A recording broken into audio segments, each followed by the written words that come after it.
KUAM FM Hagaya, Guam. You're listening to The Link with Chris and Sabrina on Breeze 93.9.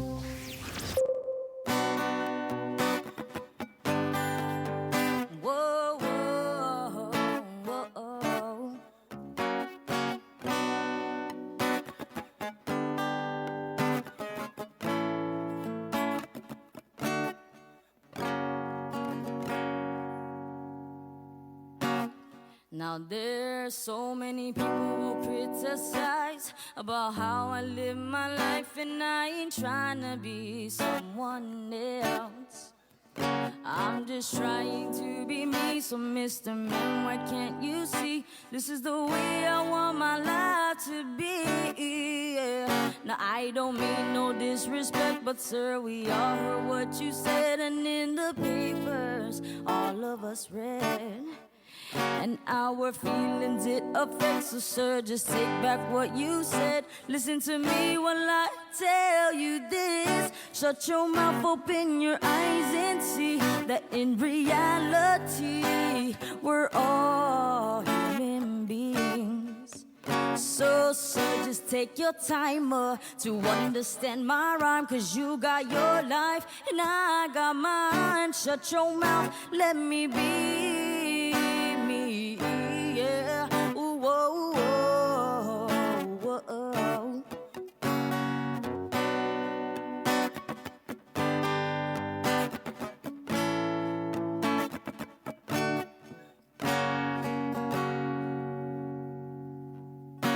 Now to the haters who don't know me, I gotta tell you something, and this is coming from my homeboy Jeremy. He said that no one's perfect, man, not even me. So who the hell are you to judge me? Ooh, I don't judge the way you're living your life, but you made me wanna say what's on my mind. And if you're willing to hear me out, then take my advice. I'll stay out of your life, you stay the hell out of mine. So shut your mouth, open your eyes, and see that in reality we're all human beings. So haters, take your time to understand my rhyme, 'cause you got your life and I got mine. Shut your mouth, let me be me. Yeah, whoa, whoa, whoa.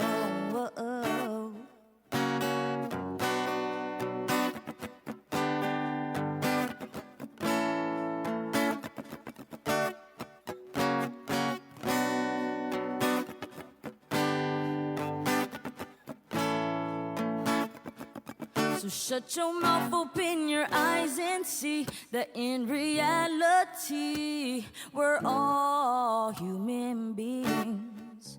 So everyone take your time to understand my rhyme, 'cause you got your life and I got mine. Shut your mouth, let me be. I'm begging you please to let me be me. Oh yeah, yeah, oh yeah.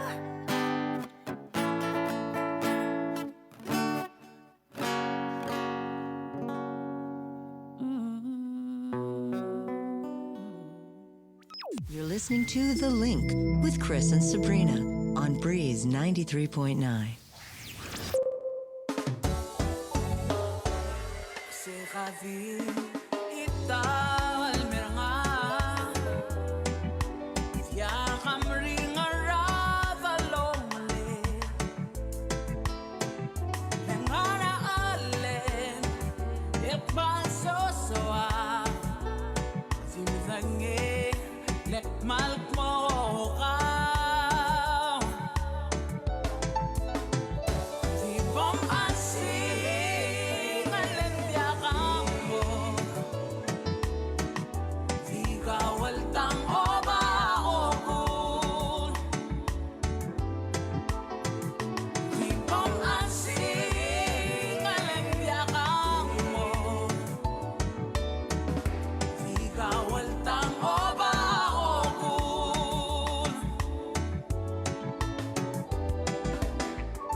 Stay connected through The Link each morning on Breeze 93.9 FM.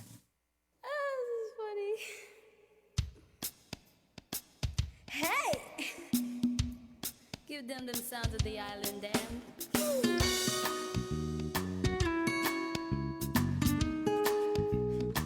So you wanna know who I am? Alright.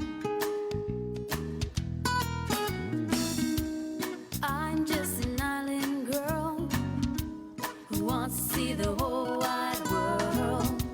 And everything I love at home, I wanna share it and make it known. I've been to the east and I've been to the west. Can't decide which one I like best. Yeah, and there's still there north and south to discover. And with me now, I'm gonna take my high spirits throughout the globe. Yes, you're gonna hear that hot day, feel the warmth of the words from our hearts to yours. And did you know that as the world spins, this is where it begins? America's Day. America's Day. Oh, honey, hey. And Guam may be small in size, but it has the biggest sights to see. Everyone individually. Yeah.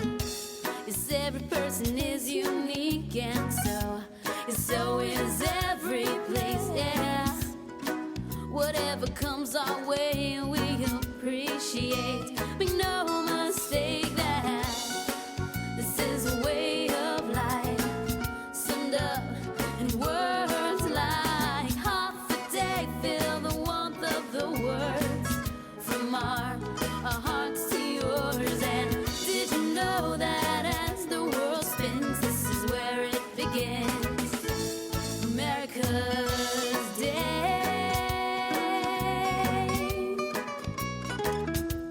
America's Day.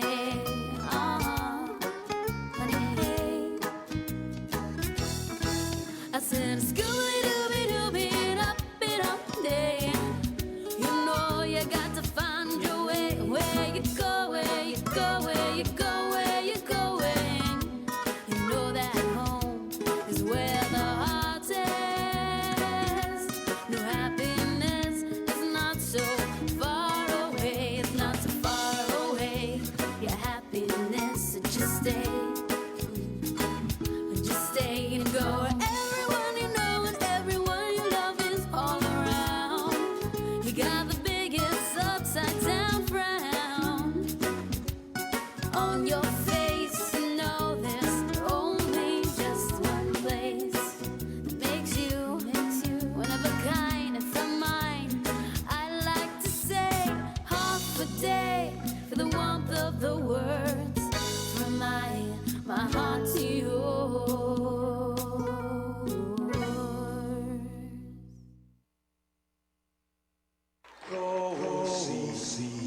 Ja, uli, die sombranzalten maakt. Et zu ita saluda, antes de niga.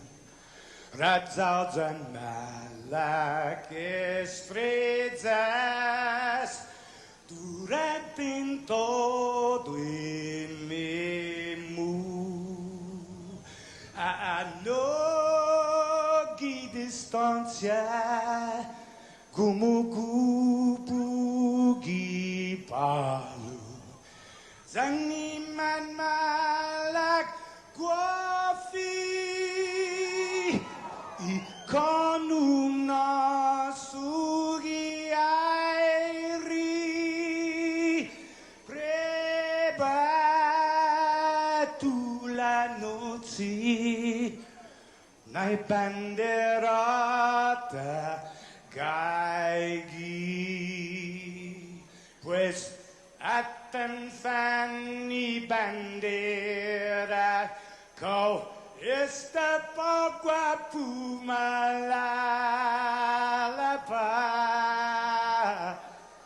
giluk tanu man libri,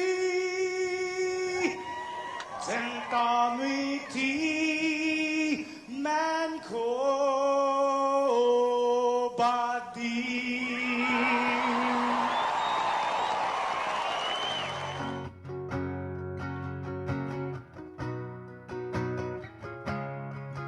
Fanogi chamoru puritanota kantai matunonya gitoru iluga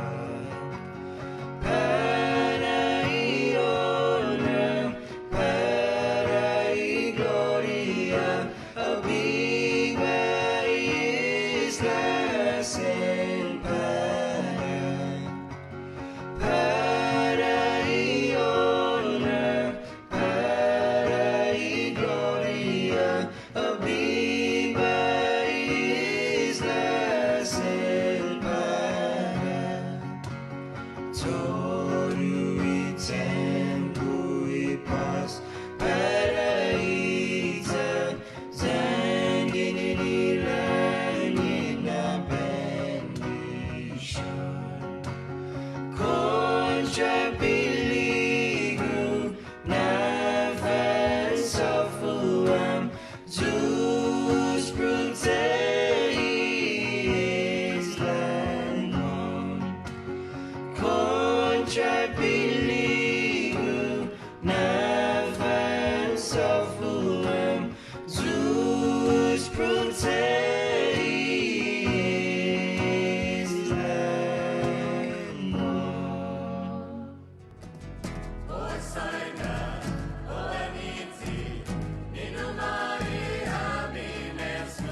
mastakilu hina soku inini mastakalu coração ten imas fiku nani nasinyahu oferecing my sadu Parabaputehi ten defendi Hinengi cultura lenguaje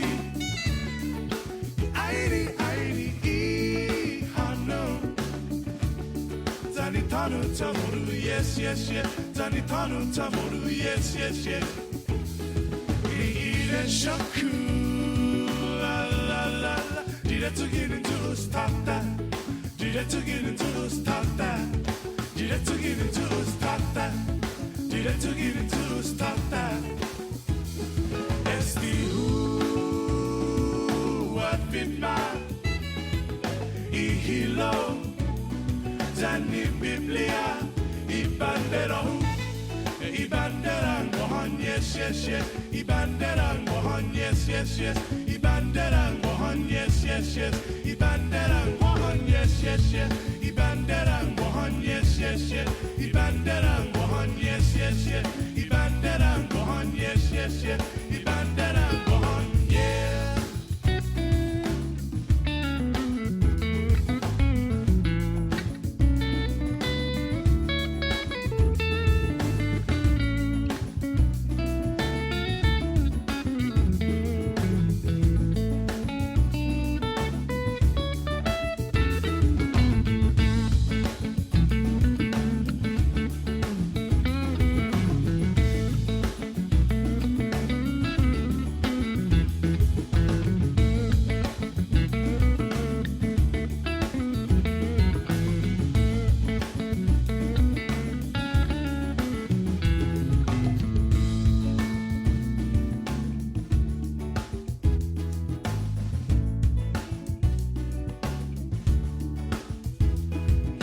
mastakilu hina soku kinini mastakalu coração ten imas fiku nani nasinyahu oferecing my sadu Parabaputehi ten defendi Hinengi cultura lenguaje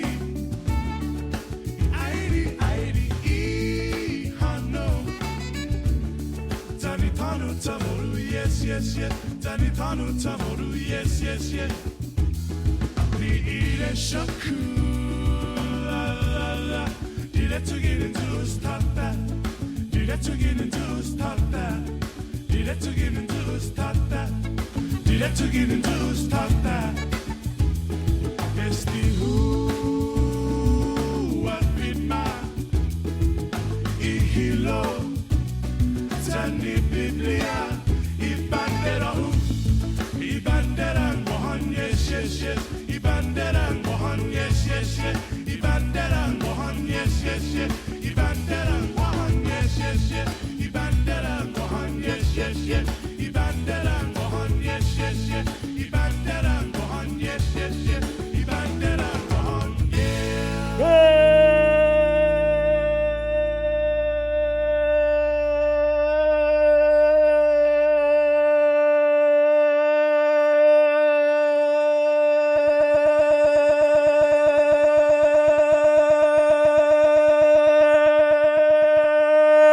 Guam! Viva Lunes! Half a day! Toto Maunig, how are you? Cha-cha-cha. 625. Welcome to the link. We should cha-cha this morning. Right on, Jay. Cha-cha cam.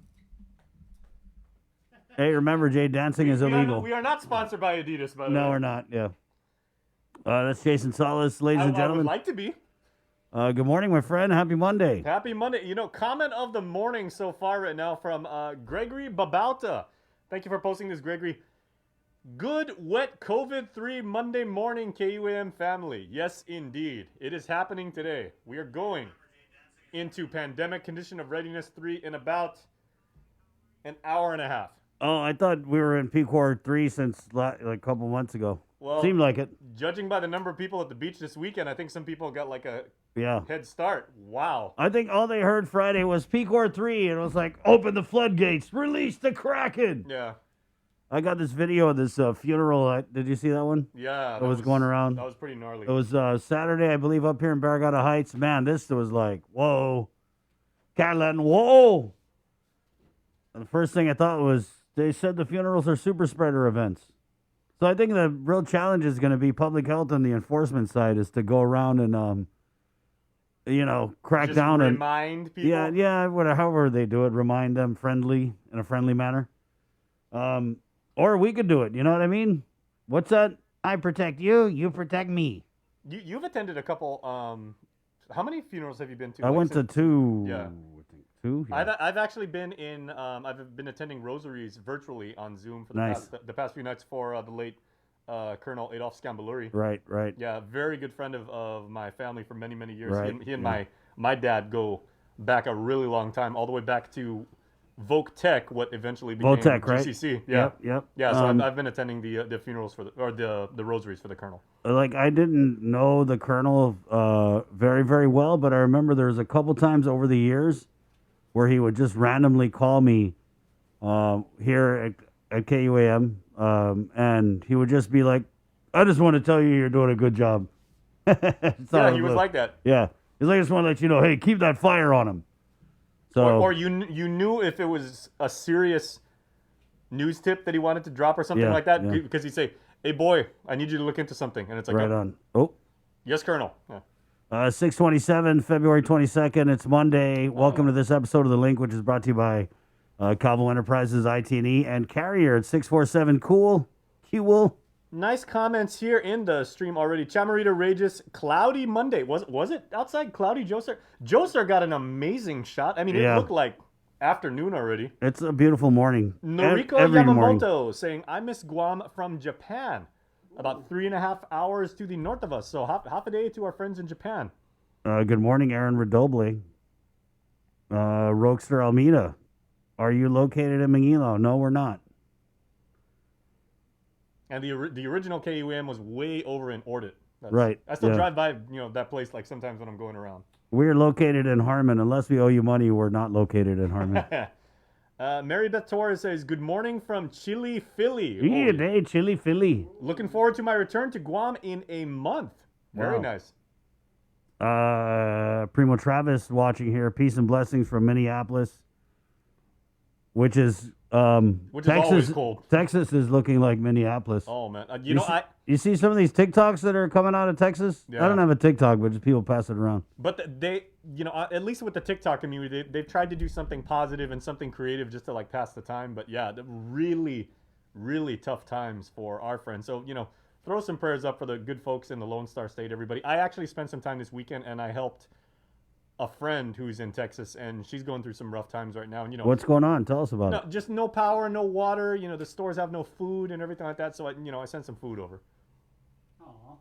With the app? Yeah. Oh, so you did an app thing. Yeah. So like a nice. food delivery service. I was like, hey, get something hot to eat. Just hunker down. You'll be fine. Hunker down. Yeah.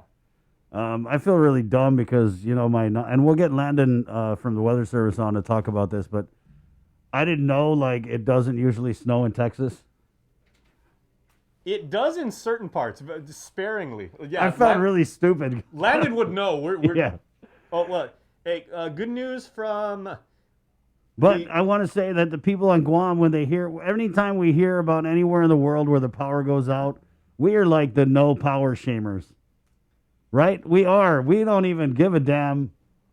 We'll be like, oh, what? You guys can't live without power? Psh, that's nothing, bro. We got to try having to put no power for 6 months. Yeah, what's the longest your power was ever out during one 6 of those? months, a long time. Was that like in those 1990s Omar, storms? after Omar, I think. Was Omar or yeah. Yuri or one of them. 6 months? It was long, dude. Yeah, I think ours was. Yeah, because I'm from the South. They forget about us. This was back when Gutierrez was the governor, and then Agani Heights would always get their power first. And they would say, like, oh, it's because we're on the Navy line. Like, no, you're not. Well, I always lived up north, and I think it was either Omar or Yuri. It was 2 weeks and change. And, it was a long time. I mean, but, everybody says it like on Guam. Being without power, it's inconvenient. It's a nuisance. It's a little bit of, a hardship and everything like that. But no water. Yeah. Not being able to wash your clothes. Yeah. Wash the dishes. Wash yourself. Not being able to flush the toilet. But just all my Guam people who are no power shaming Texas, because that's a lot of what I heard over the last couple of weeks. Oh, we get the power. That's nothing. Oh, they're a bunch of crybabies. Is the difference is it's like negative 500 degrees there. Yeah. What temperature is it, Jay? Yeah, well, basically, there's a freezing snowstorm blizzard there. So if they don't have power, they don't have heat. And they don't have heat, they freeze to death. Yeah. I was talking to a guy who was telling me that his brother, I think his brother stays in Texas. They lost electricity, and the inside of the house was 45 degrees. Eey. And all they had to keep warm was the gas stove. Yeah, so if you can, I mean, it's hard times for everybody here and everything, but if you can, I know there are TikTok campaigns, there are GoFundMe, there are, things you can do. You can watch a YouTube video and make a donation. There are Patreon campaigns and out there. Like, if you have a few bucks, consider helping the folks up in North Texas, because they could really use our help right now. However, from the Bluegrass State, Debbie Davis is saying, happy for all you guys today because we're going into PCOR 3, but she said, good news in Kentucky as the cases went down from about more than 4,000 to about 1,300. Wow. That's still high, but that's a really good improvement. Yep. So hopefully that trend continues, Debbie. Wish you the best, Mama Bear. So yeah, PCOR 3. What time is PCOR 3 going into effect, Jay? 8 a.m. 8 a.m. All right. Are we going to do something like blow the horn or?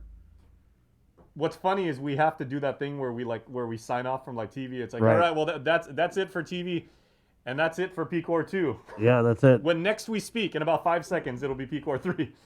And then I guess bars are opening on Wednesday. On Wednesday at 5, right around happy hour. Right. I got that coming up in news. There you go. 6:33. Here's what's coming up on the show today. We're gonna look at workweek weather with Landon Idlet from the National Weather Service.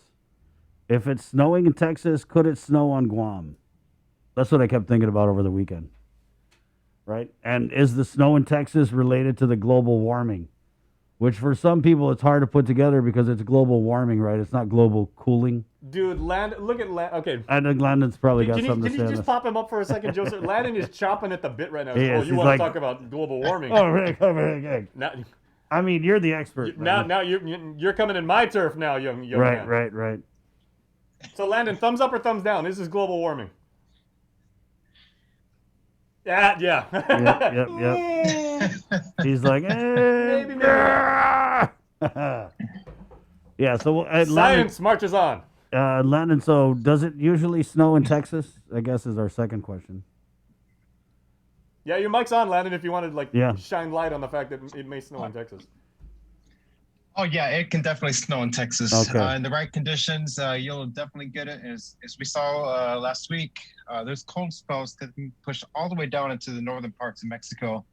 So in the best of conditions, you can get snow across most of the continental United States. Can we get it on Guam? Very unlikely. But he didn't say impossible. It's like that scene from Dumb and Dumber, right? So you mean there's a chance? Right, 1 in a million. I don't like to put nature in a box because nature does what it does, but for Guam to have snow, very unlikely. Well, we'll see. It's not like the weatherman has never been wrong before. No offense. Wait, has it ever snowed in Cuba or any of the places past the southeast? I'll have to phone a friend in Cuba and Right on. find out. I don't think so, right? It's never snowed in Jamaica. I'm not too familiar with the Cuban climatology, but it doesn't seem too likely down there. Yeah. Right. Okay. I don't think Jamaica's ever seen. Oh, it never went snow in Jamaica. Okay, that was a bad. Okay, Landon, we'll get back to you. 6:34. Yeah, so we're doing Landon. He's coming up, and then we're getting Mayor Jesse Alec. We always get the Mayor's Council on for an update on Mondays. And then Senator Chris Duenas is coming on, only because I have a feeling his ears were burning on Friday, as there was a press conference Friday, and it was going so smooth. It was like the governor was like, we did great, man. We are the best. We killed the COVID. We're going into PCOR 3. I'm going to open the bars. And here comes veteran newscaster Nestor Lecanto. We've got that clip. We do. We're going to play it. We are. I know. But so Nestor came in and he was like, hey, what about this bill with the legislature? The senators are going to have the power to extend or end a public health emergency. And the governor was like, triggered. Dude. But it's just kind of funny to watch sometimes when she because let's just say about our governor. I mean, I'm the same way. It's like you can read on my face what I'm thinking. I'm not really good at hiding the emotions. You have no poker face. Yeah, and neither is the governor. When she gets mad about something, it's like, woo boy. And she was definitely, hey, don't shoot the messenger, by the way. I was excited. I was like, man, Bree, can I get in this press conference? I got some questions. So we'll play that clip coming up here. But let's just say the governor is not too happy about this bill that would give the legislature the authority to extend or end the public health emergency. Yeah. What does she say? Totally irresponsible. Totally. She said totally irresponsible like 20 times in that clip. But hey, don't take my word for it. We're going to play it coming up. She was bringing back the 80s with that clip. It was just like, oh my God, Nestor, what'd you do? I love him. It's 6:36. Yeah, so, and then we're also getting Terrelyn Francisco, who is the National Association of Social Workers Guam chapter president-elect. We wanted to bring her on here because we were talking with Teresa Ariola of Jibwick, Guam Behavioral Health and Wellness Center that was Friday, right? Yep. Yeah, so we're talking with her on Friday, and she was talking about a need to fill a lot of positions, not just with social workers, but at behavioral health, positions that are relevant and necessary for drug rehab and treatment and counseling. And so Bree and I were kind of talking about social work, right? As we kind of crawl out of this pandemic setting, I think what's happening is a lot of people were just trying to survive and get by and, make ends meet and put food on the table that maybe they didn't have time to process all the stuff that was going on in this pandemic. And the height of it, the height of the two surges. So we kind of want to talk with Terrelyn and find out, what is the social work front doing? Because it definitely seems like, you talk about the economic recovery and you talk about the physical recovery is, people are like, oh my God, I gained 10 pounds in the pandemic, I need to work out. But there's also that mental component from the mental health standpoint. So we'll talk with her. And then Daphne Shimizu, Reverend Tax Director.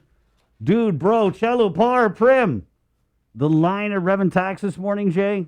So what they did a little different is they didn't let the cars go all the way up to Reverend Tax like they have been. Mm-hmm. So the line, it starts way further south on Route 16 out here, right? Yeah. Yeah, on Route 16. So you're going to see a lot of cars in the Barragata Heights area. Wait, so coming from Barragata to Barragata Heights? Coming from Barragata to Barragata Heights, starting at like the commercial, what's that tire shop place? Yeah, Commercial Tire Depot. Right, so the cars are backed up all the way up the hill. Because we were talking last week about what a smart decision it was, either by Reverend Tax or by GPD, to actually take the cars that were in line and turn them into the main entrance to Barragata Heights.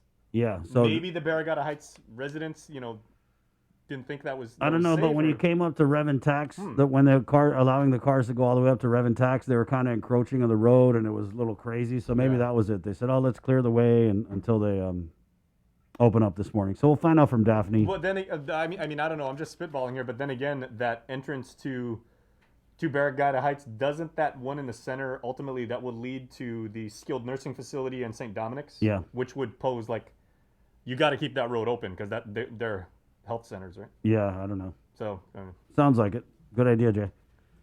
It snowed in Cuba on March 12th, 1857, according to 16 interesting facts on Cuba. 1857. 47. 57. 57. Well, Yeah. when you go that far back, 57 that was a good year. All right, thank you. 6:40. You ready? Well, Sabrina's been coming in at 8 because Joan Uggan-Charfris is on leave. So that means that we get Jason Solis doing the news. And from the KUAM news team on this 22nd day of February with the very latest. Good morning, Jason Solis. All right, thanks, partner. And good morning, Guam. We did not want to bury the lead on this whatsoever because today's big news is that in less than 2 hours at 8 a.m. today, Guam will officially be in pandemic condition of readiness 3. However, bars and taverns will have to wait until Wednesday at 5 p.m., happy hour, and non-contact sports can resume on March the 1st. Also today, Governor Lou Leongro has authorized the start of a phase-in lifting of the local moratorium on evictions, so impacted landlords may begin recovering. The governor says the turning point in reaching her decision was the rollout of the coronavirus vaccinations. Well, on Sunday, 3 sailors aboard the USS Teddy Roosevelt who tested positive for COVID-19 on Valentine's Day, February 14th, were flown to Naval Base Guam. The crewmen continue to be asymptomatic and have been in isolation since their positive test. The ship is testing and no further positives have been identified. The sailors are in isolation down at Big Navy in Sumai and will have no contact with the local population. Speaking of the Magahaga, the governor has secured additional COVID-19 vaccines, increasing our March allocation to more than 35,000 doses of the medication. The meds are expected to arrive next week, being over 14,000 Moderna and more than 21,000 Pfizer vaccines. Now, due to a limited supply in the month of February, the University of Guam's vaccination clinic scheduled for Saturday was postponed. Once the vaccine supply is properly restored, additional vaccination clinics will be scheduled and announced to ensure these people complete their vaccination series. If you anticipated receiving your second dose of Pfizer on February 27th, you're encouraged to proceed to the vaccination clinic the day before, on Friday the 26th, at the UOG Calvo Fieldhouse, of course, in Mingilao. And now with the rest of today's Island News headlines from the KUM News team is our very own Peter Santos. Good morning, I'm Peter Santos. Here's what's making news. The island will go into pandemic condition of readiness 3 today. During a press conference at Adaloop Friday, Governor Lou Leongro made the announcement, which will allow most businesses to resume operations under moderately restrictive conditions. Also on today at 9 a.m., non-contact sports will be allowed to resume subject to public health guidance. And at 5 p.m. February 24th, bars and taverns will be allowed to operate at 50% capacity and subject to public health guidance. The governor also announced the local eviction moratorium will be lifted in phases beginning March 1st, so landlords adversely affected can begin their recovery.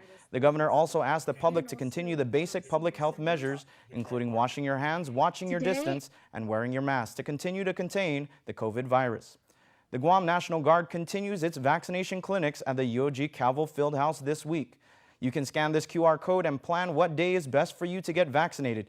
Keep in mind the priority is for those due for their second dose. The vaccination clinics at UOG are from Tuesday, February 23rd to Saturday, February 27th from 1 p.m. to 7 p.m. There will be Pfizer vaccines available for dose 1, limited to 60 doses per hour. The vaccination clinics are only for those who are currently eligible and approved by the VAPPC. When you scan this QR code, it will take you to our website where you will find the latest information on COVID and the latest QR codes to schedule an appointment and get the vaccine. A bill to waive business license fees for the current and next fiscal years was passed on to the third reading file for voting. Senators wrapped up deliberations for the first session of the 36th legislature on Friday. They will reconvene today for voting. Nestor Lecanto reports. Lawmakers wrapped up the week with deliberations on Vice Speaker Tina Barnes's bill to waive business license fees for the next couple of years to help out small businesses struggling through the pandemic. Senator Therese Terlahi says while she wants to support them, she's concerned how more loss in tax revenue will hurt critical public services. And I just do not want to impact the Department of Revenue and Taxation receipt of these fees, Mr. Chair, and that is my concern with the bill. But other members like Minority Leader Jim Moylan and bill sponsor Tina Barnes argue that helping businesses helps government revenues. We know BBT is down and payroll tax is down, and that's our two biggest income revenue for the government of Guam going into the general fund. But these small businesses are the ones that will be paying those taxes once again. These are the potentials that we need to be looking at. I just want to support every business in general, and that is the hope that my colleagues would see that same vision. And while Barnes's bill moved forward, a Republican resolution to revise the legislature's standing rules did not.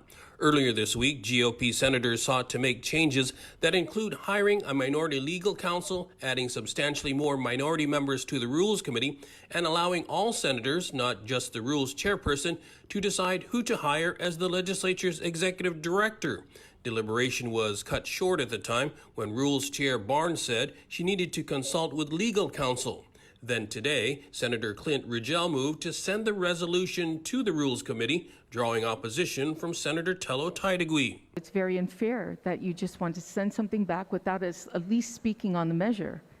So if I can take a short recess and speak with legal on the process of allowing us to speak on a resolution that was, or piece of legislation on the floor for discussion, I think there is something that, tell you the truth, something's fishy around here. After a brief recess, Speaker Terlahi ruled that the Rigel motion was not debatable, and in an 8-7 vote along party lines, the resolution was sent to the Rules Committee. For Guam's News Network, I'm Nestor Lecanto.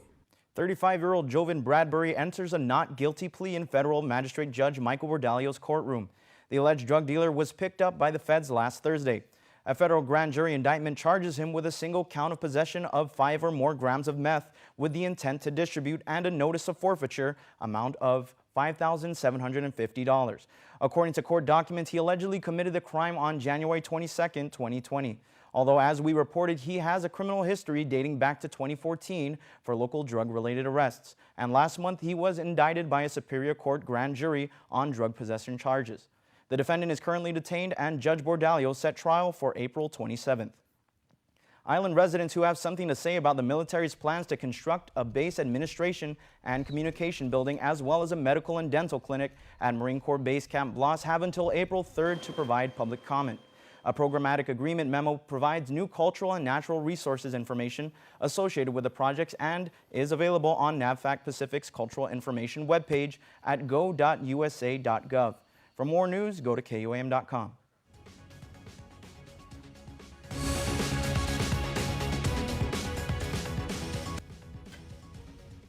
All right, thanks so much, Pete. A 58-year-old man in other news died following a crash on Route 16 in Barragata as a Lexus collided with a Kia on Pedro L. Ugan Street. The man driving the Lexus passed away at the Guam Regional Medical City. Police are continuing to investigate whether speed, alcohol, or drugs were contributing factors to that crash. And also, Randy Nauta Jr. was arrested for his role in last week's agate shooting in which Jesse Kitachai was shot on San Francisco Street. He is in stable condition at this time, with police earlier arresting Anthony Ignacio, identified as a getaway driver. Nauta was captured by SWAT agents in Agate on Friday. He is currently confined at DOC. And that is what's making news on this Monday morning, Chris, with T-minus, looks like an hour and 12 minutes until the return of PCOR 3. And please stay tuned, because up next, our buddy Landon Idlet over at the National Weather Service. He is standing by with your workweek weather forecast. That is coming up when the link continues right here on KUAM. Only one company on Guam provides every solar energy solution under one roof, Micronesia Renewable Energy. You want solar only? They got that. You want solar with batteries? They got that too. You want outright purchase or lease purchase? It's up to you. Does your solar system need a tune-up? That's what they do. For solar energy solutions from A to Z, you can count on MRE. Give them a call at 632-2613 for a free consultation. MRE, providing real solar solutions built by real solar experts. GU Self-Storage, conveniently located near the Harmon McDonald's. We offer affordable rates, online payments, and auto bill pay for your convenience. Plus gate access daily from 6 a.m. to 9 p.m. Call us today at 648-7867 for more information. Half a day. Does your child have a hearing loss? We are parents of deaf and hard of hearing children and volunteers with Guam's Positive Parents Together, and we are here for you. We know how you feel and have walked in your shoes. We want to help you navigate your way through our educational and medical systems, and most especially, your emotional journey. Please visit us at www.guamparents.org for more information. This is the new way to dine in. Choose a restaurant, make your order, get your food delivered fast, safe, and reliably. Make the dash to Uno Go. uno-go.com.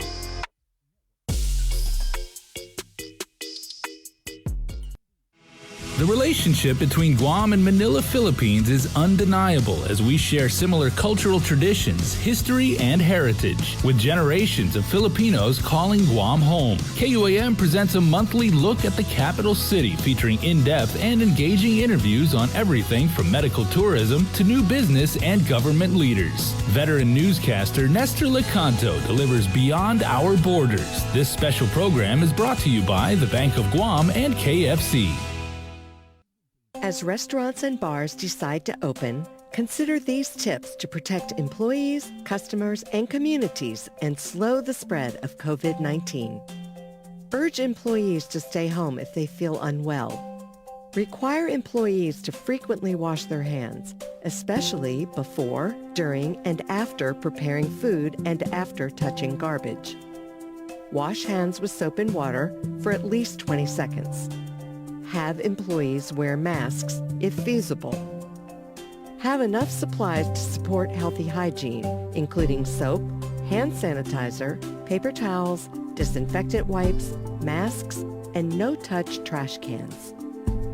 Clean and disinfect frequently touched surfaces like door handles, phones, cash registers, bathrooms, chairs, tables, and countertops. Use disposable food service items to limit sharing of items like menus, utensils, and condiments. Use touchless payment options to avoid direct hand-to-hand contact between customers and employees. Encourage customers to use drive-through, delivery, or takeout options. When seating customers, prioritize outdoor seating.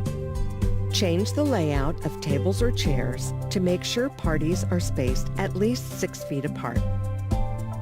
Consider installing barriers, such as sneeze guards or partitions, at cash registers, host stands, or where staying at least 6 feet apart may be difficult. Avoid large gatherings and discourage crowded waiting areas by using a phone app or text to let parties know when their table is ready. Rotate or stagger staff shifts and break times to limit the numbers of employees working at the same time. Remind staff to stay at Prince of Precipitation, the Sultan of SWAT. I'm trying to think of all these. What's the W one? Yeah, the The Winchester Wizard of the Weather. Okay. Good luck. Yeah. 6:53. Yeah, we always start Monday with work week weather, and Landon and I live from the National Weather Service. Joining us now, Landon. Good morning. Good morning. How are y'all doing today? Doing pretty good. Yeah. Well, on that subject of snow, I was just doing a little bit of Google searching, and as somebody pointed out on the comments earlier, there was snow reported, I think, in 1857. There are some mixed reviews coming in on some of the Google searches, people stating that it's not possible, it's a tropical country and whatsoever. But there are those reports of March 12th, 1857, that could be attributed to the end of the Little Ice Age that was going on for several hundred years. It looks like a start date of 1303 to 1860. So I sent a message to one of my friends in weather in Cuba, and I'm waiting for him to get back to me, and I'll find a definite answer from the meteorologist on the ground in Cuba once he responds back to me. So, Yeah, who needs Wikipedia when we got a friend on the inside? Exactly. So some of their elevations, I think the highest peak is about 6,600 feet. So as you go up in altitude, obviously the temperature does cool. So if you've ever been in the mountains, like the Rocky Mountains or Appalachian Mountains in North Carolina, you go up higher in altitude or elevation, and the temperature does cool off rapidly. Same thing for Baguio. If you're in the Philippines, right, the higher you go in the elevation, the cooler it gets. So is it high enough and is it cold enough to get that snow in the right situation? That's the key. So we're talking yeah. about it might have snowed on top of the mountain in Cuba, not like blanket snowstorm, 6 inches of snow everywhere. Yeah, you're likely not going to get 6 inches of snow right at the beach at the right. sea level. Yeah. But yeah, snow on Guam, not too likely. It's just we're too far south where our elevations are too low. But you've probably seen in the headlines, you can get snow in Hawaii, and they get that all the time in the the Big Island, and where they Mount have these very Kilauea. high peaks. Is that Mount Kilauea? Yes. Yeah, so they get it up there on their two big peaks. And I think sometimes on Saddle Road, which is a beautiful drive, you feel like you're not in Hawaii when you're taking that Saddle Road through the heart of Big Island. So if you ever get a chance, go over there. Right on. Weather-wise, if you see behind me, it is getting kind of bright out there between the blinds. But if you're up this morning at 2:30, 3 o'clock in the morning, it was not the case. It was a lot of showers, probably the wettest day we've had in a couple weeks across the island. Most locations got anywhere between 1/10 of an inch to maybe 1/4 of an inch if you're lucky. Where are we right now? It has pushed through and it has dried out. So I'm going to get this satellite animating. There you go. Just a little small scale shower event, just enough to bring a little bit of wetness to the island, which is what we really need this time of the year. Our drought factor is increasing. We are at a high fire danger. And let me pull up my slides over here. You can keep on the animation, Jason, for now, and then we'll go to the slides shortly. I'm going to broaden our view. Really not much out there other than my silhouette from the window. But this little area of showers that's pushing through, lots of dry air behind it.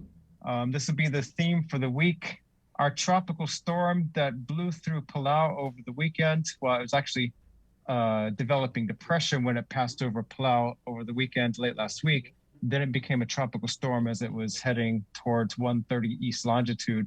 And that's still spinning out there north of the Philippines. I think it has made landfall over some of the southeastern islands of the Philippines. It's really a piece of junk, really not that exciting, not aesthetic, but it is bringing some minor problems to those Filipino islands, showers, thunderstorms, and gusty winds, but nothing significant like a severe tropical storm or a typhoon for that matter. So for us, not bad. We did have some high season surf over the weekend.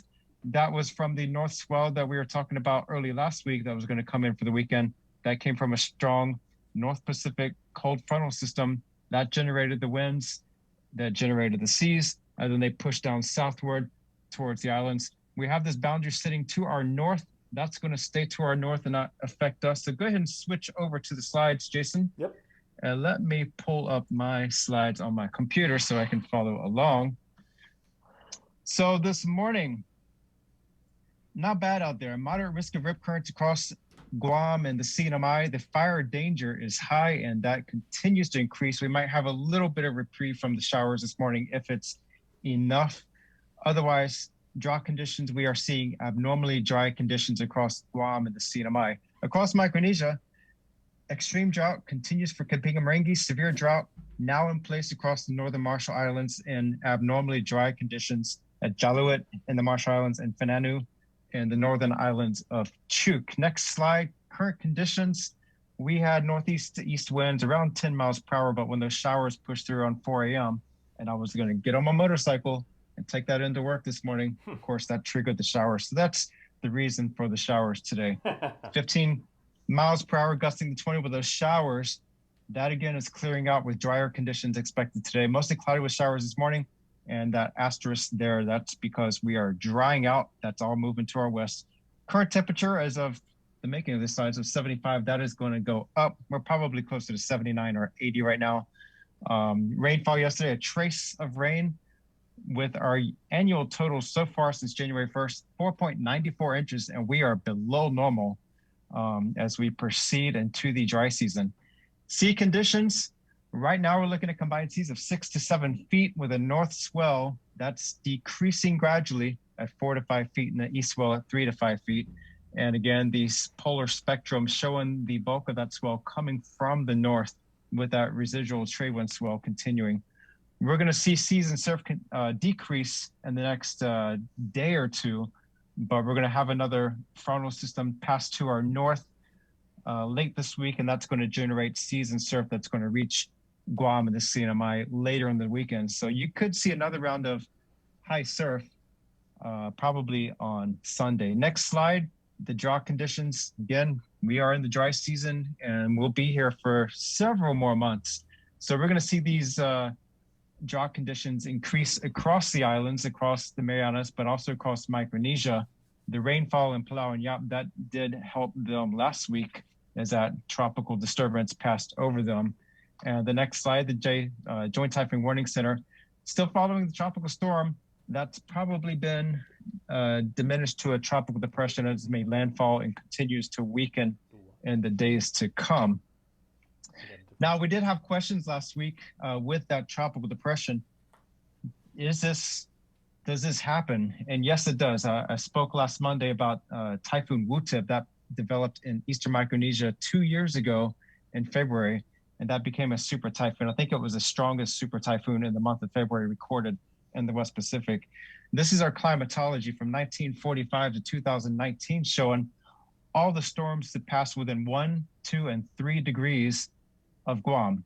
So if there's a storm within 3 degrees of Guam, that's considered a glancing blow versus 1 degree is considered a direct hit.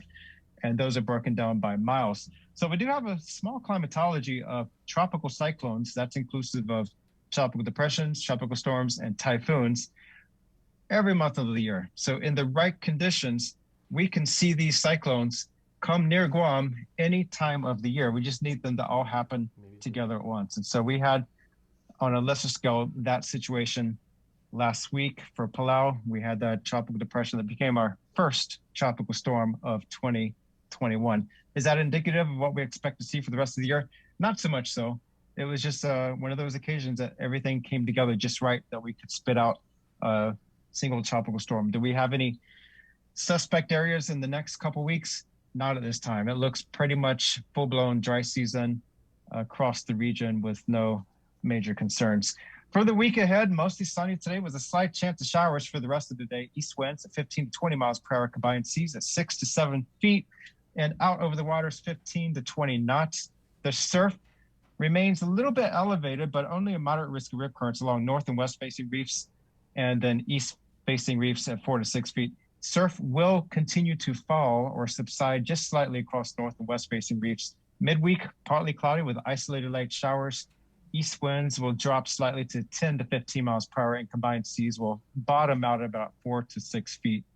This weekend, partly cloudy skies continue with only isolated showers, and winds will bump up just a little bit as that next frontal system passes to our north. We could see some of that action in the way of winds, seas, and surf, especially by Sunday.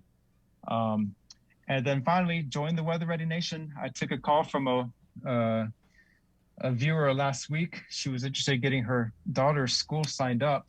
Of course, her daughter was in San Diego, so I'm working with my counterpart at the San Diego National Weather Service office to work with that school system over there.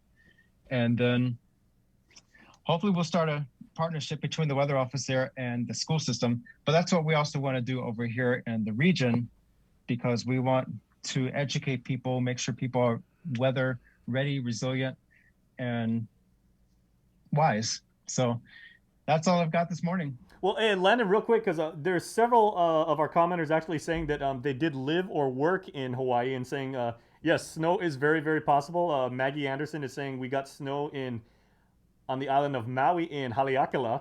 I've heard that before. And then Harvey is saying, I used to work in Mauna Kea, and one night we had 8 to 10, not sure if he meant feet or inches of snow, but he goes, snow was actually common. So for people that are interested in this kind of work, I saw on Facebook over the weekend, you guys had a post, and you guys are actually have an internship opportunity, right? That's correct. And this comes up usually most summers. So I'm going to go back to my screen over here. I posted this on our Facebook page last week. So go to U.S. National Weather Service Guam, and I think it's the second or third post on the page. Have you ever wondered what it's like to work in the National Weather Service? Find this post and follow the directions. If you are enrolled in school, that's the key requirement. You have to be enrolled in school, whether it's late in high school years or in college with a focus on science. You have to apply for this. This is a summer internship, so it's only at the most 2 months long, and it begins, your internship can be anywhere between April and September 30th of this year. So we have these opportunities every once in a while. We didn't have it last year. We had 2 folks from on island here 2 years ago, but then previous years we've had no internship. So this is a great opportunity if you're interested in science and anything atmospheric related. The two positions, one's IT and one is physical scientist, which would be in the meteorology program. So nice. if Okay, you're well, I interested, can say, because, you know, like I'm a tech sign up. dork and everything. That's no big secret. But I've actually been to your office many, many times, and the technical resources that you guys have to do what you do are world class. I mean, trust me, if you guys are watching this Yeah. and you're an IT person and you want some really cool things and you really want to see the power of computing, check out Landon, because I mean, like you guys have a really nice setup.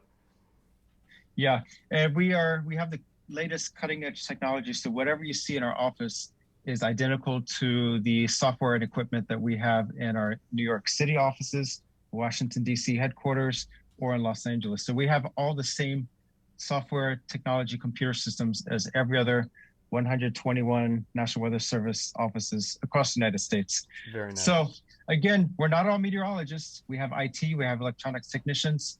And so it's never too late to come and visit us once we're allowing visitors again, hopefully in a couple weeks, to come and visit our facility, meet us, meet the personnel that's in our facility and learn about the different opportunities.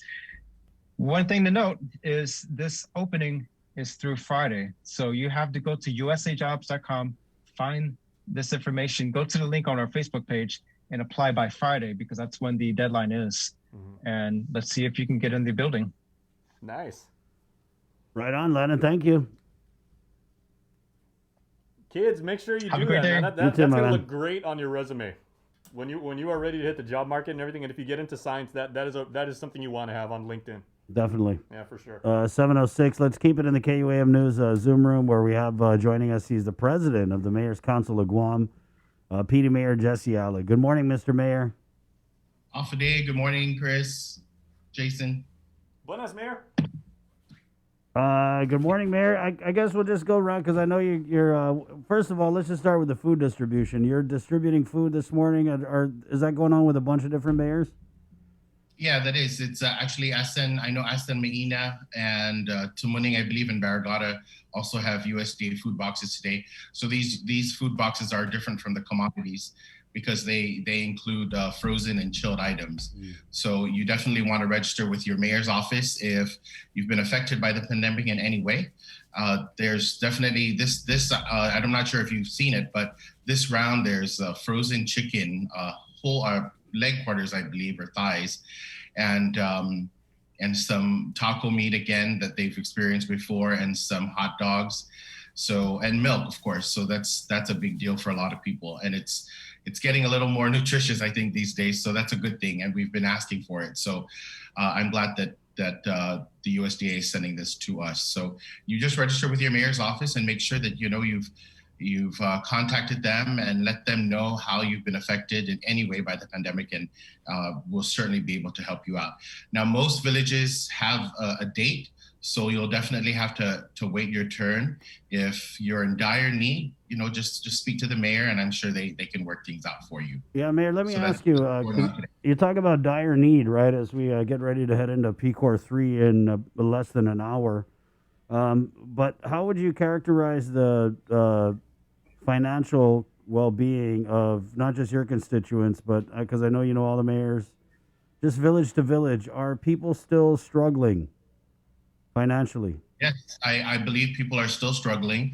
Not everyone is back to their full 80 hours, and in some way they're struggling. So, and then they're either behind on some kind of payment that they've had to make. Right. So that's definitely a struggle. So it did for me. Maybe dire is not the right word, but if you've been affected by it in any way, because some people are just behind a few bucks, $100 perhaps. Some are more, but either way, if you've been affected in any way, I think. Now, of course, like I said, if you're having issues with a particular office for some reason, let us know, and we certainly can help you out, because I think everyone who needs help should get help, especially if we're receiving it from the feds. Right. Which we are. Right, Mayor. No, I think there is a dire need. I think a lot of people are still hurting out there. That's why I wanted to ask your thoughts on this latest executive order from the governor that came out, and which she announces effective on March 1st. That's next Monday. The moratorium on foreclosures and eviction proceedings ordered in Executive Orders number 2020-07 and 2020-14 as it pertains to commercial property shall be lifted. But I think more importantly here is March 1st, the moratorium on eviction proceedings for residential properties for reasons unrelated to the failure to pay rent shall be lifted. So it looks like they're allowing evictions to continue in some way. I'm not sure the wording on that, unrelated to the failure to pay rent and how that's going to be enforced. But I guess, do you think it's too soon? I don't think it's too soon. I think the governor is also clear about landlords working with their tenants to ensure that there's some form of payment, and everyone needs to recover, whether it's the resident or it's the landlord. And I believe most landlords have been accommodating in deferring payment. And so I believe we were going to hit this sometime, right? And so we're here now at this point where the governor has decided this. And I believe most landlords, like I said, are willing to work with their tenants to come up with a payment plan of some sort. I don't believe rent has gone down, but I do know that rent has been deferred for a lot of people. So I believe that most business owners and landlords will definitely work with their tenants. Now, on the commercial side, that's a big deal too, because not all the businesses are up and running. Right. And so, and their rent is a lot higher than the residential rent. So, it is of course our hope really on the economic side that they'll also work with their tenants, because we're all going to want to come back to some state of where we came from. Right. And we just have to, in that sense, I think that's where we need to work together. Yeah, I'm just wondering on March 1st what we're going to see, if we're going to see just a bunch of evictions happen or what. So, but there's also a rental assistance program that I think they're still trying to stand up. So maybe I'll run around and check Ray Tapasni at Gora to find out where we are on that. Yeah, you do that, but I know that on the business side, there's definitely the rent assistance on the business side, and that I know that some of us it was a little slow, but I think some of us that have applied for it are going to get it in some way. Whether sooner or later we will get the assistance. Right. And so I think also on the residential side, that'll happen. So what do you think about going back to PCOR 3 at 8 a.m., Mayor? Well, I want to go back to peak. I want to get back to normal. I think most people are following the rules, are following the social distancing rule and the face mask. It's difficult to say because not everyone is of the same mindset. But I think if everyone continues to keep safe, we will be okay. With the regulations going on with public health, on the public health side, I'm hoping that, with us mayors at least, we could definitely monitor that in our villages. And I think most of us have been. Where the difficulty stands is probably on the restaurant side. But I have been out on occasions and I've seen that most restaurants are adhering to those guidelines. So prayerfully, I think we'll be okay. Right on. I know PD is not exactly known as a nightlife hotspot, but you do have a couple bars in the village, though, right? Yeah, we do. They're not really operating at the moment. Yeah, but they're small bars. Yeah. So I mean, they can open Wednesday. That's what I was asking. Yeah. But again, they're not large, so it should be okay. Mayor, what about strayed animal roundup? I know that we started in Santa Rita. Right. So we continue to work in Santa Rita. There's a little issue going on, and I'm not. I know that Mayor. What's the little issue? Come on, Mayor, spill it. I want to hear it because the way you said. Mayor Alvarez are working on it. The way you said a little issue, it didn't sound so little. Well, so we all try to make it. Try to do it in a nice way, in a way that's appropriate to catch the dogs, and so that we do have dog traps out there in Santa Rita. But the problem that the Santa Rita Mayor's office is encountering is that every morning the staff goes back and the dogs are let loose. So someone's cutting open the cage so that the dogs are out. They do know that in the evenings they've caught the dogs because the doors are closed and then they're tied. And so we've encountered this for the last week or so. And I know that, so my thoughts are, don't tell anybody where we're doing this because then we'll never catch the dogs. So that's a big problem, is we've caught a whole lot more than 10 dogs in Santa Rita, but every day Mayor Alvarez they encountered where the dogs are let out. You have an animal liberator in Santa Rita. Perhaps. So I know that I've asked Mayor Paco not to don't announce where the next roundup is going to be, because then we won't take these dogs. And for us, it's really those abandoned dogs. It's the dogs that are just running loose, and that's what we want to trap and to take care of, because no one else is going to take care of them. So that's our problem that we're running into. I was going to say, like, in addition to everything that the mayor's council is going through, and now they quite literally have to ask the question, who let the dogs out? Yep. There you go. That should be our anthem. Yep. That certainly would be a rallying cry. Maybe that'll work. Mayor, what about anything on another homeless shelter? I'm not sure about another homeless shelter. I'm not positive on any news on that. So you haven't heard anything? No, I have not. And then I know I shot you the text about abandoned vehicle update. I've been seeing abandoned vehicles being taken on the road, with a big tractor trailer. So where are we on that? We're doing well, actually. Most of the mayors have actually submitted invoices for abandoned vehicles, and I think we presented that to the EPA board last week. And so they've moved on giving us some more money to get rid of these items. We want to announce then that in the next few weeks we'll be accepting other types of recyclables like appliances and electronics. Green waste, of course, is a big issue. Well, green waste is a big issue for me, and for some mayors it's not. But for us in PD, we don't really have a dump site for green waste, and we're surrounded by green waste. So we pay a lot into green waste disposal. So that's coming down shortly. Of course, there's so many other. Everyone has a lot of questions on how that's going to go, but we're not going to stop the abandoned vehicle collection and the tire collection. We're just going to add on to that. What we wanted to do was we wanted to do it in phases so that the invoice submission was proper and it was expedient. And so that, we can definitely prove to the EPA board that we're actually doing something and that we're accountable for it. So we're happy about that. And it's going well. I know there's several villages that have not submitted invoices, but it doesn't mean that they have not collected. They just haven't submitted them.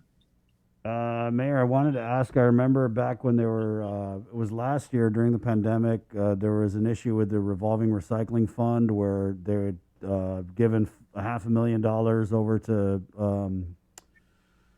one of the programs over at UOG. I want to say it was the Center for Island Sustainability or something. You know what I'm talking about. So anyway, I remember at the time there was a bunch of mayors who were like, oh, hell no, right? We got to use this money to pick up all these abandoned vehicles. And I know it's just kind of like the beginning of the fiscal year. So I'm not sure if you've seen an impact. Are you anticipating an impact, or is it just a no harm, no foul?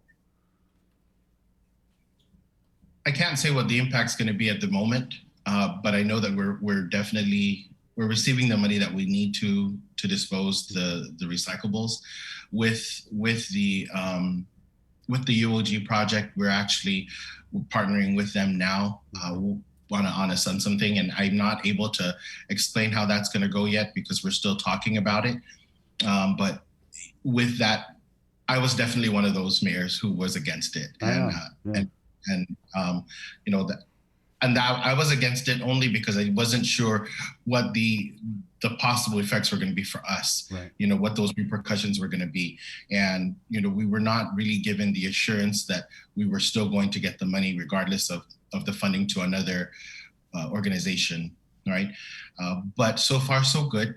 And like I said, we're working now with UOG and with one of their programs, with their sustainable programs to work on some kind of partnership for us so that it works out for all of us, the mayors and UOG. Nice. I wanted to ask about homebound vaccinations. Where's the mayor's council on with that? And if you could, your involvement. So the homebound vaccination continues. I believe we're still going through. We're still doing Agate, I believe, in Manila and in Arahan, if I'm correct. I don't think they're completed, and I know that they continue to work in the Dededo area. For us in PD, we've completed our homebound vaccination. Yeah. But if there's anyone that still needs to be registered, you certainly can call your mayor's office and they can let us know so we can put you on our schedule. I can say that it's so far so good. We haven't had any issues, and I know that public health continues to work on making sure that all the homebound is vaccinated. What about the senior centers? I know that they're not going to be reopening for PCOR 3. How soon do you guys want to get them open, and do you think that the Manamco would come out if they were? I think frankly speaking, I think most want to. Mayor, you know, we bring you on here because you are one of these frankly speaking guys. So please, frankly speak away. You know, but when you think of Manamco Center, you think of bingo, and that's just what it is. So they all want to go back to bingo, and why not, right? I think every Manamco who wants to go back for bingo should go back to bingo. I do know that the centers together, I don't have a center in PD, so all those villages that have centers, right. I know that they've agreed that until they can accept 100% occupancy, they will not open, and they won't open simply because, you know, how do you prioritize 10A to 10C, right? Or 2A to 2C, right? So there's just no way you can prioritize them. So they're not going to open into 100% occupancy. I do know that the bingos that go on are happening. I know that Santa Rita does bingo, but they have to keep with the occupancy limit as well. So I believe, Santa Rita's always been a hot spot for bingo, so they were able to manage that, I guess, and they have no problems. But as far as opening the centers, I do know that most want to open. Most village mayors want to open their centers for the seniors, but again, they've also agreed that until they can accept 100% occupancy and safely accept them, we will not open the centers for their group. Right, yeah. Right. Well, that's interesting. Okay, Mayor, anything else in closing you want to bring up? I think that's about it today. I might have more for you later in the week or even next week, but Thank you for the opportunity to be on. Always, Mayor. And so your food distribution going on in PD, give us the details before you go. Okay, so for us in PD, we deliver our food boxes and our food commodities to our residents who have registered with us. Of course, the Nimitz Towers knows that they have to pick theirs up because of the situation up there. But typically, the PD resident just needs to call the office for a food commodity bag or a food box, and we'll make the delivery today. No questions asked, other than if you were affected by the pandemic. Right on. Thank you, Mayor. Thank you. You guys have a good day. That's that. There you go, Mayor Alec of PD, who's the Mayor's Council of Guam president. At 7:23, it's February 22nd. We'll take a really quick break, and we're coming back with more of the link next, right here on The Breeze and our Facebook Live, also KUAM TV. Thank you guys so much for watching, and the show continues next. Good morning. Breeze No Go has arrived and is here to deliver you food from your favorite restaurant in a safe, reliable, and fast way. Choose from a variety of restaurants island-wide and track your orders in real time, with quick deliveries whenever your cravings kick in. Plus, sanitized vehicles, reliable drivers, and safety seals for your peace of mind. Make the dash to Uno Go. Visit uno-go.com or download the app at the App Store or Google Play. Uno Go, delivering Guam on demand.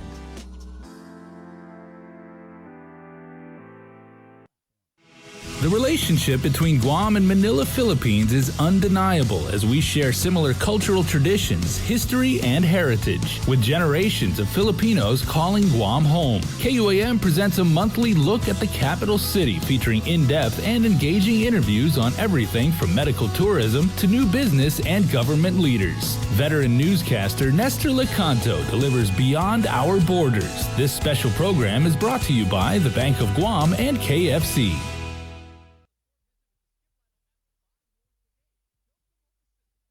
Half a day. Does your child have a hearing loss? We are parents of deaf and hard of hearing children and volunteers with Guam's Positive Parents Together, and we are here for you. We know how you feel and have walked in your shoes. We want to help you navigate your way through our educational and medical systems, and most especially, your emotional journey. Please visit us at www.guamparents.org for more information. GU Self-Storage, conveniently located near the Harmon McDonald's. We offer affordable rates, online payments, and auto bill pay for your convenience. Plus gate access daily from 6 a.m. to 9 p.m. Call us today at 648-7867 for more information. Only one company on Guam provides every solar energy solution under one roof. Micronesia Renewable Energy. You want solar only? They got that. You want solar with batteries? They got that too. You want outright purchase or lease purchase? It's up to you. Does your solar system need a tune-up? That's what they do. For solar energy solutions from A to Z, you can count on MRE. Give them a call at 632-2613 for a free consultation. MRE, providing real solar solutions built by real solar experts. If you plan on leaving your house, don't forget your face mask. Along with hand washing and social distancing, wearing face masks can drastically reduce your risk of infection. Many people who catch COVID-19 can be contagious before they even start showing symptoms. The more people who use face masks, the less the virus can be transmitted and fewer individuals are exposed. When we both wear face masks, I protect you, you protect me, and we are both safe. Our frontliners have been working tirelessly to keep us safe, and now they need your help to get our island back up and running as safely as possible. Did you know your smartphone can be one of the most powerful tools in our fight against COVID-19? That's why we're bringing you the Guam COVID Alert Exposure Notification app. This app works by letting you know if you've been exposed to someone who's positive. It's completely voluntary, and more importantly, it's completely anonymous. It does not track who you are or your location. Researchers at Oxford University have found that for every 100 to 200 downloads of the app, it can prevent 100 infections and save one life. Add your phone to the COVID fight by going to guamcovidalert.guam.gov or download it from the App Store or Google Play now. Help Guam stop COVID-19. We got your 6 at 6 a.m. with the link on Breeze 93.9 FM. Bree and I connect you with all the latest news and information you need to know to start your day. Then check back with Guam's news leader at 6 p.m. for the day's top headlines with KUAM News Primetime. From 6 a.m. to 6 p.m. and everything else in between with KUAM Digital, we got your 6.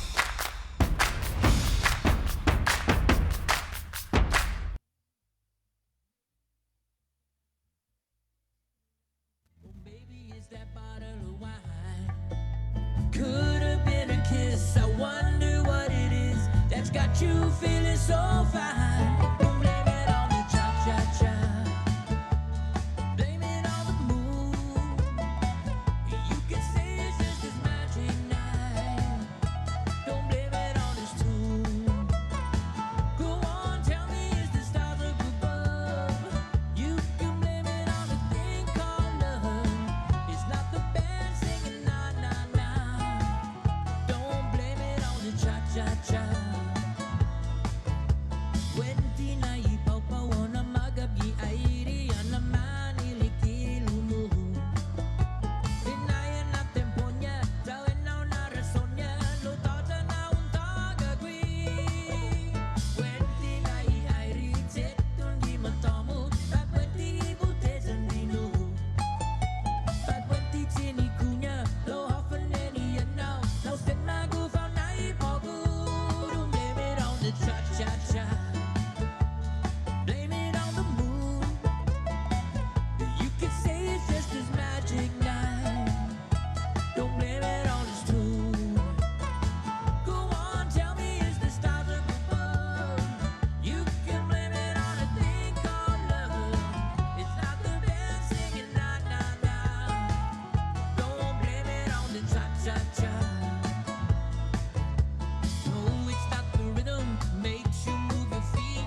Oh, yeah.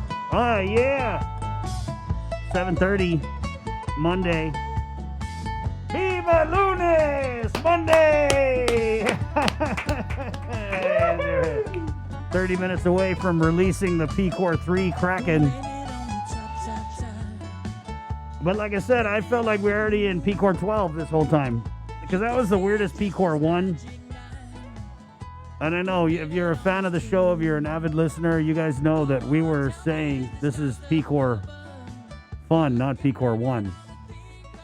Right? I mean, I'm just saying, like, don't set a bunch of rules for us to follow and a process to get us out of, the lockdown and then throw it out the window on a whim. You know what I mean? You can't be like, hey, P-Core 1, you can't do this, can't do this, you can't do that. And then it's like, P-Core 1, you can do this. I mean, I'm sitting here saying you can't do that, but you did it, and it's done. So, anyway, 7:31. We'll bring on Senator Chris Duenas in the KUAM News Zoom room. Good morning, Senator. Day. Good morning, Chris, Bree, Jason, and the KUAM team on the link. I'm just wondering if they have a Senator Chris Duenas voodoo doll down there at Adelup that maybe they're going to take turns stabbing this morning because, boy, you really, man.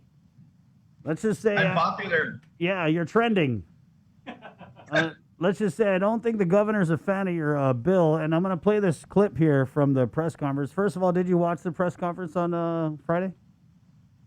I did, particularly that section. I didn't get through all of it, but I took interest in the segment where the governor was taking issue with Bill 11, and I have to say I continue to just respectfully disagree. Yeah. I know. Senator, sorry to interrupt, but we're going to go ahead and play the clip because I just think it's cute how the governor went from like, la-di-da-di P-Core 3, haha, you guys are great, we done beat this COVID, vaccination, and then it was like Nestor dropped the question, it was like, and then it was totally irresponsible, totally irresponsible. So I'm going to play the clip. Then we all get to watch the governor get like kind of mad, and then we'll come on and talk about it. Okay? Senator, stand by.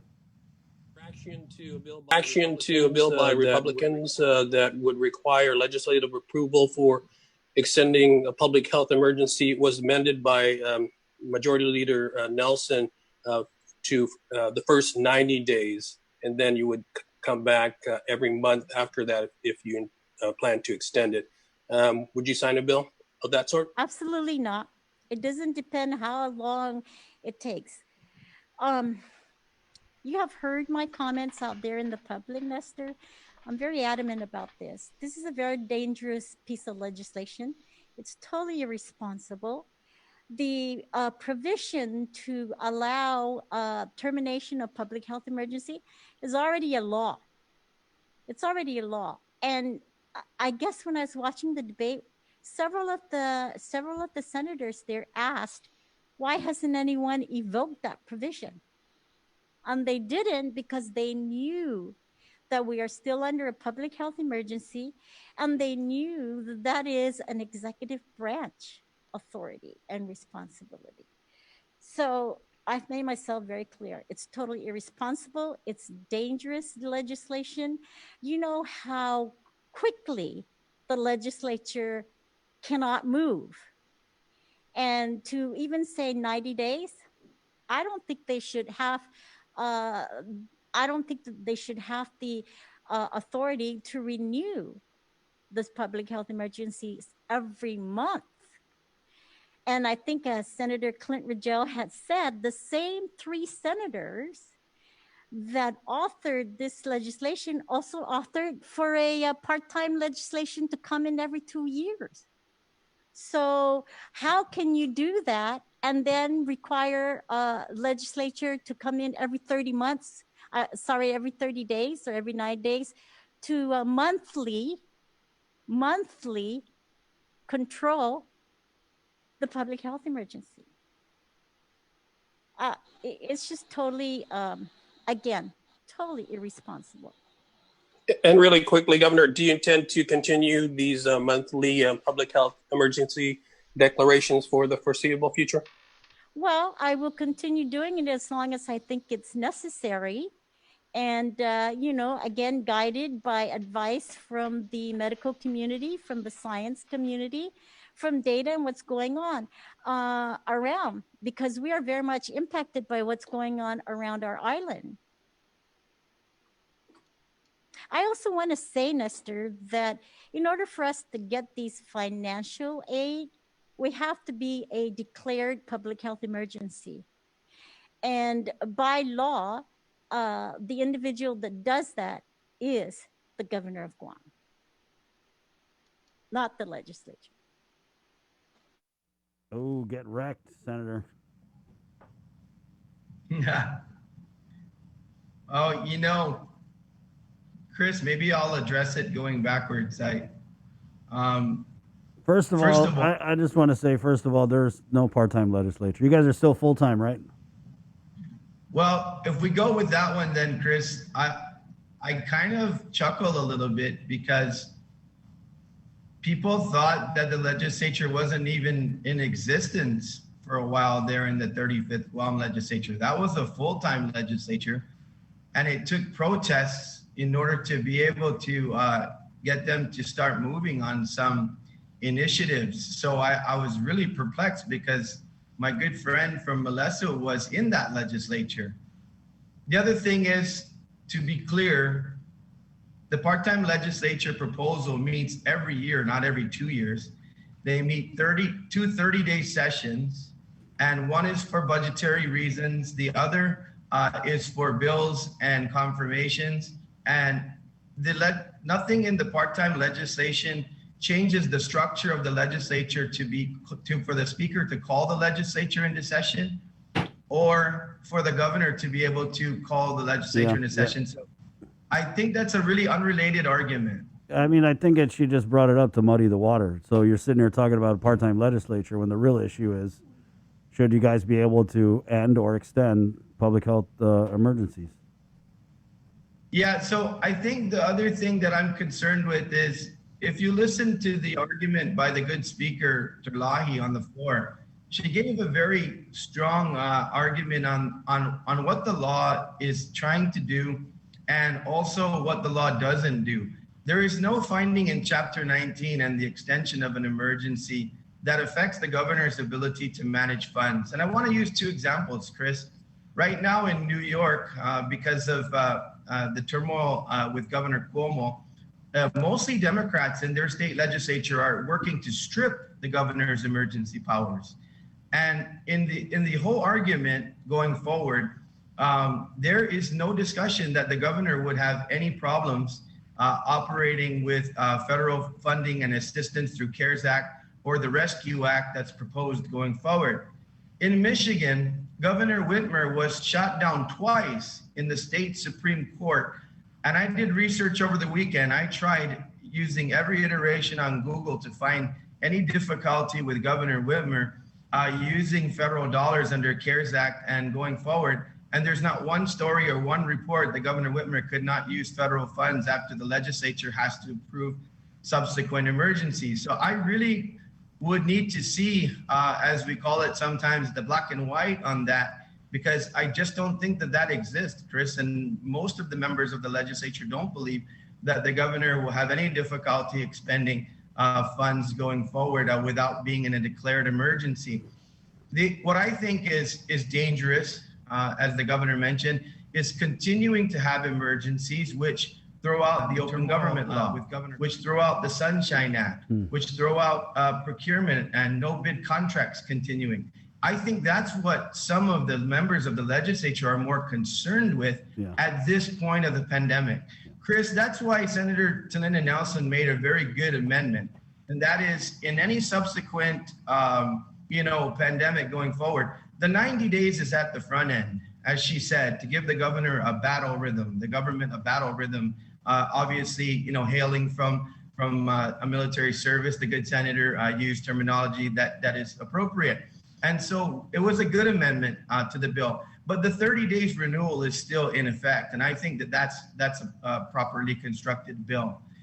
So I just think that that example of federal expenditures is not accurate. And I think that the more dangerous situation is the continuance of emergency for the purposes of expending funds without any oversight. Yeah, because there's a lot going on, and you guys haven't really been, I think, and probably a lot of people would agree with me, you guys haven't been really exercising your oversight authority. I mean, not just in this term, but, you know, in the last one. I know you just got started. But yeah, Senator, I mean, you're right. With the open government law, I don't get it. I don't understand why bingo halls, game rooms are open, but we're still operating under the shroud of secrecy with the suspension of the open government law. I don't know why people aren't making a big deal out of it. We had the governor's, what is her title now? Communications Director, Crystal Paco San Augustine on, I think it was about 3 weeks ago. And I asked her, I said, hey, what's going on with the open government law? We're opening, game rooms. We're opening, you can go get your dog's haircut. You can go to all these things. But yet we can't comply with the open government law. And she was like, oh, yeah, good point, Chris. Let me ask the governor. I'll get back to you. Never got an answer up to now.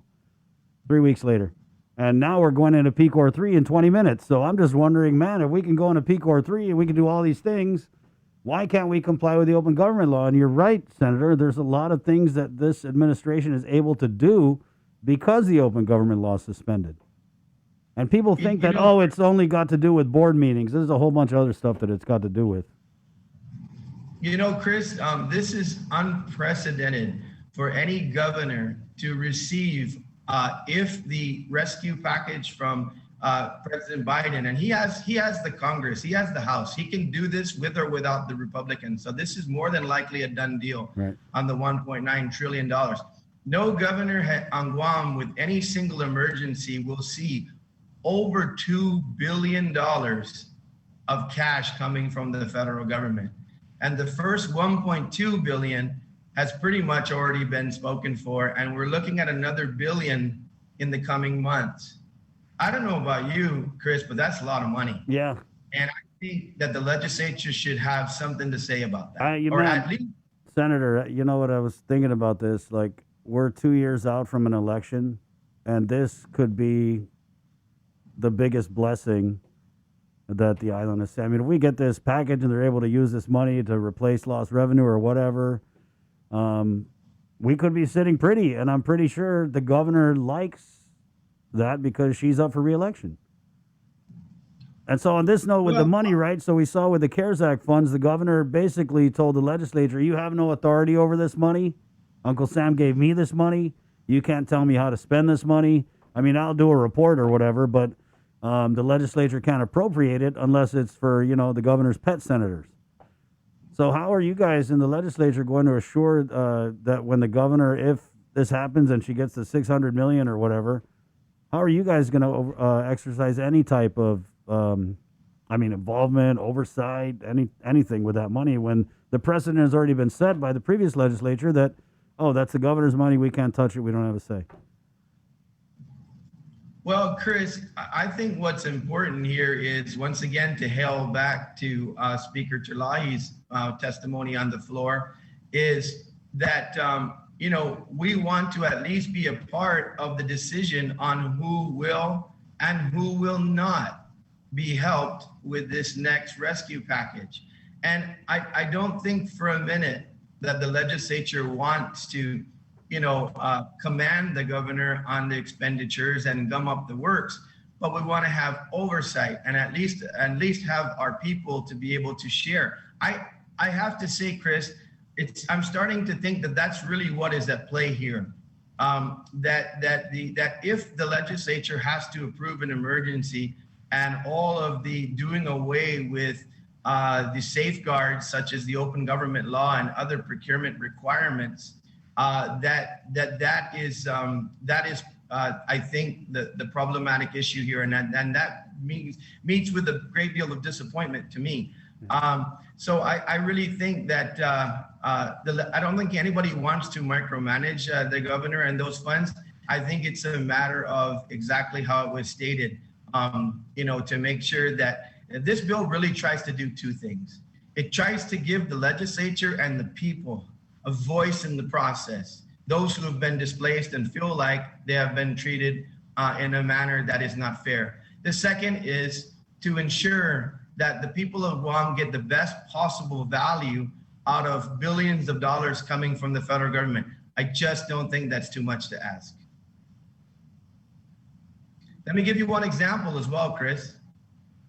Still haven't seen a report. I remember there was an oversight in the last legislature on the procurement debacle over there at the Pacific Star. In the event that that single event would not be covered by the federal dollars, guess who pays for that? Me and you, Chris, and Jason, and Sabrina, and all the taxpayers in Guam.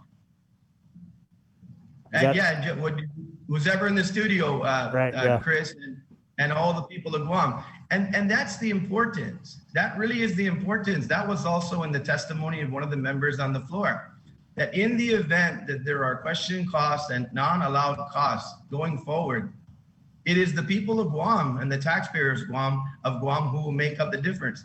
The other thing is, a lot of this revenue has the ability to not only generate tax dollars through sales and other distributions, but it also has the ability to levelize our general fund budget. So we as the legislature have to know what is going to be taken care of with federal dollars, that we can really concentrate on passing a balanced budget that's reflective of any savings we can pass on to the people of Guam. And so it's not as simple to dismiss, because this is the legislature's role. The legislature has so much of a role in terms of what is not a direct executive. And then I think I would finish with this, Chris. The discussion on the powers given. The powers given under this bill, the authority given under the original law crafted 20 years ago. Yeah, and Senator, before you wrap, I want to ask you about that, because that's one of the points the governor had brought up, and it's brought up a lot, is that they say, oh, this is already a law. If you guys wanted to end the public health emergency, you can just do it because there's already a law in place.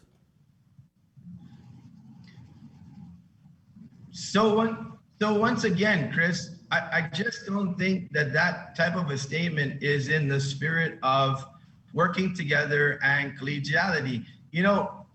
Because how can you say on one hand, the legislature hasn't come in and shut down the emergency, which the law allows them to do, and then on the other hand say, if you do this, all the money's going to stop from the federal government because I don't have the authority to spend it under emergency.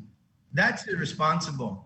I mentioned earlier in this interview, Chris, I want to see the black and white on that, because I would not work to end an emergency knowing the possibility that it's going to shut off federal funds.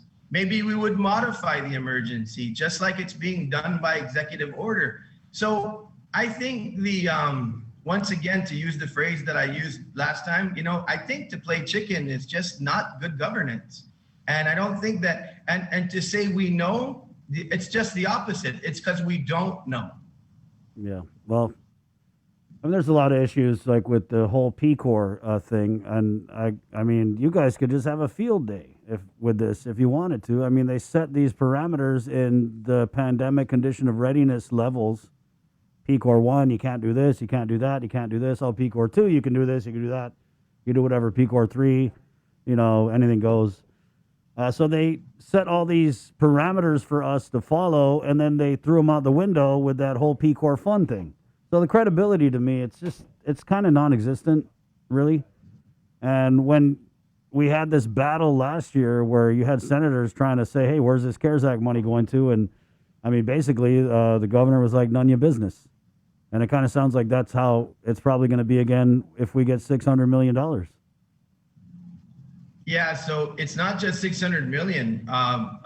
It's estimated to be $1 billion, Chris, and that's with all the other monies allocated for the relief in terms of unemployment, rent assistance, and everything else. So it's real money, and so yeah, I just don't think that that's true, because we are the power of the purse. The legislature's bill is the one that passes in the final analysis to run this government.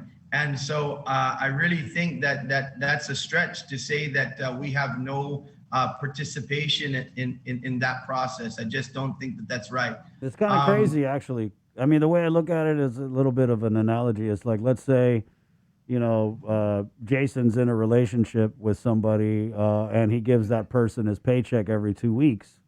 And that person, his partner, has, authority over his paycheck to pay the bills or whatever. But then I go and give Jason, like, hey, Jay, here's $1,000. Don't tell your other half that I gave this to you. And he's like, oh, I get to do whatever I want with this money. That's kind of what it is Uncle Sam's giving all this money over to the government of Guam. And then the governor's like, you won't tell me what to do with this. I'm going to hire a digital engagement manager. So, Jason, did the wife say, honey, where did you get those new clothes? Yeah, she did. I mean, in that case that Chris laid out, that would truly be a bizarre love triangle right there. Yeah, right. Yeah, so and maybe she would say, I think you bought Chris Dueña some new shirts. You seem to like his shirt. No, I mean, you're right. Because you guys aren't in charge of the purse, but the argument I'm thinking on their end is that, hey, yeah, you're in charge of this purse, but we got this other purse from this Louis Vuitton purse from Uncle Sam, and you don't get to say anything about this purse. Well, and it's the people's purse, right? Because the thing is that if that $1 billion has an offset to the general fund, and we can make sure that we keep taxes in line, and we can have a smaller budget, and we can make sure that the government runs efficiently, and we don't need to do certain things, that basically are covered for the year or two going forward under these federal programs. That's reporting back to the people of Guam, because that general fund revenue doesn't fall from the sky. Go ahead, Senator. Yeah, that general fund revenue just doesn't fall from the sky. It comes from the hard-earned tax dollars of our people. So I think that they want to know what capabilities do you have with these federal monies in operation of our government, and how can you save me a little money? It just sounds like the governor doesn't trust the legislature. Well, that's can you guys be trusted, Senator, with our health and safety? I not only think we can, I know we can, Chris. As much as I vehemently disagree with some of the arguments on the floor of my colleagues, I can tell you that I know each and every one of them is there understanding their purpose. And I can't imagine anyone on that floor who would really intentionally or neglectfully, not pass along an emergency declaration, maybe with some caveats, because of the fact that they want to make a political point. I would resign that legislature myself if that was the case. I don't think that's what we're doing here. I think we're trying to make sure that all of the voices who have been crying out have a seat at the table and make decisions with alacrity that don't affect the emergency, but are reflective of our community. I think that's very basic. I think that's our basic job. And I don't think that anyone down there would put people in harm. And if they would, then they should reconsider whether or not they want to continue to occupy that seat. Right. So other than having to be in a state of emergency to get all of this federal money, other than that, right, because that's kind of like the asterisk of it, is like we have to be in a state of emergency to get all this money and to get the Stafford Act or whatever. Other than that, do you think that we are still in a state of emergency relative to COVID-19 and the virus and the risk and the health part of it? I would say, Chris, that we're in a very managed emergency. I would say, and I was talking to some people yesterday. I was doing some work on a project, and there was some folks around, and the job site that I was at.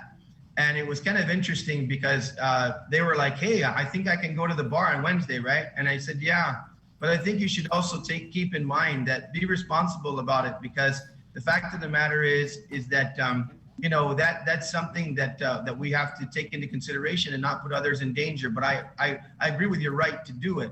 And, the husband and the wife said, that's exactly right.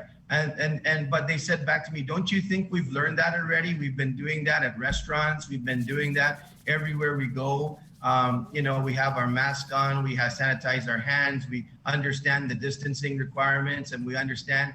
And then one thing that the guy said, well, if people get out of hand and bars are just a place that any bar that's just a place that's out of control, then they should just shut them down. So I think that's really where we're at. I think we're in a managed emergency. I think maybe right now COVID seems to be an ember, and it can be, come into a flame. I don't deny that possibility, but I think after a year almost, we've learned to live with COVID, vaccinations. Our people on Guam are like beating down the door for vaccinations, where nationally there's still some people questioning. So I think we are a responsible people, and I think we're right now in a managed emergency. Oh, that's a interesting way to put it, Senator. The way I look at it is that we're in the bathtub, and the kids, they love to bring a lot of toys in the bathtub, and but the danger is you bring too many things in the bathtub, it's going to spill over the side. So I think that's where we are with this pandemic. But you're right. I feel like it could be managed. But I also feel like, other than, like I said, we need to be in an emergency to get the federal money, I feel like they just want to keep extending it because there are people who are benefiting from the emergency procurement that's in place. There are people who are benefiting from the suspension of the open government law. There's just, this whole administration is benefiting from the lack of accountability and transparency that's been created by these Peace Corps conditions that we're living under. And I think that's the real deal, is that they're just doing a lot of stuff that when we cut on the lights and this emergency is kind of over, we're going to be able to see a lot of it. And whether or not that's going to happen before the election, I mean, are we still going to be in Peace Corps 3 by the time the election rolls around? Mail-in ballots. Oh, God. Well, Senator, so given that the governor pretty much took a big crap on your bill in public at the press conference Friday, that was almost like a dog whistle to all of our senators. I mean, dog whistle's not even the right metaphor. It was pretty blaring siren to her people down in the legislature. Hey, if you guys vote for this, you're cut. How much support do you anticipate for this measure moving forward now that the governor is, I mean, we knew how she felt about it. And it was also interesting that there was written testimony. I wanted to ask you about this. There was written testimony on the Department of Public Health letterhead, and it was basically saying that your bill sucks.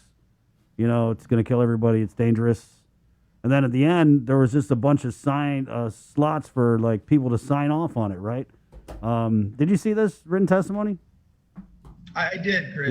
Yeah. And so, but not all of the slots were signed off on, which I thought was interesting. So they had this whole, we hate your bill, and then it was like Arts and Augustine, and then they had a slot for like chief of police, and I want to say it was like the whole cabinet, or at least most of the agencies that are quote unquote responding to the pandemic. But what did you make of that testimony, and what did you make of the fact that it wasn't signed off on by some key people that were listed on the signature lines? Yeah, I thought the latter of your statement was very curious as well, and I'd rather address the body of the letter. Chris, we've both been around this process for a while. It really wasn't simply just the talking points, and so if I would have saw something that jumped off the paper to me that really became alarming. But it was the same talking points for those who opposed this bill, and I feel for those individuals because they work at the pleasure of the governor, and if you work for the governor, you are in line with the governor's position. Otherwise, you get to spend a lot of time with your family. So the thing is that I think that letters coming out of that nature that don't really add anything other than the talking points, then I think it's just a reinforcement of the governor's position. So I didn't see anything in there that jumped out at me. What I find interesting was just 2 weeks ago, while this bill was being heard and kind of the fire was starting to engulf, there was a 2-hour oversight with public health, and I thought they were just incredible. They had all hands on board, and this was via Zoom, not at the legislature, right, using all the technologies. They had all of their people there. They answered 2 hours of questions, and I think they came out with some unique things to do with regard to vaccinations and some expansions and some things that they could do better by suggestions of the legislature. And also, it was a very cordial 2-hour meeting with a bunch of information. So I continue to believe in our rank and file. I continue to believe in those that we voted for confirmation that they can handle their job and that they could handle it if they had to come to the legislature and provide information under oath. Well, there you go. Anything else in closing, Senator? You know, I just hope that, we get a favorable vote today. I just hope that, that those that are truly What's it looking like, though? What's it looking like? Well, I'm just going off the testimony on the floor, Yeah. and it looks very favorable. I Like what? think. I Like think that the bill 8-7 or? I think that the bill has the votes to pass. I'm hoping and praying. I'm not sure that it's going to get to the veto-proof pass.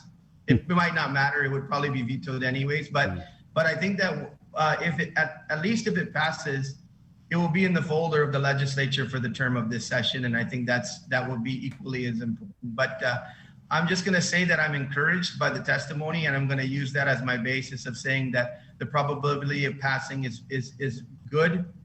But I'm not sure that we would get to the 10 plus.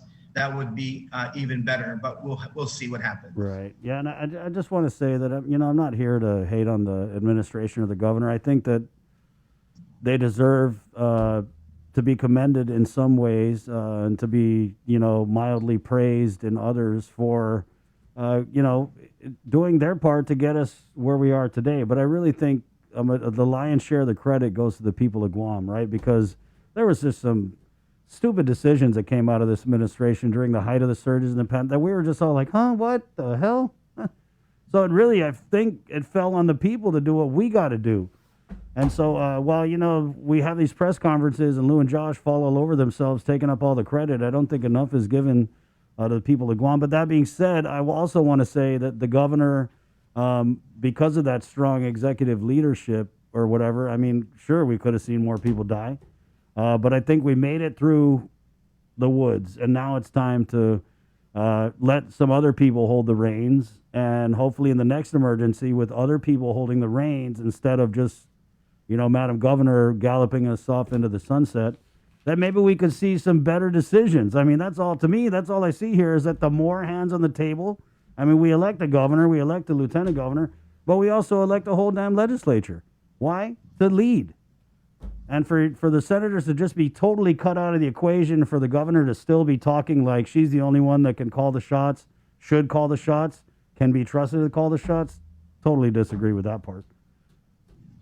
Yeah, Chris, I couldn't have summed it up any better. And that's the sensibility that I'm hoping will descend on today's vote and see the wisdom in this process. And so we'll see where it goes. But yeah, I think you and many of that praise, to include myself, was a huge part of our testimony on the floor. It was not a take to task environment. It was man, you guys did a good job. Now we want to help. Yeah, totally. And that's what I think with the thing with the governor, she just gets so triggered when you even hint that she could have done something better. We've seen it. That's why she doesn't have a lot of press conferences, because the media's like, hey, what about this one? And then she's like, totally irresponsible. Totally. So I get it that, maybe she thinks like, oh my God, they're saying that I suck or I didn't do a good job. Well, not saying that. We're just saying the table has a lot of chairs and you can't be the only one sitting at it. Whether you're Republican or Democrat, I don't even care if you're Republican or Democrat. It doesn't matter to me. I'm just saying that more voices need to be involved in the process the next time around. We can't go back, right? But we can go forward. So hopefully we will. Thanks, Senator. Absolutely, Chris. And once again, thank you for this opportunity. I always enjoy your show and the ability to talk to the people of Guam. Yeah, of course. Take it easy. Break a leg. Good luck. Okay, viva. 804. Yeah, and to me, it's just unfortunate that, they're shooting the messenger on this thing, and he happens to be a Republican senator because, like I said, I don't think it's a Republican-Democrat issue. I think we do have good minds on both sides of the aisle. So, well, you know what? How many totalies was that, Joe? That you rattled off? It was 3. No, in the press conference, it was 3. It seemed like way more, though, right? I mean, if it was a cartoon, she would have had the smoke coming out of her ears. She just reminds me of some of my mean aunties when they get mad and then just like, you're like, oh, shoot. Oh, damn, Nestor. Why'd you ask her that question, Nestor? I want to play it again. Can we play it again? Yeah, let's go. I'm going to play it. You know what, though? What's up? You know what we are in right now? We As are of in 4 P minutes Core ago. 3. Ooh, it's P Core 3. Everybody take off your mask. Guys, take off your mask. Whoa, Come on, whoa, guys. whoa, wait. Jason, burn your face shield. No. Let's go have a mask burning. I'm just kidding, guys. This is sarcasm, boys and girls. You know I'm not that guy. I'm like the stay-home guy, okay? Wash your hands, wear your mask. That's the guy. But I wouldn't be surprised if they had some of these like Hell's Angels people had like a whole mask burning. Isn't that kind of funny? To imagine like we're gathered here and just burn the mask. Oh, God. Okay. Anyway, it's 8:06. We're KUAM-FM. I got any Guam. Yeah, I want to play this again. I just get a kick out of it, and the governor's stance is her stance. And there's one thing about our governor is like when you ask her something, when you have the opportunity to ask her, because there's still a couple things that I wanted to ask. I asked Crystal, I'm sorry, I'm just going to rant for a sec. But 3 weeks ago, Crystal Paco San Augustine came on this show at the end of the show, and it was there was some announcement about is a PCOR 2 point something and other things are going to open. But I was like, hey, Crystal, where does the governor stand on this bill that would bar people who have been convicted of official misconduct from working in the government of Guam? Which is a totally valid question to ask any governor, any elected leader, really anybody. It's not like it's a crazy attacking kind of question. And I think Crystal's response at the time was like, oh, I haven't had that conversation with the governor, but I will ask her and I'll get back to you. And I'm still waiting. Good thing I wasn't holding my breath because I would have been dead by now. That's a long time. I don't think anyone can hold their breath for 3 weeks. It is what it is, guys. I mean, it is what it is. It's 8:07. We're going to take a short break. Where are we going to play that After clip? we play this clip from the governor. The totally. I like the way she says totally. It really reminds me because the T is silent. Right? You guys don't know there's a silent T in the Chamorro alphabet. Yes, Saturday. Saturday and totally. It's like when you say the word appreciate, but you leave out the first A. Right. I appreciate it. Appreciate. So again, here's Nestor Lecanto starring in Friday's press conference. He had the best question, as always. You know what I mean? Way to go, Nestor. And, he also does In Full Zoom, which is a great show that we have. But again, it's Nestor Lecanto asking the governor her opinion of Senator Chris Duenas' emergency and or extend bill. Action to a bill by Republicans that would require legislative approval for extending a public health emergency was amended by Majority Leader Nelson to the first 90 days. And then you would come back every month after that if you plan to extend it. Would you sign a bill of that sort? Absolutely not. It doesn't depend how long it takes. You have heard my comments out there in the public, Nestor. I'm very adamant about this. This is a very dangerous piece of legislation. It's totally irresponsible. The provision to allow termination of public health emergency is already a law. It's already a law. And I guess when I was watching the debate, several of the senators there asked, why hasn't anyone evoked that provision? And they didn't because they knew that we are still under a public health emergency, and they knew that that is an executive branch authority and responsibility. So I've made myself very clear. It's totally irresponsible. It's dangerous legislation. You know how quickly the legislature cannot move. And to even say 90 days, I don't think they should have the authority to renew this public health emergencies every month. And I think as Senator Clint Rigel had said, the same 3 senators that authored this legislation also authored for a part-time legislation to come in every 2 years. So how can you do that and then require a legislature to come in every 30 days or every 9 days to monthly control the public health emergency. It's just totally, again, totally irresponsible. And really quickly, Governor, do you intend to continue these monthly public health emergency declarations for the foreseeable future? Well, I will continue doing it as long as I think it's necessary. And, you know, again, guided by advice from the medical community, from the science community, from data and what's going on around, because we are very much impacted by what's going on around our island. I also want to say, Nestor, that in order for us to get these financial aid, we have to be a declared public health emergency.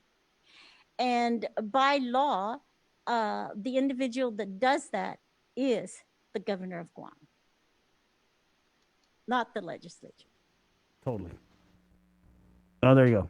It's 8:11. Good morning. This is The Link, brought to you by Cavo Enterprises, IT&E, and Carrier at 647 Kewell. We'll take a quick break, and we're back with more of the show next. Good morning. Make it through the week. GU Self-Storage, conveniently located near the Harmon McDonald's. We offer affordable rates, online payments, and auto bill pay for your convenience. Plus, gate access daily from 6 a.m. to 9 p.m. Call us today at 648-7867 for more information. The relationship between Guam and Manila, Philippines is undeniable as we share similar cultural traditions, history, and heritage, with generations of Filipinos calling Guam home. KUAM presents a monthly look at the capital city featuring in-depth and engaging interviews on everything from medical tourism to new business and government leaders. Veteran newscaster Nestor Lecanto delivers Beyond Our Borders. This special program is brought to you by the Bank of Guam and KFC. Only one company on Guam provides every solar energy solution under one roof. Micronesia Renewable Energy. You want solar only? They got that. You want solar with batteries? They got that too. You want outright purchase or lease purchase? It's up to you. Does your solar system need a tune-up? That's what they do. For solar energy solutions from A to Z, you can count on MRE. Give them a call at 632-2613 for a free consultation. MRE, providing real solar solutions built by real solar experts. Half a day. Does your child have a hearing loss? We are parents of deaf and hard of hearing children and volunteers with Guam's Positive Parents Together, and we are here for you. We know how you feel and have walked in your shoes. We want to help you navigate your way through our educational and medical systems, and most especially, your emotional journey. Please visit us at www.guamparents.org for more information. Hungry? Grab your phone, open the app, make the order. Done! Satisfy your cravings in a safe, quick, convenient way. Make the dash to Uno Go now. uno-go.com or download at the App Store today.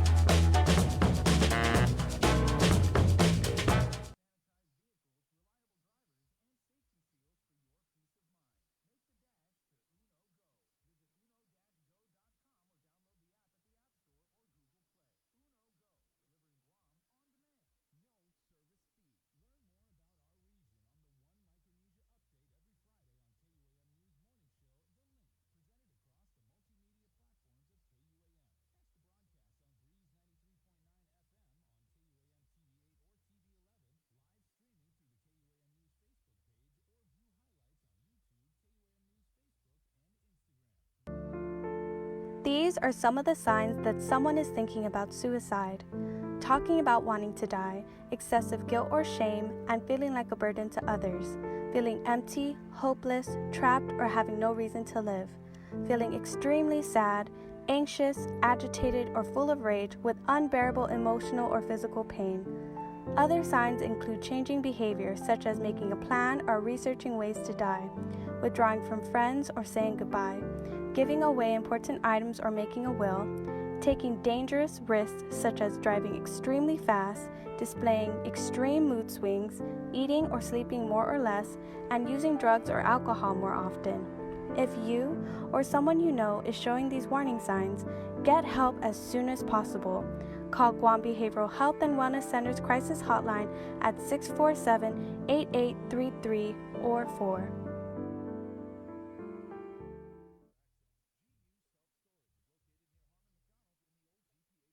Our frontliners have been working tirelessly to keep us safe, and now they need your help to get our island back up and running as safely as possible. Did you know your smartphone can be one of the most powerful tools in our fight against COVID-19? That's why we're bringing you the Guam COVID Alert Exposure Notification app. This app works by letting you know if you've been exposed to someone who's positive.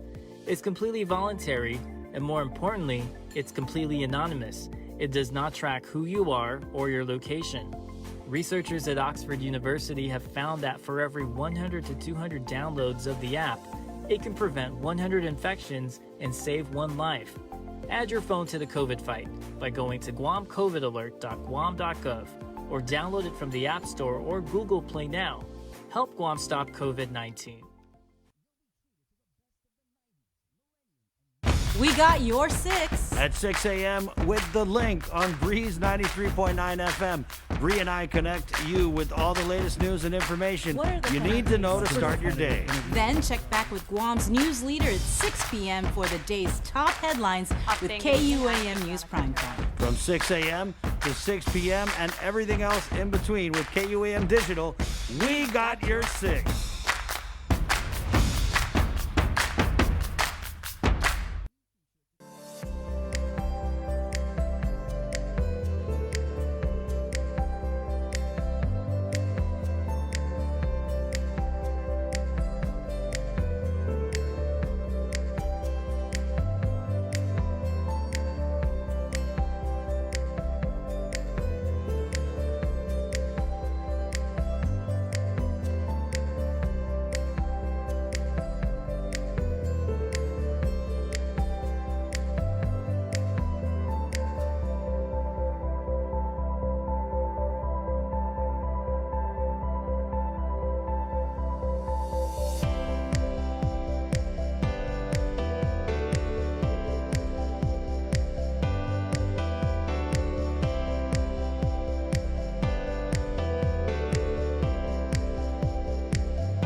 Remember, I forgot to ask Mayor Atlig about this, but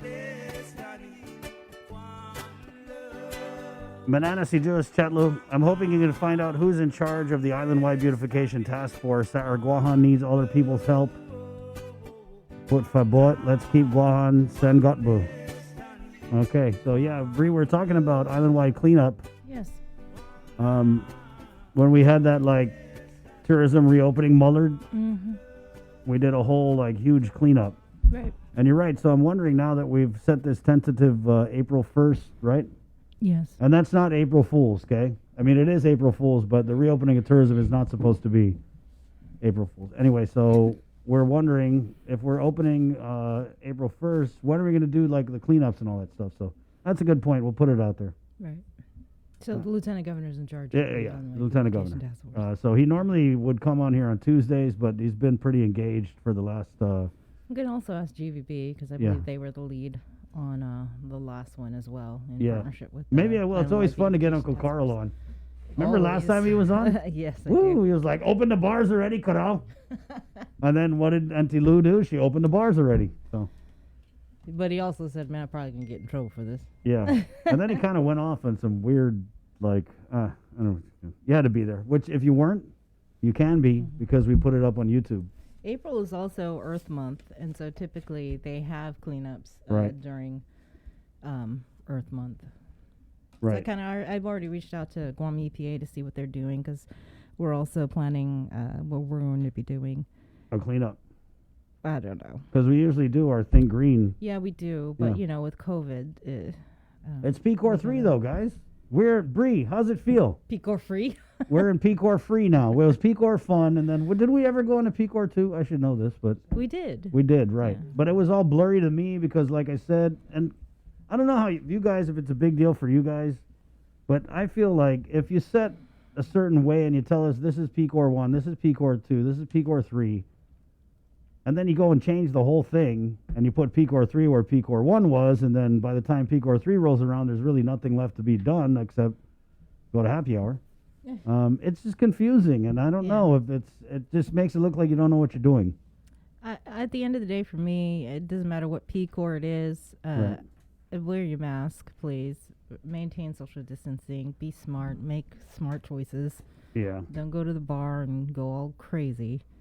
Because we don't want to go back to where we were last year. I know I sure as hell don't want to go back there. Yeah, we don't want to see people die, basically, is what it is, right? 8/21, Monday, February 22nd. Let's go into the Zoom room? Yeah, Zoom room. Sorry. Where we have Terrelyn Francisco, who is with the LCSW, and also the NASW, the National Association of Social Workers. She's the Guam chapter president-elect. So first of all, congratulations on that. Congratulations. Oh, thank you, Chris and Sabrina. Thank you for having me this morning. No, we really wanted to get you on the show because, we had a conversation with Teresa Ariola last week from Guam Behavioral Health and Wellness Center, and she was talking about, we know there's people that are graduating at the University of Guam, and there's actually a meeting today with Lieutenant Governor and some people from the University of Guam to talk about where all these graduates going because they are experiencing a shortage in social workers, in counselors, psychiatrists, psychologists, and they're just not getting them to come over to the Guam Behavioral Health and Wellness Center, and there is a dire need across the government. And I'm wondering if you could kind of speak to that. Are we seeing a shortage, and why? We consistently, and I can't really speak for any of these specific organizations, but I do know that social work on average can graduate about 12 social work students each year, per cohort.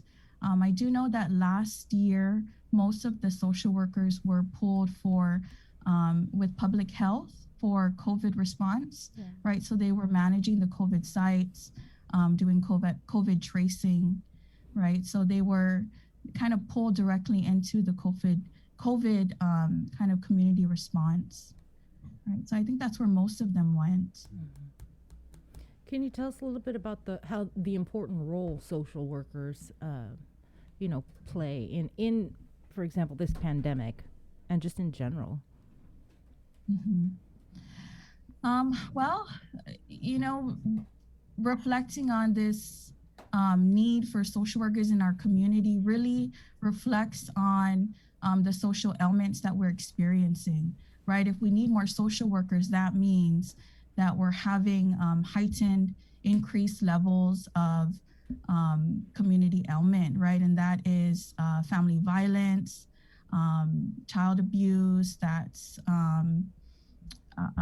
unemployment, homelessness, a lot of economic disparity, right? A lot of even medical needs, right? So you need social workers. We're a generalist practitioner profession, meaning that social workers work everywhere, right? And we're kind of like the missing link to facilitate different processes, to connect people to the needed resources that are required for them to take care of themselves and their families, right? We work on all different levels, right? So we work, we respond to crises, but we also work on a macro level as well, right? So we're really the only helping profession that within our code of ethics is advocacy, right? So social workers are able to kind of help navigate large systems, right? And help to create better policies for marginalized populations, right? So any organization can hire a social worker. Yeah, you checked off every single item from family violence, child abuse. Child abuse especially really hits me and really gets me burning, considering the fact with what happened over at the Child Protective Services and the need to declare a emergency for that particular agency, and the need for the Department of Youth Affairs to step in, and having, being in your line of work and to hear what happened. And that's something that we hear from Melanie. She's been on the show. There's a backlog of cases. We need social workers again. I mean, how does that make you feel when you hear what happened over at CPS, that you had all those cases that just kind of just sat there in the hundreds?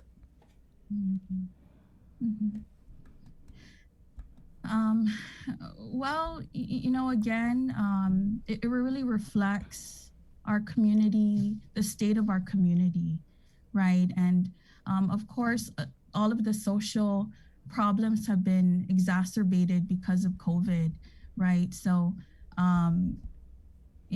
people haven't been able to, a lot of our families are just not able to function for themselves, right? And the heightened stress level of individuals and families, of the providers of families, right, have led them to seek other means to deal with that stress, right? And to channel a lot of the emotional distress, right, in other ways that are harmful, that aren't exactly healthy, right? So collectively, it just reflects, the state of all of our community, right? And social workers, will really rise to the challenge, right? Social workers, since the beginning of the pandemic, have not, we've still been working the front lines, right? A lot of the different sites, public health, DOC, a lot of those sites have been like hotspots, right? So even with consistent exposure, social workers are still going to work every day, right? And that's just kind of the trait of the profession, right? Of our professionals, right? Is to, no matter what, to be able to try to continue to respond to, those that we serve, right? And I also know that, because we're so generalist, a lot of the social workers were shuffled to different agencies during the COVID response, right? So you can have a DOE social worker working at the quarantine site, right? Trying to help people work on their hardship exemptions, right? And trying to help people work from being in quarantine to being safely reintegrated into the community, right? So, we haven't stopped working. We've been consistently exposed. We did even lose a social worker in the past year. We lost, his name was Ricky Mendiola, right?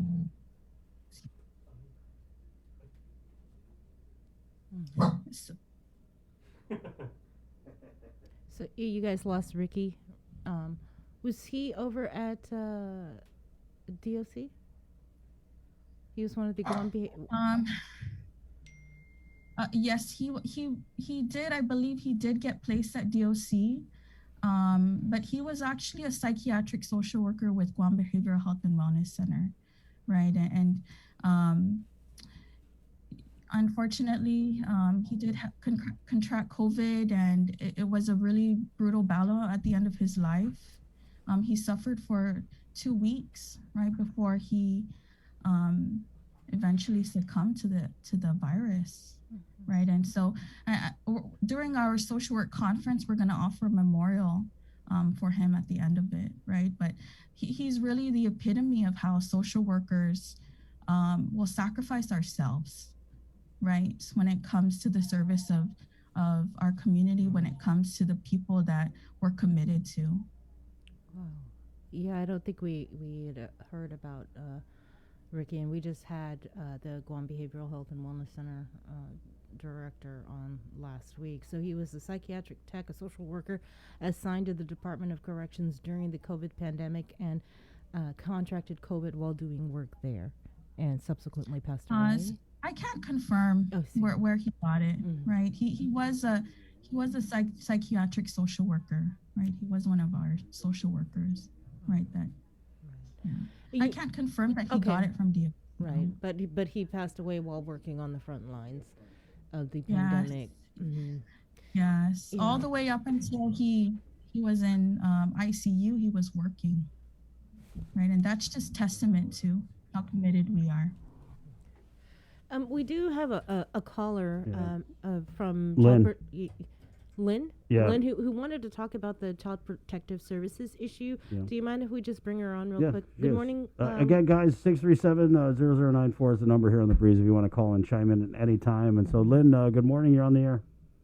Hi. So I'm just concerned because the pandemic should not be an excuse why you guys are backlogged. That's not an excuse. So it's like saying, okay, my mom or my dad hit me, so we'll just have to wait because the government agencies are backlogged. That's not an excuse. That should not be an excuse. COVID should not be an excuse, and this is not exceptional because these children lose hope each day that they're getting beaten up, whether it's physically, mentally, emotionally. That's not an excuse. And while someone walks into your office and while you guys are just sitting down like a skeleton's crew, like nothing's going on. So I'm sorry, that's not an excuse.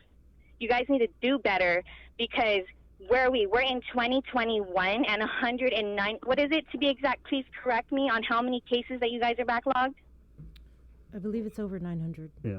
Oh, over 900. That is ridiculous. Are we waiting for one of our children to get shot or get beaten to death because the government or whatever it is, your CPS agency is backlogged? That is not an excuse. That is a poor excuse. Maybe if it was your child, maybe you would feel differently about it. Thank you, Lynn. Thank you, Lynn. Yeah, I just to feel- be I clear, feel Terry. exactly, Yeah, you know, Terry so- doesn't work for CPS. Yeah, she does so- not. She is with the Yeah. Oh, social I'm workers. sorry. I'm sorry. I didn't mean to give you the heat, but No, someone no, needs no. to get the heat Yeah, for we it. want to we want to bring the heat on this issue. Yeah. You're right. I think that's just as criminal Yeah. of setting aside and not doing anything Mm-hmm. about it. But then again, you know, the governor did step in. She declared a state of emergency, Yeah, albeit 900 complaints later. Yeah, albeit. Yeah. Sorry. I see. I'm sure, Terry, you can feel and sense the frustration, and not just from Lynn, but just people who are listening and who have seen the stories about what happened over at CPS, and at the same time still wondering what happened and why hasn't anyone been held accountable. So, Yeah, I that mean- just really irks me. And It's again, sad. yeah, it really is. All those children. Lynn, thank you.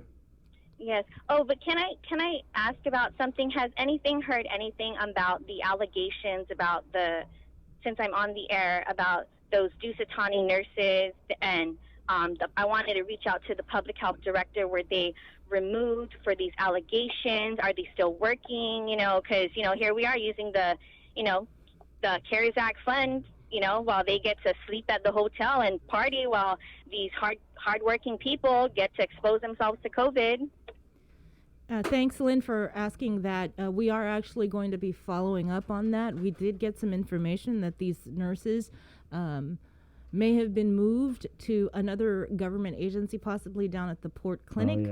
We are still trying to verify that. We will be having the speaker on, I believe. Will she come on this Wednesday, week? yeah. Okay, she'll be coming on this week. So we'll be following up with her on the status of that, because she did write to the director asking for a full report on it. And during the oversight hearing, they didn't really even talk about it, other than she's waiting for the director to submit his report. And it's been a while since that oversight hearing, and it's due for a follow-up to figure out how serious they are taking this. I just want to say, though, Bria, sorry to interrupt, but I just want to say at the press conference Friday, I believe one of the nurses who was the subject of this complaint was given high praise by one of the panel there at the press conference. So I'm not even sure what is going on. The director said one thing, we hear another, so you're right, something that warrants another follow-up. Yeah, that's still on our radar, and definitely you will see something coming out this week. Whether they do nothing, which they're probably going to do. But can I? Isn't it? Correct me if I'm wrong. Isn't it whenever there's an ongoing investigation, they're supposed to be put on administrative leave? Any government agency, right? I don't know the process, And but that's for, like, typically, GPD sometimes? typically Yeah, they do that. Yes. Oh, okay. Yeah. Okay. And then once again, I do apologize to the lady. I Oh, no, yeah, don't worry about it. CPS, but yes, for those of you that are listening and you work for CPS or any agency, that's really poor, and that's a sad excuse, because that should not be happening. 900 some. Yeah. That's ridiculous. And then we had a comment. Someone said, "Oh, get CPS on the show." We've had them on a bunch of times since this developed, and even before this news broke. And then from what they had said was there was one person who was in charge of receiving the complaints, and I don't know why this person allowed them to stack up that much, but from what we know, I don't even think that person's with the department anymore. But God, you should have called somebody. Right. Lynn, thanks for paying attention, though. They are short-staffed over at CPS, but Yeah. like you said, no excuse. I mean, if people can telework and they can pull other people from different agencies, and maybe it does require a specific type of training to deal with that. Like, Well, it kind of sounds like they just were receiving a bunch of 900 complaints. Yeah, exactly. Jesus. Yeah. They can't take that much training to vet through some of those. I mean, we're Mm-hmm. not talking about, therapy or one-to-one or anything like that. We're just talking about the administrative process of accepting and vetting these complaints. But you know what? You're right, Sabrina. To me, it is pretty criminal. You know what I mean? Especially when you think about, people are saying like, oh, the parents, what about the kids though? Yeah. You know what I mean? CPS is supposed to be there to protect the kids, and this is it's just a egregious failure on the part of this administration. Thank you, Lynn. Thank you. You stay safe. Yeah, and call anytime. Okay, thanks. Bye. All right. Hey, Terry, sorry about that, but obviously people are very frustrated. Yeah. Mm. And we know it's not your fault. Yeah, totally not your fault. But do you know how many social workers are actually working over at CPS? No, I don't. Okay. I don't have that number right now. I can imagine though that that type of work, especially, and even for family violence, domestic violence, it's got to be very difficult to be inundated in, because we know that the crimes are really high, right? With that particular Right. crime. And the type of work as well, Mhm. right? The constant emotional distress, right? That you have to kind of respond to on a daily basis, Yeah. right? So Let me ask you, Terry. So, as frontline social worker, how frustrating is it when you run into these kind of like roadblocks or speed bumps that you run into when you're dealing with the bureaucracy of government?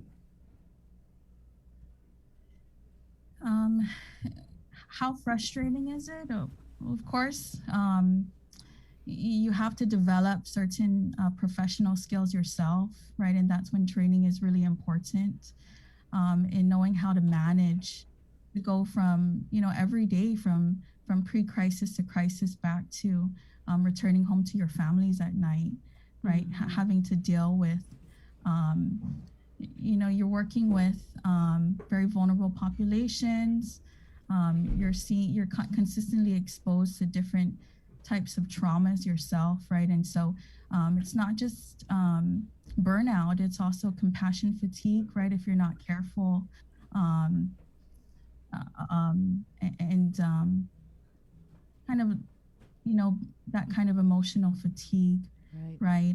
That can be very harmful to our own mental and emotional well-being, right? So what do we need? We need,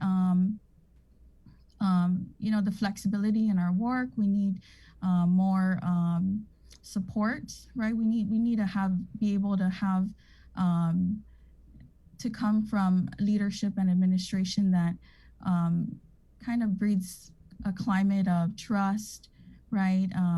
And validates, our abilities to and our competency when it comes to facilitating the needs of our clients, right? So that really helps, right? When we have those kinds of environments that we're able to work in, because it helps with our morale.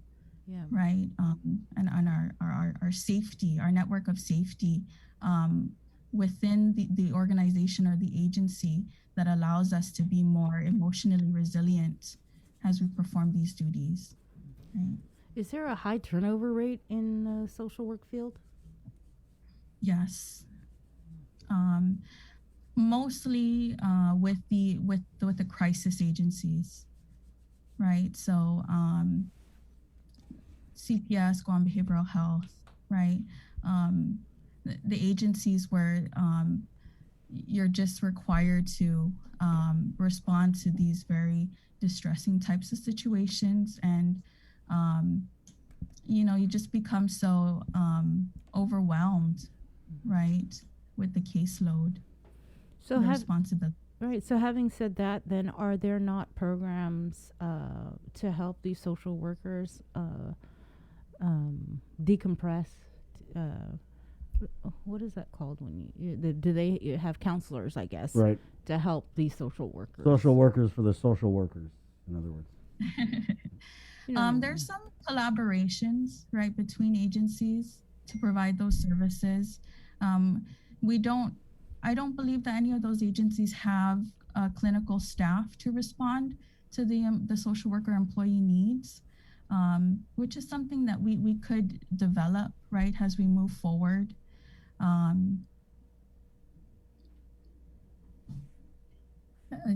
The government of Guam does have like worksite wellness, but and we don't. Social workers become too engrossed within the work to even manage their own self-care a lot of times, right? And again, social workers will, you don't just, you have to consciously become a part of this profession, meaning that you have to have a personality that becomes committed to service, right? So we're always going to put our clients first. Right. Being a member, you're now the president, right, of the National Association of Social Workers here in Guam. Is that correct?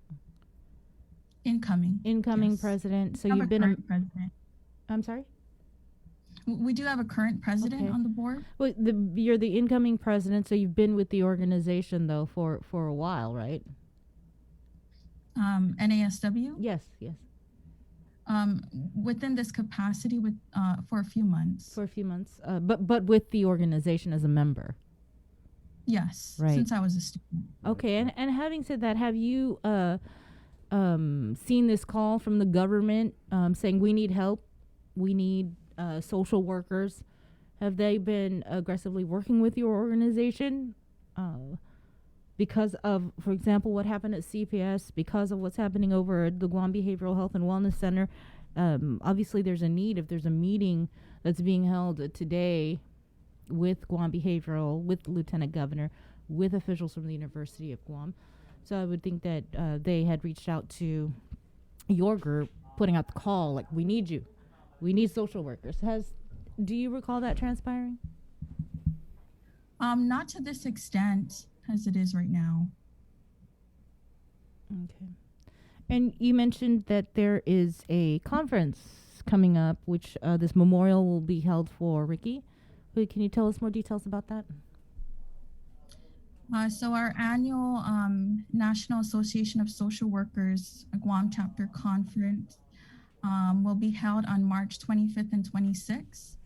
The theme of it this year is maintaining connections through changing environments. Social workers are essential, right? And so the 2-day conference is going to be conducted virtually. We'll really aim to be a debriefing and kind of a reflection as a social work community of the different social movements that have transformed our community and our society within the last year, right? And so, of course, the second day focuses on COVID-19 pandemic, but there is also the Black Lives Matter movement, that was really took flight right last year. So the first day of the conference is going to focus on racism and disparity, and kind of how we've tried to make connections to that movement on Guam, right? So the first panel on the first day will be discussing the upcoming renegotiation of the Compact of Free Association, right? So we'll have representatives from the different Micronesian communities. And COFA itself is really a reflection of, these bigger, larger systemic treaties, systemic agreements, of which our community on Guam as a territory kind of has to absorb the impact, the social impact of, right? So that'll be on the first day. That's kind of the primary discussion on the first day. And then the second day on the 26th will be the COVID response, right? And kind of discussing what we're discussing now, right? How can we kind of troubleshoot? What are the problems that social workers have faced? And what are we needing to move forward? Be a little bit more proactive. Yeah. Well, Terry, we certainly thank you. How do people sign up for the conference? So I did leave Jason. I believe he said he was going to put it on the Facebook comments. Okay. It's the registration link. Okay. But they can also email naswgu@gmail.com if they're interested in registering. Do you know how many social workers we have on Guam? Within the NASW, and you have to sign up for membership, right? So that's the only numbers that we have. So it's not fully accurate of the whole number of social workers on Guam, but registered at this time within our membership is about 300. Wow. Are all 300 fully employed? All 300? You have to be. Yes. Yeah. Okay. All right. Yeah, but well, we certainly thank you for you coming on and all the work that you social workers are doing. Unsung heroes. Thank you so much. Yes, thank you for having me this morning. Okay. Have a good day. You too. Thanks, Terry. Thanks, Terry.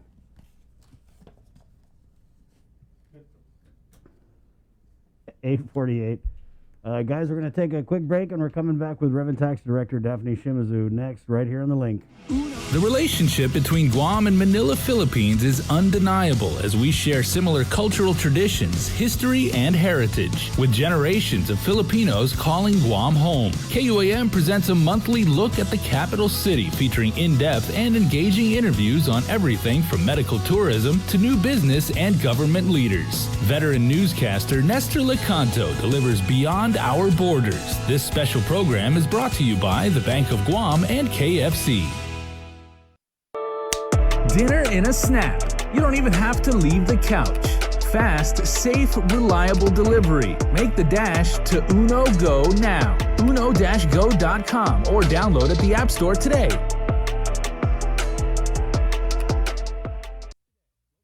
Only one company on Guam provides every solar energy solution under one roof. Micronesia Renewable Energy. You want solar only? They got that. You want solar with batteries? They got that too. You want outright purchase or lease purchase? It's up to you. Does your solar system need a tune-up? That's what they do. For solar energy solutions from A to Z, you can count on MRE. Give them a call at 632-2613 for a free consultation. MRE, providing real solar solutions built by real solar experts. GU Self-Storage, conveniently located near the Harmon McDonald's. We offer affordable rates, online payments, and auto bill pay for your convenience. Plus gate access daily from 6 a.m. to 9 p.m. Call us today at 648-7867 for more information. Half a day. Does your child have a hearing loss? We are parents of deaf and hard of hearing children and volunteers with Guam's Positive Parents Together, and we are here for you. We know how you feel and have walked in your shoes. We want to help you navigate your way through our educational and medical systems, and most especially, your emotional journey. Please visit us at www.guamparents.org for more information. We got your 6. At 6 a.m. with The Link on Breeze 93.9 FM. Bree and I connect you with all the latest news and information you need to know to start your day. Then check back with Guam's news leader at 6 p.m. for the day's top headlines with KUAM News Primetime. From 6 a.m. to 6 p.m. and everything else in between with KUAM Digital, we got your 6.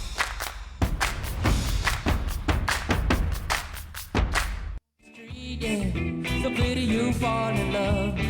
Island girls everywhere you go. Gotta give shouts out to our local girls. A little island out in the sea. Short drives everywhere. How many everybody? You are hanging out with The Link here on a Monday morning. PCOR 3 is now in effect as of about 51 minutes ago. Our island has returned to pandemic condition of readiness level 3. We might recall we were in that for a little bit last year, but we are actually taking a look at a guidance document that Adeloop had sent us via WhatsApp a few minutes ago. So Chris and Bree are kind of pouring over that. Some thoughts from the both of them coming up in just a few minutes, but we want to tell you what is going on right now because the Link exclusive special that we offered you guys last week has been extended. So Joser's got that picture, and if those of you need a hot meal today, whether for lunch or dinner, our friends over at Uno Guam are giving you guys an amazing deal. If you use the promo code LINK100, LINK100, when you check out from any of the fine restaurants that are participating in Uno Go's partner network, you will get free delivery.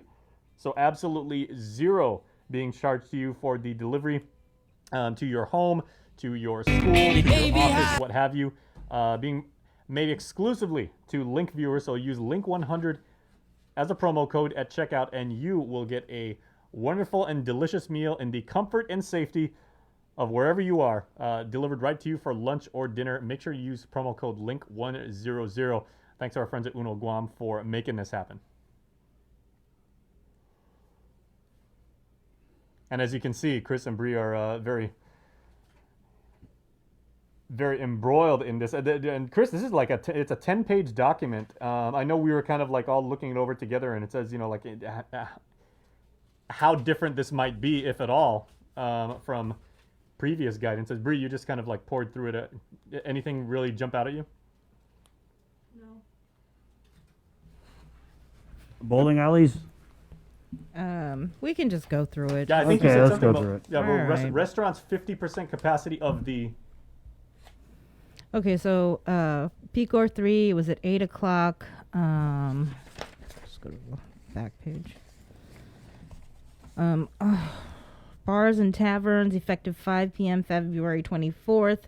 50% occupancy load. Bowling alleys and food concession sales. That was effective this morning at 8 a.m. They cannot exceed 50%. Childcare facilities. Congregation of people, no more than 25 people, must maintain social distancing.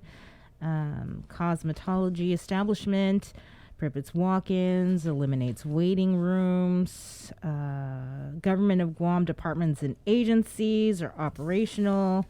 Again, wear masks. Gymnasium, fitness centers, and dance studios, 50% of the room's occupancy load.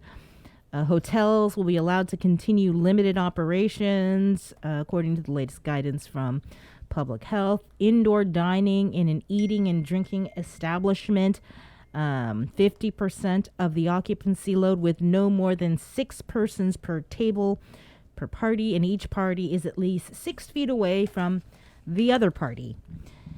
And since Bree just brought up the thing with athletics and, gyms being open and they have their restrictions there, I reported earlier in the morning when we did our news update. For those of you wondering about sports events, all non-contact sports are resuming on March the 1st. So non-contact sports are not effective with PCOR 3, at least not as of today. Those will resume on March the 1st. And as Bree just said, bars and taverns will resume their operations Wednesday at happy hour at 5 p.m.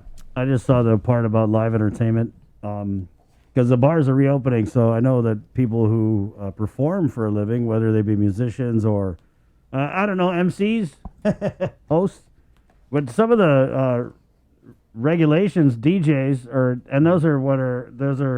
so live entertainment in this guidance is defined as a musical act to include bands and singers, theatrical play or act, including a stand-up comedy, magic acts, dance performances, and disc jockey performances using vinyl records. They're just DJs, basically.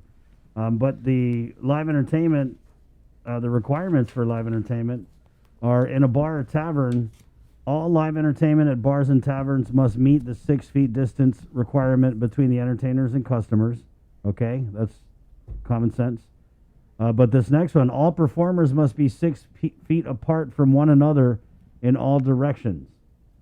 So that means if you're playing in a band, you've all got to be 6 feet apart, away from each other, which I've seen on social media is not what's happening. People are just, playing next to each other. Like, and a lot of these bars, like the gigging area for right. a band. It's small. Yeah. That's I so saw you know who's gonna. There was a post on social media, and then there was an event, a singing thing, at one of the local hotels, and they had like a plastic barrier with the group and the crowd. Right. I don't even know if anybody was there. And that's part of the requirements. Right.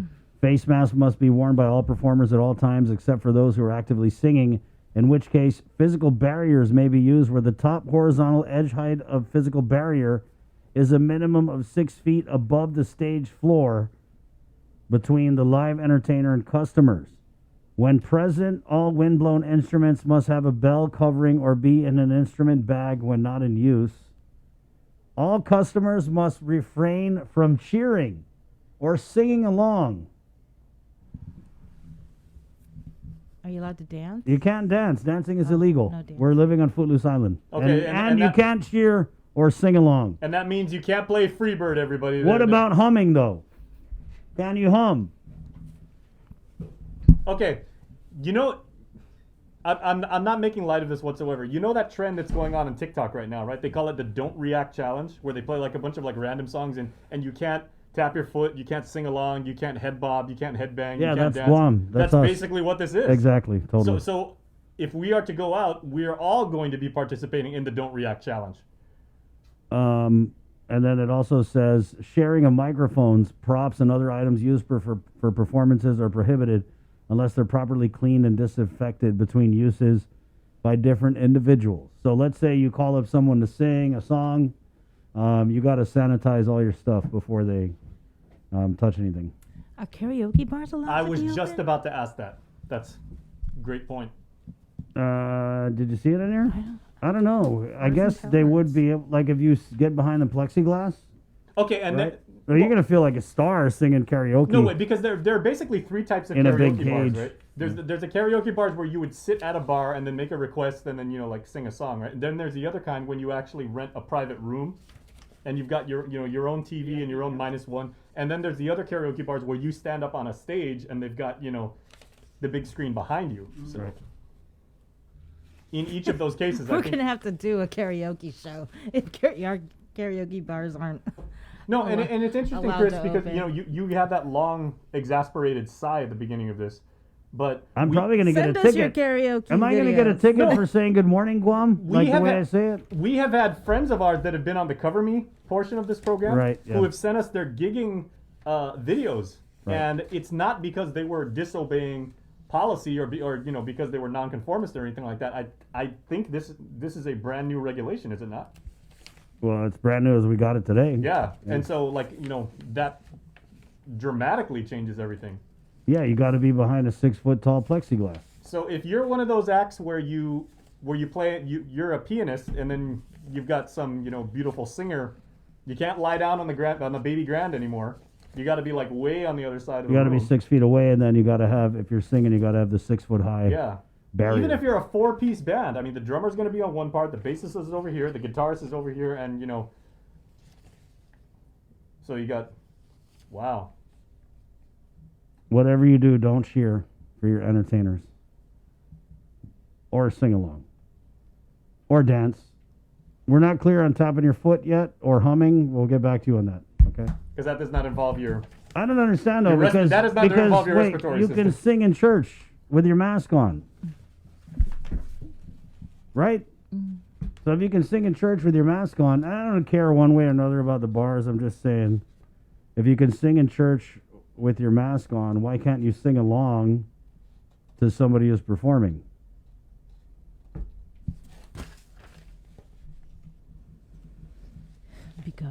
Because, Nye, that's why. that's really the reason. Because. Oh, thanks, Bree. There you go. That's the official statement. Because. Yeah, so that's just the live entertainment. I just saw that because I know so many people who play. I'm gonna put this up or online host so or so whatever. the link fam can pick this apart too. So give me a sec. Right.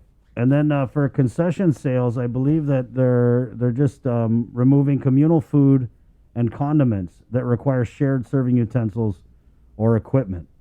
Makes sense. Right. And so that's the little ketchup packets or the little, like, the thing where you squirt your nacho cheese or season the popcorn or whatever. I haven't been done outdoor dining. Do they do that? You know how they put the stuff on the tables, Right. And they have like the soy sauce or whatever, or the ketchup. But they're supposed to sanitize it, I think, because I've dined out and I've seen, they've got stuff on the table. How was I actually? I need to try dining out. I haven't tried that yet. Are you trying to dine out or are you trying to dine in while dining out? Dine in. I'm sorry, dine in. Dine indoor or dine outdoor? Baby steps. Just if you dine, haven't, if you haven't eat dined, someplace. if you haven't dined indoor yet, Bree, try dining outdoor.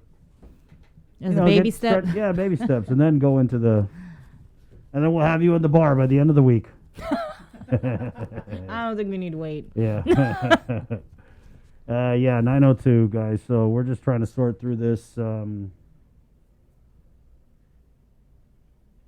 don't think I saw anything about karaoke bars. Neither did I. I mean, probably maybe they'll have like a stage now, and then the plexiglass around it, and the person has to go up on the stage. And But I wonder if you need the plexiglass if you wear like the face shield, right? I don't know. We should call some karaoke bars and see how. We just need to call. Maybe I think who would it be Janella to kind of talk about these? I'm not sure anymore. Yeah, confusing. Maybe Crystal, because Crystal sent it. Yeah, but I still got like 20 questions waiting for Crystal to answer, so maybe she'd work on those. We'll call somebody. Yeah. Organized sports, non-contact training and competition. This is chapter 14. Yeah. Organized sports, non-contact training and competition, provided 6 feet distance is maintained, including while occupying a vehicle or in an enclosed place. No deliberate direct contact between participants. If held indoors, the total number of individuals, players, and coaches cannot exceed 50% of the occupancy load. If held outdoors, the number of participants is limited to no more than 50 persons, with no more than 25% or 25 persons per spectator group. And so GDOE, that's March 1st, right? GDOE, IIAG, they're all focusing on this March 1st start of sports, return of sports, pending approval from public health of their guidelines. And I think the last we heard, GDOE extended an invitation to the IIAG to team up and for the return of sports. So we're just waiting to hear from Terry DeBold and see if they're going to bite on that. And speaking of sports, I just put the public health guidance that outlines what restrictions are now in effect. That's why I'm breathing hard, because speaking of running, I literally sprinted back and forth. I don't know. Are you allowed to breathe hard, Jay? Are we allowed to breathe hard? Oh, I'm in trouble. Because you can't cheer or sing along. So where does that put breathing hard? I'm not going to go running today. I don't want to break the rules. There's something here too, Bree. Religious activities in place of worship are authorized, provided, and for funeral ceremonies, both religious and non-religious, that are held indoors must not exceed 50% of the occupancy load, and for associated activities like burials held outdoors, it must not exceed 50 individuals, and all must wear face masks and maintain 6 feet distancing. And services involving the administration of sacraments or celebration of high holy days are permitted, but must be limited to 50% occupancy load, including the clergy, minister, or other religious leader and his or her assistant if necessary. Okay, to me, there's two things that stick out to me, right? Because I'm just thinking, like, with my mental calendar. Please, people, let's do what we all have to do, because St. Patrick's Day is coming up, which is always a big day for the bars. And Easter is also coming up, so we want to make sure we can celebrate Easter in a semi-normal fashion. Right, I care about Easter. That's what I'm aiming for. We got swimming pools, private and public. 50% of the pool's occupancy load prohibits the congregation of more than 25 individuals per group at poolside. And each remains 6 feet distance from one another, if not from the immediate family unit or single household. The following provided is limited to no more than 25 people per party. If you're going to aquariums, museums, zoos, government of Guam parks and beaches, recreational boating and boat charters, running, walking, biking, and other recreation and non-contact exercise on public roadways, beaches, and parks, tourist attraction sites and venues, and water parks and other recreational water venues. Again, these are the new guidance issued from the Department of Public Health as released by the Communications Director, Crystal Paco, a few minutes ago. You can view those with the link provided in our stream. It's our comment right now. It's also on Twitter, you guys, so please do make sure and check that out, because important stuff right now. Right. And so we're going to head into our Zoom room. I think we are going to Daphne Shimizu, the director of the Department of Revenue and Taxation, who has been extremely busy over the last week or so. Good morning, Daphne. Half a day, Sabrina. Half a day, Chris and Jason. Half a day, Guam. And to all the link listeners, too, I think out in Minneapolis and Philadelphia. I think that's what I was hearing early this morning, right? Yeah. Anyway, so yes, it's been very busy. Last week, Friday, and today, we do have walk-in services for real property tax payments by check. Actually, we have drive-through services for real property tax payments by check.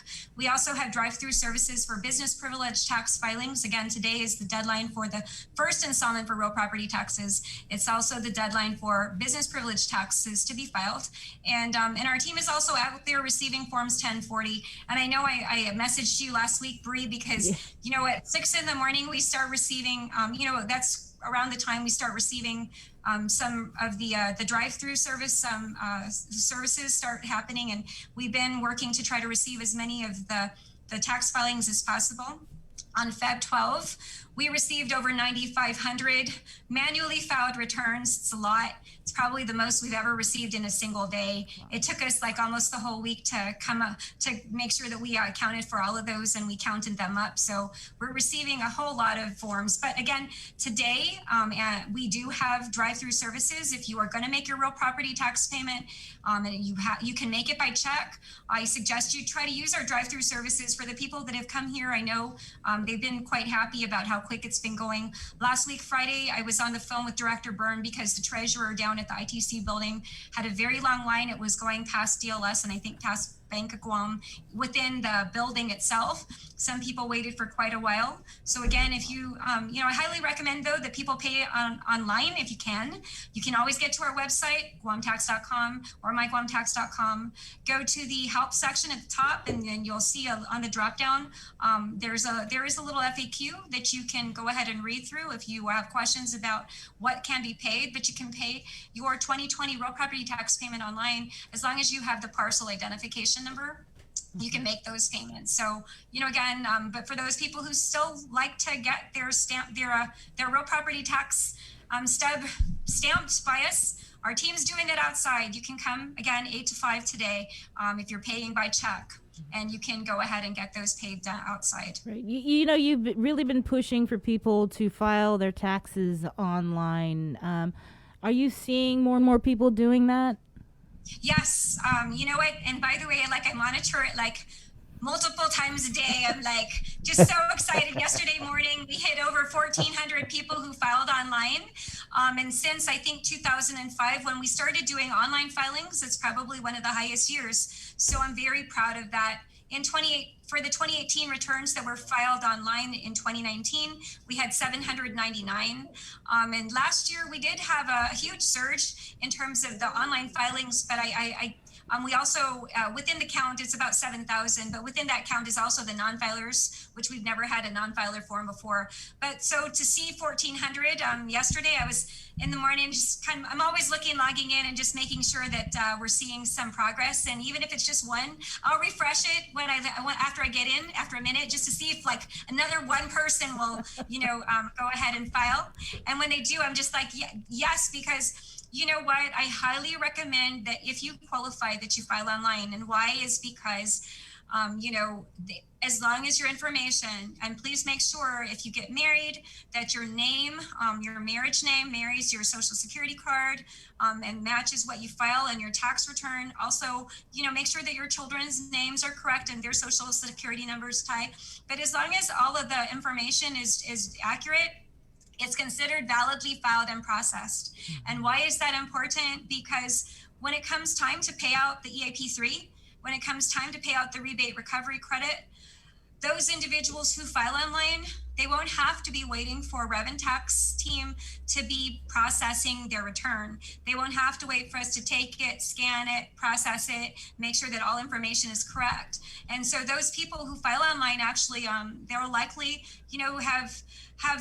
there's a possibility that they'll be able to get a lot of payments more quickly than those people who are filing manually. So, we did do some expansion of the online 1040.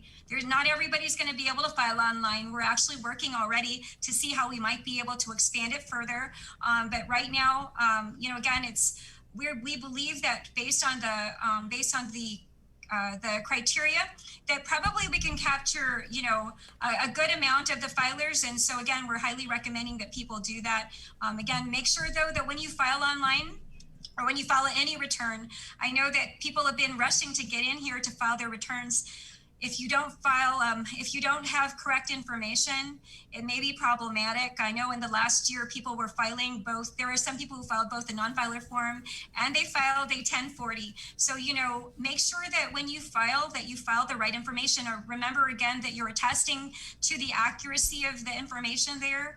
Make sure that it's complete, because if you have to file amended return, or if we find something that may be wrong with your return, it's going to go into suspense status. And that impacts everything. It impacts your ability to get a refund. It impacts your ability to get EAP, and also your ability to get this rebate recovery credit. But to those people who have made sure they did all of that and still filed online, again, I think that they're going to be pleased when we start rolling out EAP3, and also when we start rolling out the rebate recovery credits, because I think they'll find that it's going to be much quicker to get to those.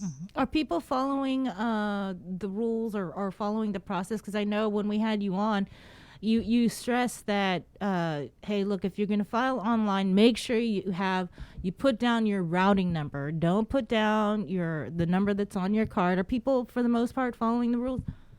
Yes, and so actually we've also put safeguards, I believe, in terms of the routing numbers that are acceptable as well, because again, we are limiting it to brick and mortar. But I've actually logged in myself just to see, whether people are actually availing of the direct deposit option this year. And I am pleased to say that I've seen them, and I've seen, again, you can't mess up on the routing number because I believe we've hard-coded those. I hope that people are entering their correct bank account number. You know what? As you know, Sabrina, we did launch in January. We did, for the first time ever, start paying refunds by direct deposit. And so for those people, though, I think that in this last check run that we did, and we're up to, I believe we're up to November 14 in terms of our payouts of our refunds. But I think in this last week, we did have an issue with at least one of the direct deposits because the bank account information wasn't correct, and so it got rejected. What's going to happen if you've not entered the correct bank account information and it gets rejected by the bank is we automatically will just process a check payment to you. So, for those, it'll delay again. So that's why all of the information that you put on your return, bank account information, everything, it's very important that you just take the time, take a few minutes to go look at your check, your checking account, your little checkbook, and making sure that at the bottom of your check, you're really following that information, or call your bank if you have questions, right? But again, all of these little things, you lay the foundation for it, you make sure it's right, and then you sit at your desk and work or wherever, and your direct deposit goes through. So, but unfortunately for the few people who may have not entered the correct information, again, it delays the process, and you're going to have to wait a week or so before you actually get your payment. So it's to your advantage to make sure, again, that all of your information is correct. Right. We had a question here, Daph. Online filing for taxes doesn't give the option to input Social Security disability earnings for filing married or joint. According to tax preparers, we have to file it together with spouses' yearly earnings. How or what do we have to do to address this? Yeah, so like I mentioned, what we did first was just try to look at historically, what things we could do to make sure we capture a good amount of people that are able to file online. We don't anymore have the 1040A or 1040EZ. 1040A and 1040EZ criteria, though, was basically similar to what we followed online. Historically, the 1040A and 1040EZ format, there's over 50% of our people actually qualify. We believe the criteria that we currently have can actually qualify over 50% of the people that file tax returns. And again, you know what? This is the first time, this last year is the first time we've actually worked to try to expand it. Historically, if you were a first-time filer, you could not file. If you had dependents, you could not file online. And if you had wages that were over $100,000, you could not file online. So those are things that we've made adjustments to. Of course, as we expand the 1040 online, what's able to be filed, we're trying to be methodical, right? Okay, we kind of hit, and because there's time and there's cost involved. So we tried again, as long as we, again, we're looking at, I believe about over 50% that we could potentially have filed online. That was kind of our first step.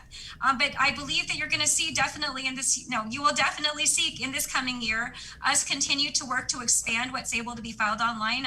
Again, we want to make sure that we have as many people have that opportunity as possible. We do have a comment here. Is there anyone guiding vehicles in line to enter the DMV parking lot in separate lines for the services they are there for? Yes.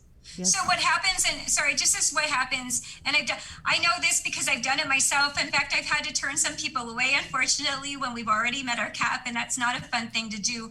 But when you come out of, when you're coming in from Route 16, we have maybe 2 people, sometimes 3 that are screening, and they will ask you what service that you're here for. And based on the service, if it's driver's license, like for today, we have driver's license services, they will be routed, and they park. If you're facing our building, they'll park on the side, the left side that's closest to Conwood or closest to the stoplight. For tax preparation, which we do again offer on a limited basis as a courtesy to our people, they line up at the far right of our building when you're facing our building along the wall that's closest to, I guess, the mobile side or this empty lot. And so there are designated spaces that you will be guided to for the different services. And even like, for example, our team was I think they're very creative, because what they did, we do have a larger tent for the 1040. And then what we did was, because we have a very limited space in terms of, to be able to drive through, what they did was for the BPT and for the real property tax, we have pop-up tents that are just like half the size of, or half the width of the larger tent for the 1040. So if you're here for real property, and if you will have to kind of drive in a little bit so that we could still continue to have people, go through for the 1040 filing, right? And so we tried to be creative, and we have like a little line that you kind of loop into if you're going to do real property or BPT. But that means that you're pulled in, and then the people in the main section where you're able to drive through for 1040, they're still able to go through, and we're still able to get traffic through. So our team, I think, has been very thoughtful about how to do things. And last Friday it worked very well. I went out there this morning and it looked like it was going well too. So, we're very excited and happy. I mean, of course, we're very limited in our capabilities and of course with our facility, but, I believe that we've been resourceful and have been trying to make best use of the space as possible. We had another comment here. They have a really efficient color-coded ticket system for cars. If you're there for 2 types of services, you put 2 colored tickets on your car so the employees know. Yes. So there's a few things that we do here, right? So for example, for the driver's license and vehicle registration side, we not only mark if you are for that service, but we also have a way of indicating that you're a senior, a veteran, or an individual with disability. And then if you're here for tax prep services, you have a completely different color card and a completely different numbering, a color system or numbering system, so we can tell where people are going. And that's why throughout the time that people are coming in, we're constantly, again, like at different points checking, okay, are you here for this service? Because we want to make sure that you're in the right place for the service that you're going to be availing of. This is actually a good comment. If we're lining up for prepared taxes to be filed, is there a limit per vehicle to drop off? So can you roll up in a minivan with like 7 deep? Right. Yeah, no, and so we're seeing this on multiple sides. So for tax prep, we're really trying to limit it to 25 people for the walk-in services, and that's because those 25 people that we do the courtesy tax prep for, it will take us sometimes into like mid-afternoon for us to finish. And you're right, Sabrina, like, when you say like 6 or 7 deep, like this morning for driver's license, we had like one group of people, it was either 5 or 6. And then, another, again, so I know people, and in fact, I encouraged you, if you're able to do that, so you're with a group of people rather than by yourself on Route 16. But, we do see a large number of people sometimes within a certain car. And so again, that does impact us in our services. Last week, just to share with you, this is the earliest that I've seen or heard of somebody waiting in line, but somebody waited from 9 p.m. the night before to get in for vehicle registration. And I believe that was Wednesday night, was out here at Route 16 at 9 p.m. because he wanted to come and get his vehicle registered or get some vehicle registration services. So, if he was with somebody, it's helpful, but that was like the earliest that I've ever heard of anybody waiting for a service at Route 16. Can conversion of immediate to permanent licenses be done online? They can't be done online, but they can be done by Dropbox. So what we've done is, again, we're working on to develop our system so we can do online. We're not yet ready for that. But what we did do a while ago was we opened up our driver's license services that could be done by mail in Dropbox, so that you can get your permit if you've already passed your written exam. If you could get your permit in the mail. You can convert from a permit to a intermediate. You can convert from an intermediate to a regular driver's license. You can renew your driver's license, and you can also renew your Guam ID. Again, as long as these are non-real ID compliant IDs. And so those can all happen with the form that we have online. All right. Where are we with EIP2? Okay, so with EIP2, last week we actually processed, I believe, only like $111,000 worth of EIP. And like I mentioned, remember, as of Feb 12, what we were trying to do was get the majority out, because we wanted to get those out for those people who are filing their 2020 tax returns already, because you do need that information in order to be able to, if you want to be able to get the remaining portion of your EIP, you need to make sure you know how much you've received already for EIP 1 and 2. So we got the majority of them out, Sabrina, since the 12th, that week of the 12th. And again, now what I think you're going to see is just probably just, again, we were processing 2019 returns, end of January returns. And last week, I believe that like January 29, I know was being was being paid out for EIP too. So again, we're just trying to make sure that for those people who are late filers of 2019, we're trying to get as many as possible in by March 19. But again, March 19 is coming up very soon. So, if you haven't filed your 2019 return, there is no guarantee that if you file now, you'll get it. But I just highly recommend that if you haven't filed your returns, you file them as quickly as possible, but make sure that all the information is correct. Because when it comes time for the rebate recovery credit and also EAP3, we want to make sure we have those so we can pay you. We had one comment here, Daph. What about tax clearances? Business license renewals have to have tax clearances done from 4 different divisions. Oh, okay. So our tax clearances can actually be done all by our collections team. That's the great thing that we've done, is that we've allowed or given the authorization for our collections group to go ahead and do tax clearance. Our supervisor in collections, her name is Jean Flores, and her email address is Jean, jean.flores@revtax.guam.gov. She is the primary contact for tax clearances if you're having a challenge in working to get a tax clearance or trying to communicate with us. And Jean makes sure that she does those tax clearances or coordinates with the team to get tax clearances out. Again, collections team, even if you have a business privilege tax or a income tax clearance, you can do that clearance at collections. I think the only clearance they can't do is real property tax, but you know what, when people are working on those, if you're able to get your clearance done at DPW, we actually have a real property tax person that can assist you with clearance. But if you're here at Rev and Tax, our collections team is generally very good at just trying to get all of your clearances out and done so that you can get your business license renewed and go ahead and get out of here and not have to worry about it.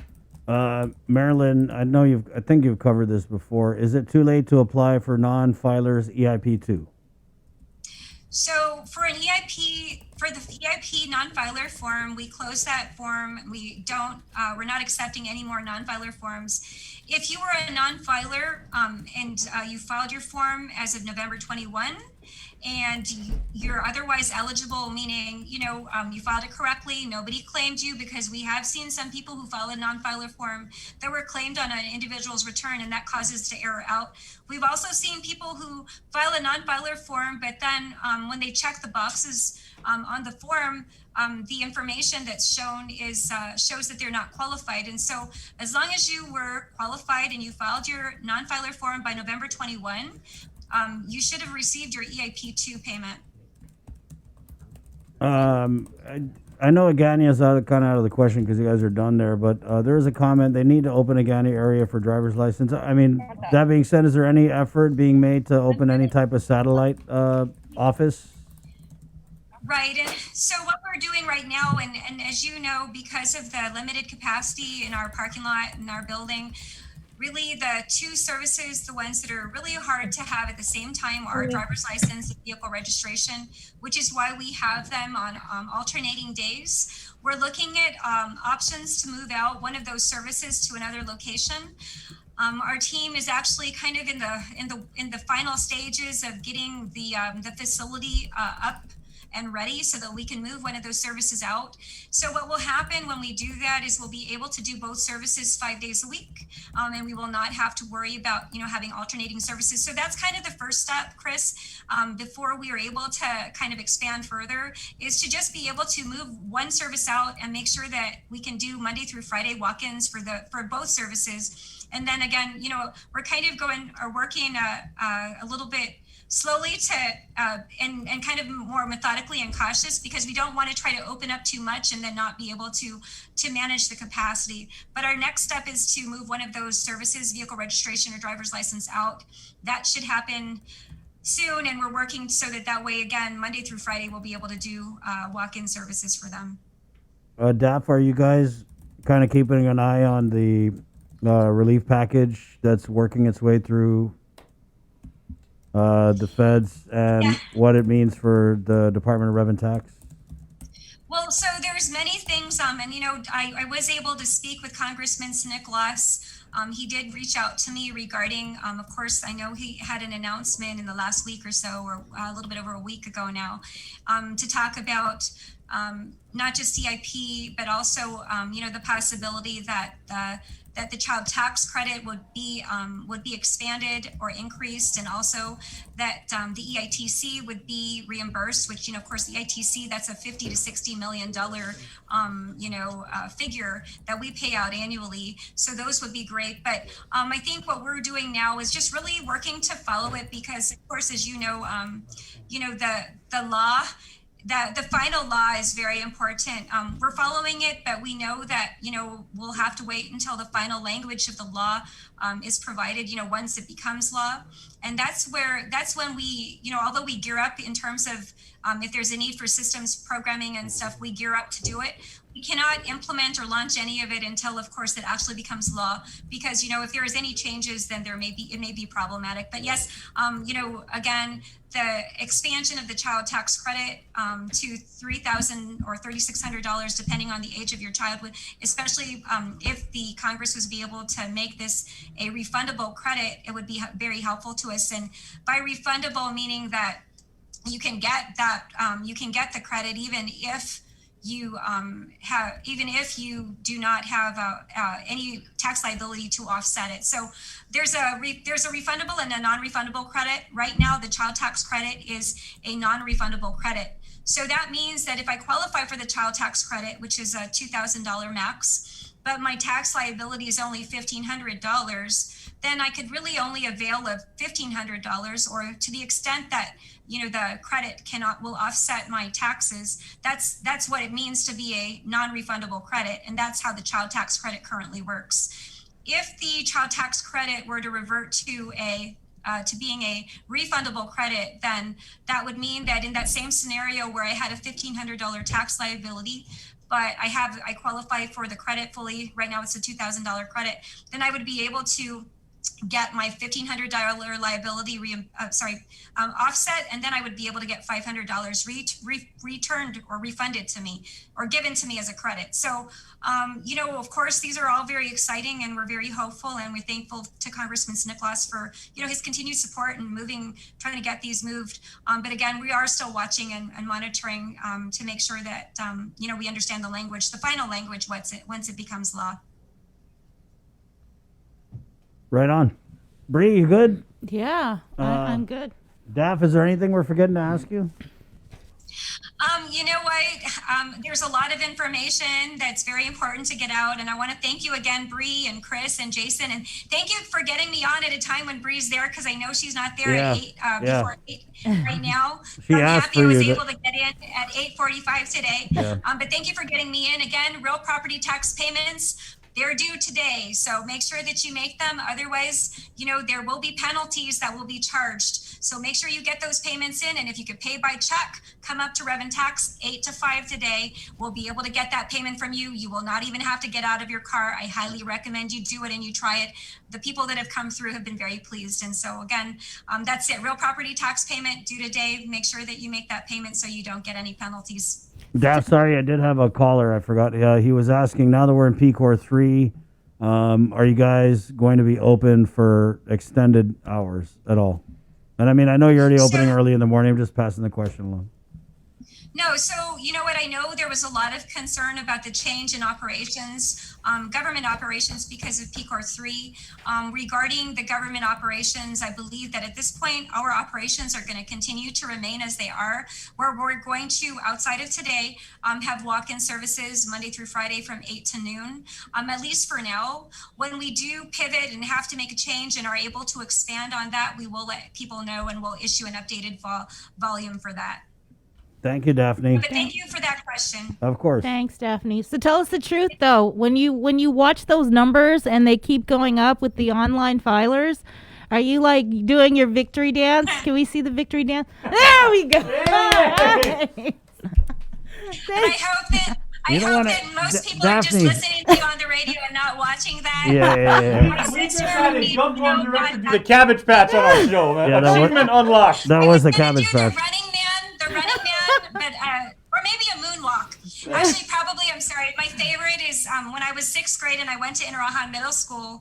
And I don't know if you remember the popping and breaking. Of They would always course. do this like, like bah, bah, bah, bah. And then they would have this point where they did like these, what are they called? These like dance offs. Yeah. And Yeah. at some point it was like, you Brie, right? And it was so cool. So you would have people like doing that and go, boom. So that was my favorite. Obviously, I'm a bit of a nerd, so I wasn't able to do that. I Hey, couldn't tell do you the what, whole Daph, thing. we're so proud of the job that your team has done up in Rev and Tax and everything. Chris is actually going to take the cardboard from the brand new refrigerator that you got. We're going to bring it up there so you guys can backspin. Right.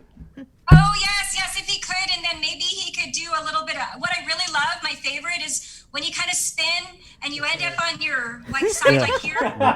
You end on a pose. Did you do that, Chris? Yeah, I could. Thanks, Jay. Thank you, Jay. Sorry, I'm aging myself and everything, but what? Thank you for the laugh this morning, and thank you for everything that you guys do. Have a great day. You too. You too, Daphne. Hi, Daph. Right on. Daph is a modern woman, but she is old school, man. For real. I could see her too. Watching those numbers. Yeah. That Great just job. reminds She's me, doing such you a know good what she job. was saying about back in the day, we'd have the dance battles. Yeah. I remember my brother was really into that, and he told me one time, he's like, bro, can you come with me after school? I need a backer. And I thought he was going to fight, and I was like, what's going on? He goes, I got a battle. So I was like, all right. So we show up after school, and I'm walking up, and I see him with this group of these other kids, and I'm like, damn, I thought they were jumping him, so I run up, but it was like a dance battle. Yeah. And it's just like she said, they do one move, and you're like, oh, yeah, you. And then you'll be gone. Yeah, but I'm not much of a dancer, so that was the only time my brother invited me to back him up. Anyway, where were we? If you be Turbo, I'll be Ozone. And Bree's going to be Special K. Let's bring on Nick Lee from Guam EPA. Good morning, Nick. Good morning. Good morning, Chris. Good morning, Sabrina. Good morning, Jason. Good morning, Guam. I know you're really familiar with the public health guidances, so I just want to ask you, is Director Shimizu at risk of getting a ticket for dancing, or is she okay because there was no one else in the room?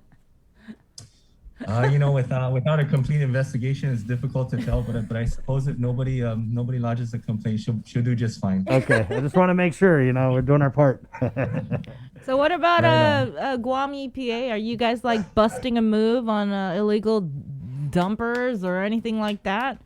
Nice. We are busting a move within our resources. That's correct. Over the last week or so, there have been several fires, and I'm sure that's something that you folks want to get into this morning. Something that I've spoken to Tyler about last week was our involvement with fires, particularly when GFD suspects that there's issues with mismanaged solid waste on site. There were the agency's emergency response and solid waste management program. I have a daughter who's turning 1 next month. I'm sorry. There's somebody needs to mute their audio that's in our Zoom room. Sorry about that, Nick. Yeah. No worries. Yeah.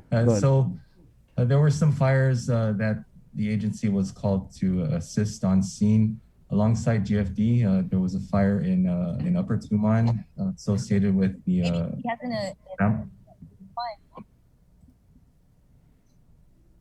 Right. I recall going to that fire in Upper Tuman, and the moment I got out of my car, I could smell the fumes, and I was walking my way to the site, and when I got there, I was just really disgusted with the way that stuff was piled up, the white goods, the trash, and I could sense from the neighbors they were frustrated because they were like, "Hey, man, the caretaker, they burn every single day, and now look, and it's just a pile of trash." Yeah. It was just so sad. And right. Like I said, they were just frustrated. So I know I called you and I was like, "Hey, is Guam EPA coming out here? Because this is definitely not right." Right. So amongst all the fires that the agency did respond to last week, that is something that we're paying particularly more attention to because while we don't determine the cause of the fire, we lean on the expertise of the folks over at Guam Fire Department. But based on the photos and the videos that we received and that our responders took, it is pretty clear that there is a serious solid waste management issue. So we are going to be working with the tenant manager. It's likely that there's going to be some type of notice of violation going to be issued pending the results of that investigation. I do also want to remind the community about something that we released in the Joint Information Center back in November as it relates to fires in general. The only thing that you're really able to destroy by fire is your green waste and your vegetative matter, right? Your tree clippings, and even in doing so, you would be required to get a permit from Guam Fire Department. You would need to talk to their fire prevention bureau to get a permit. Yeah, and nobody does that, Nick. Right. Yeah. But I do have to point that out, that you're not just able to burn anything that you want willy-nilly. There are restrictions on what you can burn. Absolutely no burning of municipal solid waste. We do receive calls through our solid waste management program, and those folks do what they can every time they're called upon by the community. We do appreciate all the tips. We try to get through every tip as quickly and as safely as possible. So I do want to point that out as well. Are you guys having a backlog? Because you kind of sound like you are. Yeah. Oh, we had a comment here too, Nick. If there are nice neighbors who burn and smoke out the surrounding areas, who do they call? You can call your mayor's office or the fire department. So for that particular neighborhood in Upper Tumon where that fire was, were the neighbors calling and reporting this to Guam EPA, or was this the first time you guys had ever heard and ever responded? Well, this is the first time in my recollection that we've responded to a fire over there. But there have been other calls that the agency did receive, and unfortunately, a fire resulting this time around really escalates the type of compliance and enforcement measures that we're going to have to take on the property owner, which is something that we're also still in the process of identifying. So if there is a notice of violation that is going to be issued to the tenant manager or the property owner, you'll be able to see that on our website. We just need to have the program let its investigation take its course so that we're able to issue our findings on that. So when the investigators got there and they saw the fire and they saw the trash, were they like, what the hell is this? And has the property owner been ordered to clean up the mess, or you're still trying to find the property owner? Well, the line of communication is with the tenant manager, and so the likely protocol is that the responsible party, and we're not saying the person who started the fire or caused the fire, but the responsible party that's going to be associated with mismanaged solid waste will have to properly dispose of the solid waste on site and then provide evidence that that solid waste was taken care of properly. So there will be some form of reinspection. There is a time period that the program does give, depending on how compliant the tenant is.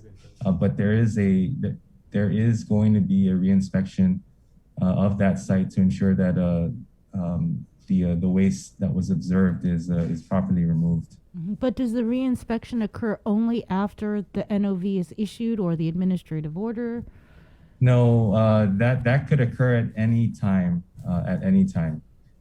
Yeah, that will occur at any time. And I think, as you pointed out in your discussions with some of the residents there, if we have received additional complaints or people coming forward about other issues with the property, we will definitely look into those as well. Okay.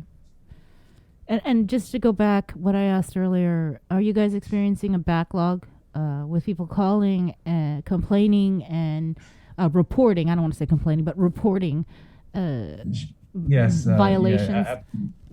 Yes, we are. We do have a backlog. Like 900?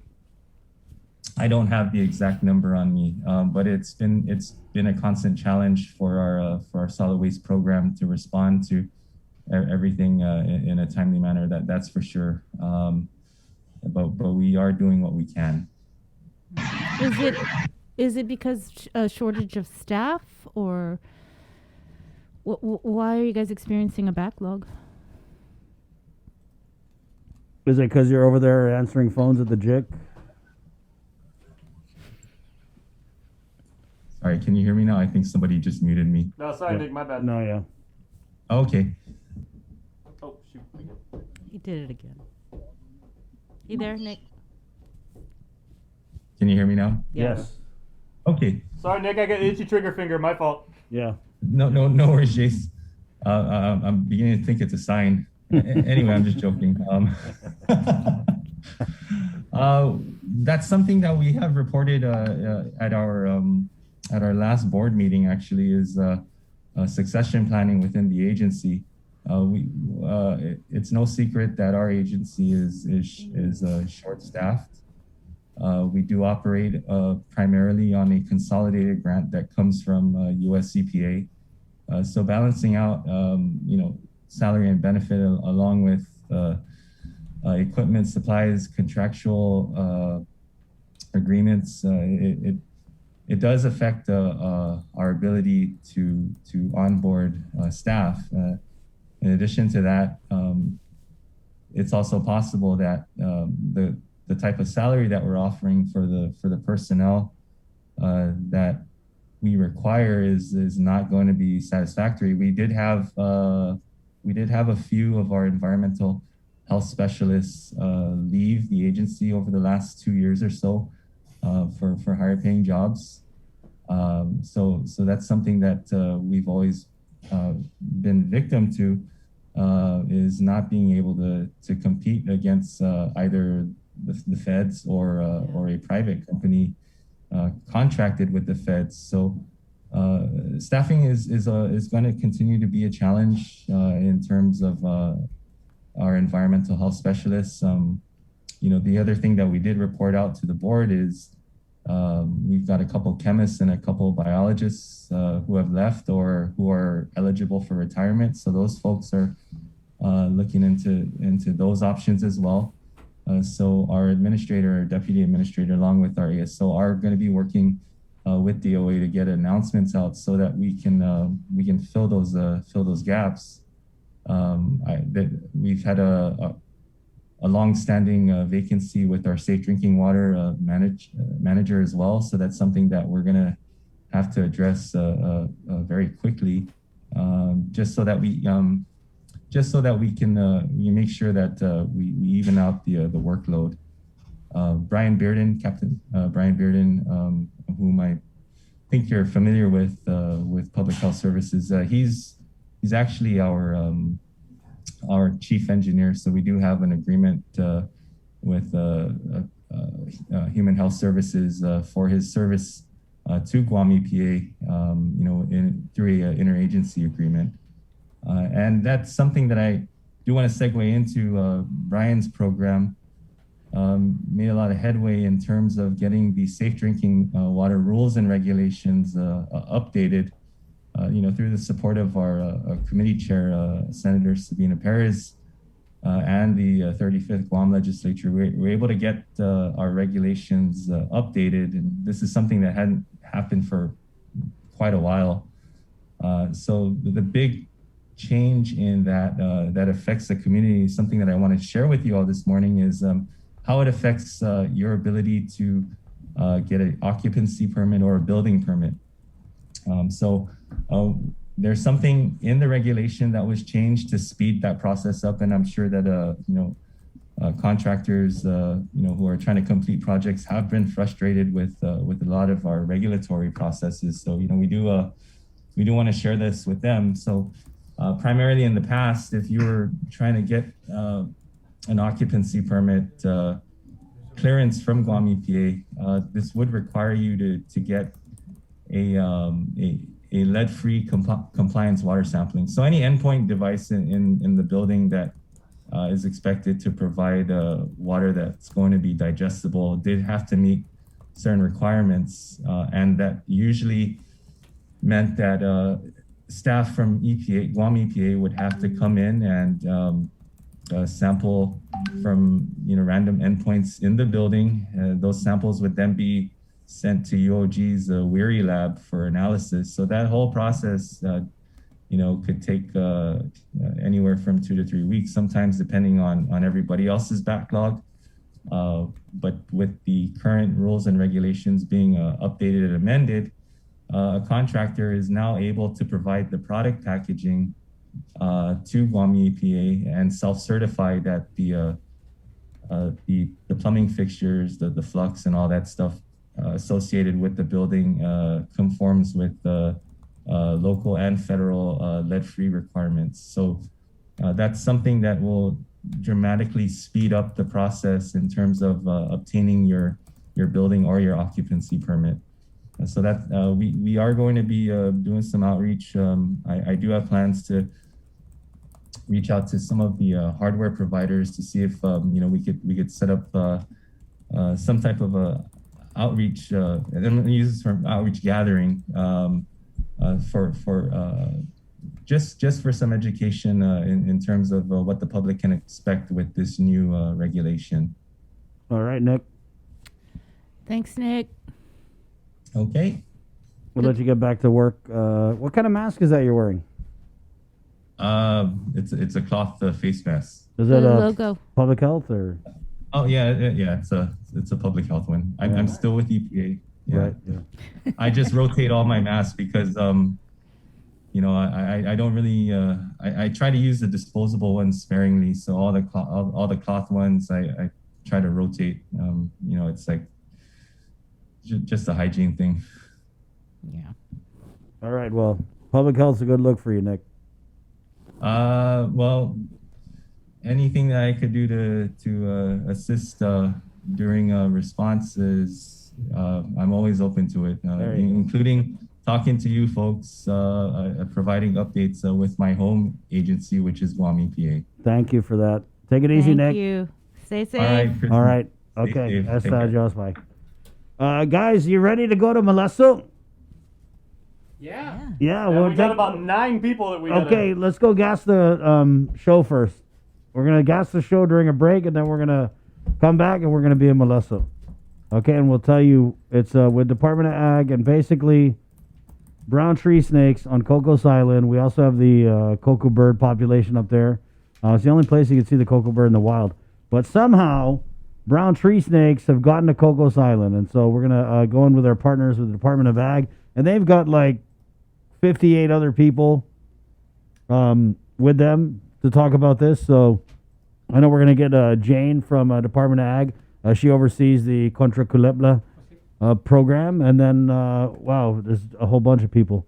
Okay, so guys, we just ask that you maintain a 6-foot distance from each other inside the Zoom room. Okay? Pedro Lazama, you're looking kind of close to Nathan Sablon there, guys. I need you to spread out a little bit. All right, we'll be right back, and we'll be in Molesto when we do come back. It's 9:52. This is the link. Good morning. GU Self-Storage, conveniently located near the Harmon McDonald's. We offer affordable rates, online payments, and auto bill pay for your convenience. Plus gate access daily from 6 a.m. to 9 p.m. Call us today at 648-7867 for more information. Hey you, what if I told you that scanning this box could give you access to any food you're craving, delivered to you hot, fast, and safely without crazy fees? Go ahead, try it. You won't be disappointed. Make the dash to Uno Go, uno-go.com, or download the app at your app store.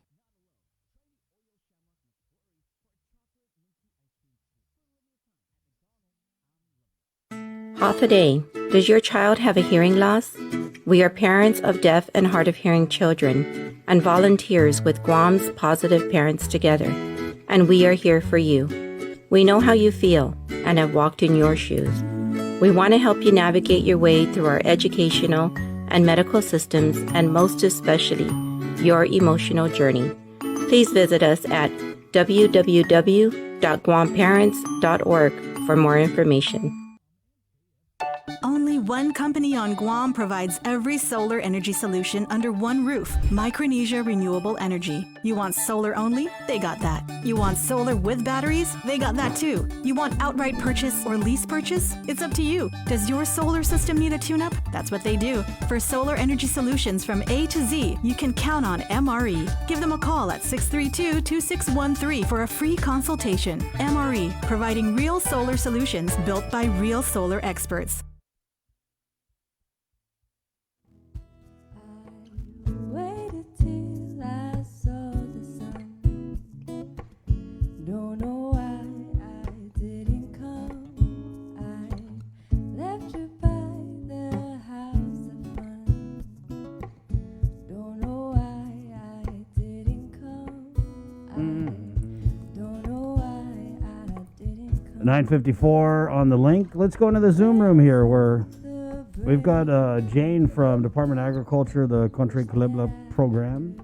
And she is joined by, wow, we've got some folks from the U.S. Geological Service. We've got U.S. Department of Ag. Also Parks and Rec, Aquatic Wildlife Division of Ag. And mayors and residents. Now, they're down at Tamogi Beach and Melissa, which is, that's right by the old gas station, right, Jane?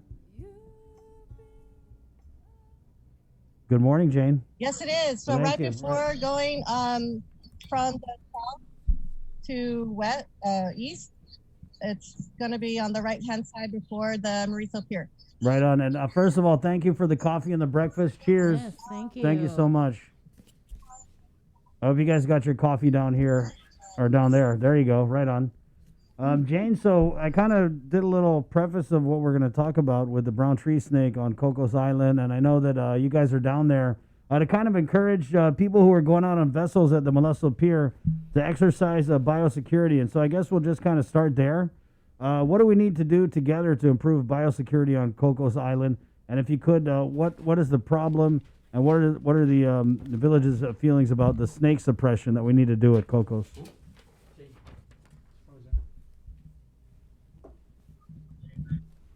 And whoever wants to, I know there's some connectivity issues down in Molesto, so.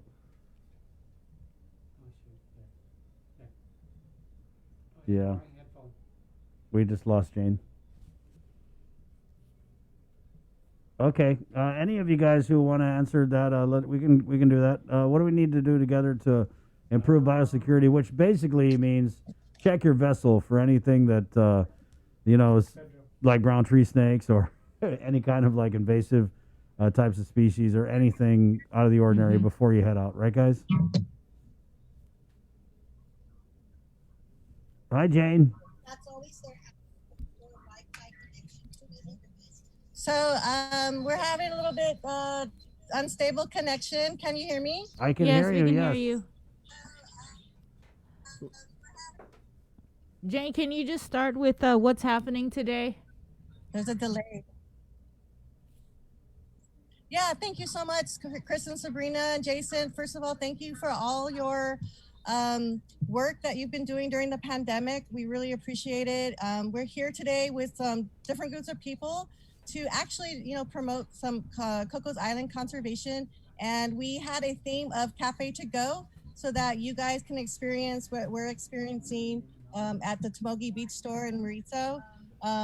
We're 8 people going to have this conversation with you. And we had so thank you, Delia, for our group talk about like things about how to improve our biosecurity or having a better checklist when we go out to Cocos Island if you're recreating. So I'm going to introduce the Patrick Marhart. So when did you guys start seeing this problem with the brown tree snake over at Cocos Island? Obviously, it's become an issue if you guys are having this particular outreach. Hi, everybody. My name is Patrick Barnhart. I'm with U.S. Geological Survey, and I'm the Rapid Response Team Coordinator stationed here on Guam. Our DAR got a call about snakes being seen on Cocos Island. I believe it was sometime in December or September. And so they called me, and we put together an initial response to go out and look on the island at night for snakes with high-powered headlamps and highly trained biologists. And the first night we were out there, we ended up finding a snake.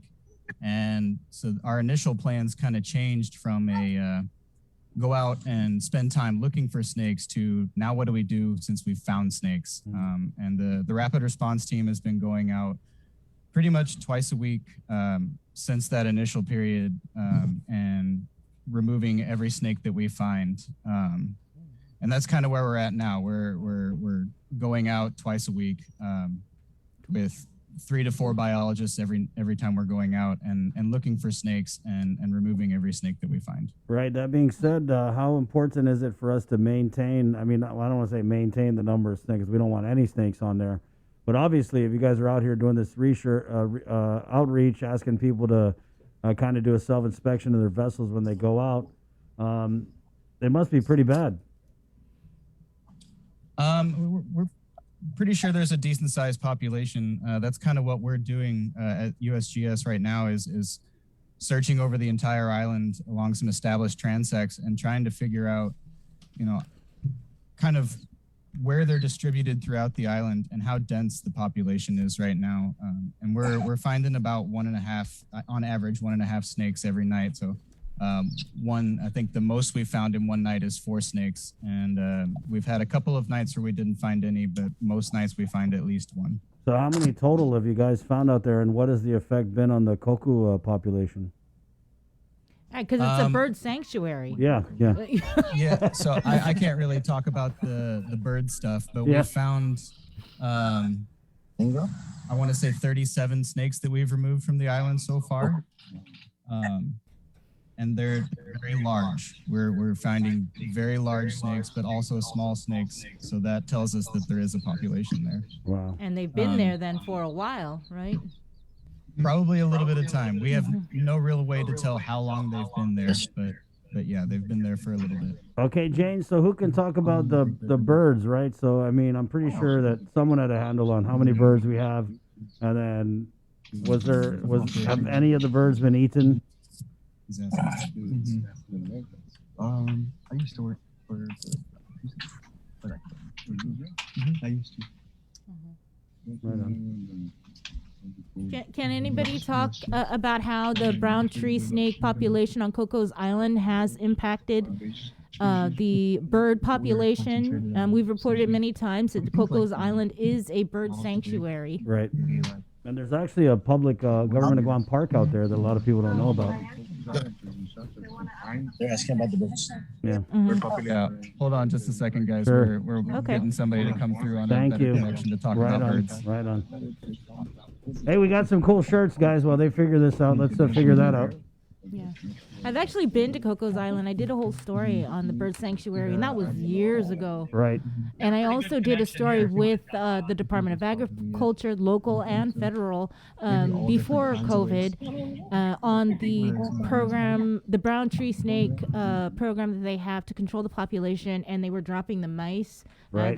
They loaded it with acetaminophen. Right. And so I did a whole thing. We did showcase the whole process of how they put the. It looks like a feminine product, and Looks these like a mouths, tampon, basically, And and these mice are really yeah. tiny, and so they drop them on a controlled area over on the military base. Right. And I think it was like a several year type of project. Yeah. And the one that I had gone on the drop was like the last one. Oh, there's Diane. Right on. Hi. Hi, Diane. Hey, Diane. Hi, good to see you. I know, we miss you. Yeah, go ahead. That's fine. So we're talking about the birds, right? So they found 37 snakes on Cocos Island. My first thought is, well, how is this affecting the cocoa bird there? Have we lost any? Well, we're still seeing birds on the island. We have cocoa bird, we have Sally, and now the nesting seabirds. So they're still there. We don't know how. Anyone remembers the cocoa bird was one of the last birds remaining in the wild. We collected, I think 26 from Guam. So, and we've got the captive breeding in the Nilau. And those birds, or the descendants of those birds, were released on Cocos Island in 2010. So they've been successfully breeding and reproducing there, which is great. And it's kind of heartbreaking to hear that snakes are on the island and doing quite well, feeding on birds and lizards, because Cocos Island has a lot of natural resources there and wildlife. So it's kind of sad, but I'm very happy that we've got the cooperation of a lot of federal agencies and local agencies and the university, and we're going to beat this. Right. We're going to get out there, we're going to get a plan, and we're going to implement the plan, and we're going to remove the snakes from Cocos Island, and we're going to need the public support to keep those snakes from getting back out there. Right. And I believe that's possible, because even though the snake was introduced to Guam, say, post-World War II, Cocos Island has been snake-free right up until 2013-14 is when they estimate that the original snakes got to Cocos this time. So we've kept it snake-free for many years, and I think that we can do it again. So I'm confident that if we can get the resources to do the job, it's not going to be easy. It's never been done before anywhere, but we've been working on snake control for a long time, and there's a lot of smart people working on developing tools. So we're going to use those tools and adjust those tools, because those tools on Guam have not been tested necessarily in an area where we have a lot of native birds. Right. Right. So this will be a test for us, and I think we're all up to the challenge. Yeah. So Diana, maybe we can kind of pivot and talk about the biosecurity aspect of this effort. And I don't know who here can discuss what people who are going out on vessels need to be doing before they head out to make sure that we don't see an increase in this type of thing on Cocos Island. Yes, we don't want rats, cats, snakes, or chickens on Cocos Island. So people have to be careful with their boats and any cargo they're bringing out there. That, snakes like to hide in dark places during the day. And it's, if you've got things stored outside, they can sneak in there and hide. And then when you unpack your stuff on the island, then you've introduced snakes there. So you have to be careful that you're checking your cargo. Just like we check cargo and everything leaving Guam to go to the rest of the islands in Micronesia, we need to be checking those things it's a personal responsibility. And if there's any heavy work out there, any building, construction material, those things are very high risk for bringing the snake over. And we can set up a program where we can have detector dogs come in and check the cargo. These are all things. So if, I'm going to say post-pandemic, the resort is going to have a lot of work to do out there, and we'll be working with them to restore and any kind of building materials and even materials that are going over for the snake control efforts. We're going to be very cautious, make sure nothing has anything hiding in it. It's very important. Can you segue to the Brown Tree Snake Technical Working Group effort? Sure. You're introducing. I would like to switch seats back to Shane Cyrus. MJ threw me off. Shane Cyrus, he's with the NWRC, the National Wildlife Research Center with USDA, and he's a great partner. I'm going to let him talk. Enough of me. Thank you. Hi, Shane. Hi, folks. Thanks, Diane. Yeah, so you met Patrick Barnhart. He's with the U.S. Geological Survey's Rapid Response Team. They get out there and see, verify that there's a snake population there. Once the population was verified, we kind of need to transition into a mode of what are we going to do about it and how are we going to remove the brown tree snakes. And the agency I work for, USDA's Wildlife Services, they are technical experts in removing problem animals. And I don't know if many of you recall that Cocos used to have a lot of rats on the island. Right. And it's actually USDA Wildlife Services that was able to eradicate the rats in order to be able to introduce the cocoa birds to Cocos.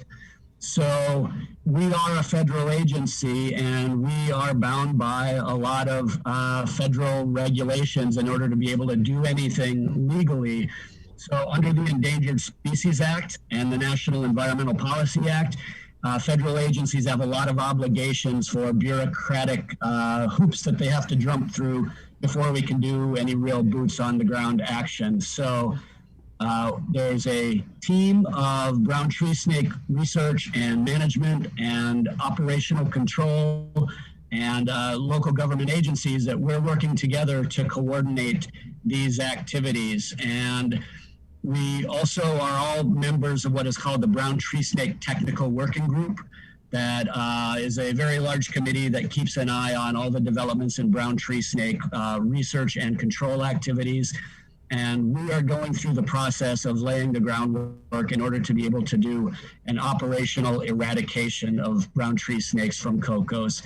And in addition to that, this Cocos development has really made clear that we're also probably missing laying the groundwork for what could occur on other islands throughout the Pacific, including CNMI and Hawaii. So we're looking at the response to the Cocos eradication as a template for what we would have to enact in order to battle a new brown tree snake population on another island elsewhere in the Pacific. Wow. Are we, I've been up to the U.S. Department of Agriculture's office over there at Barragata, right? And I believe you were there, and we did a whole story on the mice drop. And is that something you guys are considering doing? So we gave that some early consideration. Where the aerial baiting system is required is places that are very large and remote and that you can't actually do ground-based efforts because cliff sides or very far away. Cocos is small enough and you can access the entire island by foot that it wouldn't really be cost effective to do the aerial baiting. And also we've done some preliminary research where we just went out and hung some of the baits in the trees. And it turns out that the coconut crabs and monitor lizards gobble up those baits before the snakes can even get to them. So that plus all of the logistics associated with flying helicopters carrying pesticide over the ocean and all the legal stuff around that, we determined pretty early on that Cocos isn't a good test case for the aerial delivery system. Good call. So what would be then, what's next on the list? If aerial's out, hanging of the baits on the trees, not so good, what's the next plan? Our three biggest tools are what Patrick is currently doing is the visual surveys. So going out and looking for snakes and grabbing the snakes you find. Then there's the brown tree snake trapping, like you see around all the airports and seaports and power plants. A live mouse in a trap to lure in the snakes into the trap. And then it's possible we could still use acetaminophen as a toxicant, just not delivered aerially. We can put out various types of bait stations that keep out the crabs and monitors, but still allow snakes access in to get the baits. But those would all be hand-placed baits instead of aerially delivered baits. Those are the three major tools that we have for snake removal right now. Mm-hmm. And so, can someone speak a little bit more about the event today? How long are you guys going to be out there at Maritzo or in Maritzo? I think that's Jane's turf. She's going to hop in over my shoulder again. What's the question?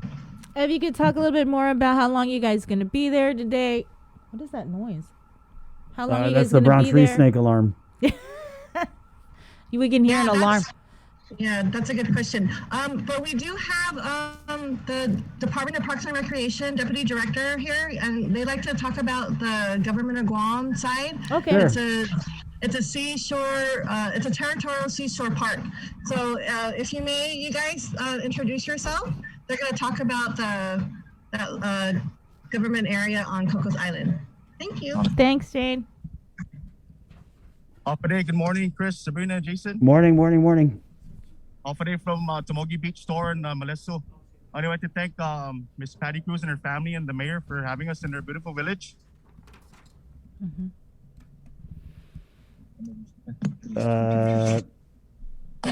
And so, if you, Deputy, if you could talk about the government's response. Okay, Ken Mesa, Department of Parks and Recreation, Park Rangers. I was asked to come here to speak about the rules and regulations within the park. Mm-hmm. So I'll start off with, as you're looking out to Mauricio or Cocos Island from Mauricio Pier, our property would be, the government property would be to the right, about one fifth of the property there, so about 20% of the land to the right. And as far as the park, the rules and regulations, it's been established, it's been determined that it's a natural preserve park, meaning there's no shelters to be put up or no improvements to be made. So all the rules and regulations pretty much don't apply there. I mean, they apply there, but stricter to where, there's no barbecuing and or camping or anything of that sort. And if Officer Lizama wants to add in, he can. Right, Officer Lizama? Yeah, so basically it being a natural resource park, like Officer Mesa was saying, the limit on human activity there is pretty strict. You cannot alter the vegetation there. You cannot damage or destroy any of the natural features, and you cannot, remove any wildlife, with the exception of the invasive species, of course. That's about it. Are you seeing people violating the rules over at Cocos? Our resources are very, very limited in the Department of Parks and Recreation. So we don't always have the opportunity to go out there and make a check of the island. A lot of our enforcement is relying upon the public reporting things to us. So, right now our main priority is actually on, in Guam, in the island of Guam in general. So, we, like I said, we're really stretched thin. Mm-hmm. Officer Mesa and I are the only two park rangers for 77 park areas. So, most of our enforcement is in the highly utilized areas. And so I guess that's why events like this are important, right? Being proactive, letting people know there's a problem and we need the community support. Right. We need the community's help. Right. And that being said, when it comes to the community support and the community's help, that's where we would fold in the mayor of Malesso, Uncle Ernest, who I see is there chatting. So can we bring the mayor on and let's talk about the mayor and then the residents kind of getting behind this biosecurity effort. Mayor Chargalov, Uncle Ernest, good morning. Mayor.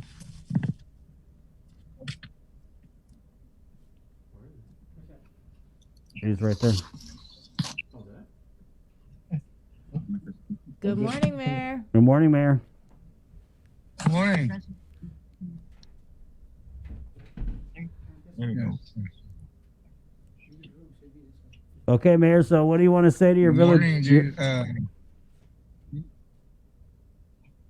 Well, Jace, how the snakes got introduced to Cocos Island, that's a question that should be answered and should be asked and answered.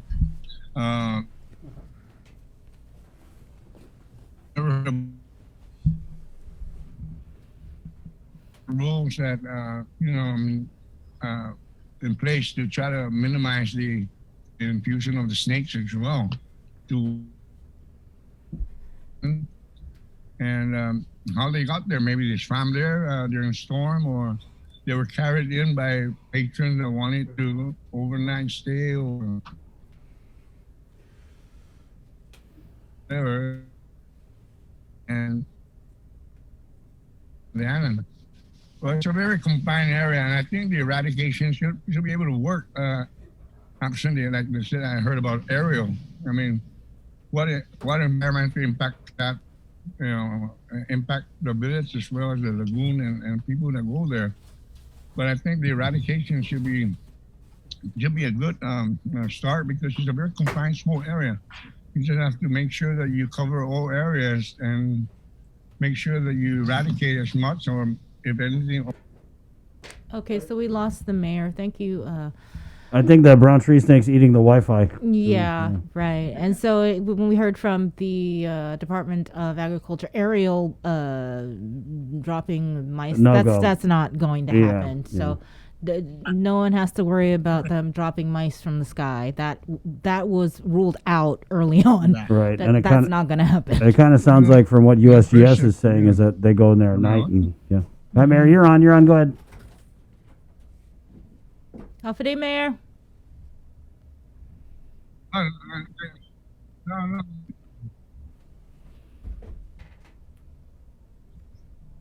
Yes, am I on? Yes, you are, yes, sir. Mayor. We were talking about the community's yes, involvement. The eradication effort. Well, if these guys need volunteers to go out there and assist, I can go ahead and put together a volunteer group to assist. But the eradication effort should be coordinated so that we cover all the areas in Cocos Island, to include the private area, to collaborate with them.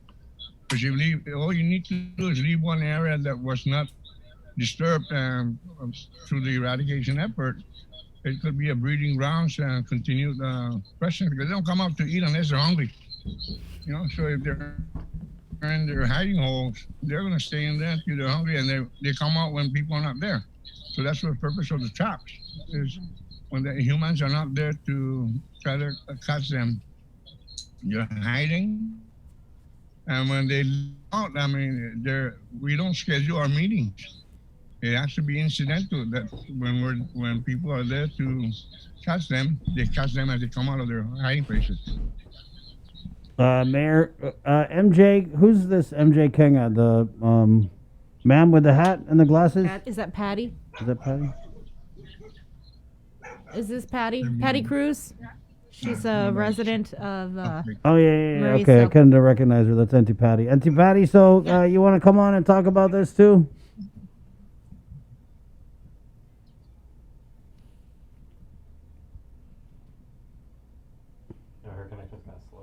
Okay, so they got to put foil. You guys, you got to put foil on your Wi-Fi. It's the old trick. What? Got to put foil on it, guys. There's antenna. Right. So it's actually really good to see that you've got the federal government, the local government, the mayor's office, the residents of PD coming together to help fight the brown tree snake, which apparently has made its way to Cocos Island. And this is extremely important because, Cocos Island is a bird sanctuary. Right on. It's also very important because you see this cute little cocoa bird, right? You don't want Mr. Brown Tree Snake to be eating this. You don't. Just look at that. Right? Right. It's so It's cute. Chetlu.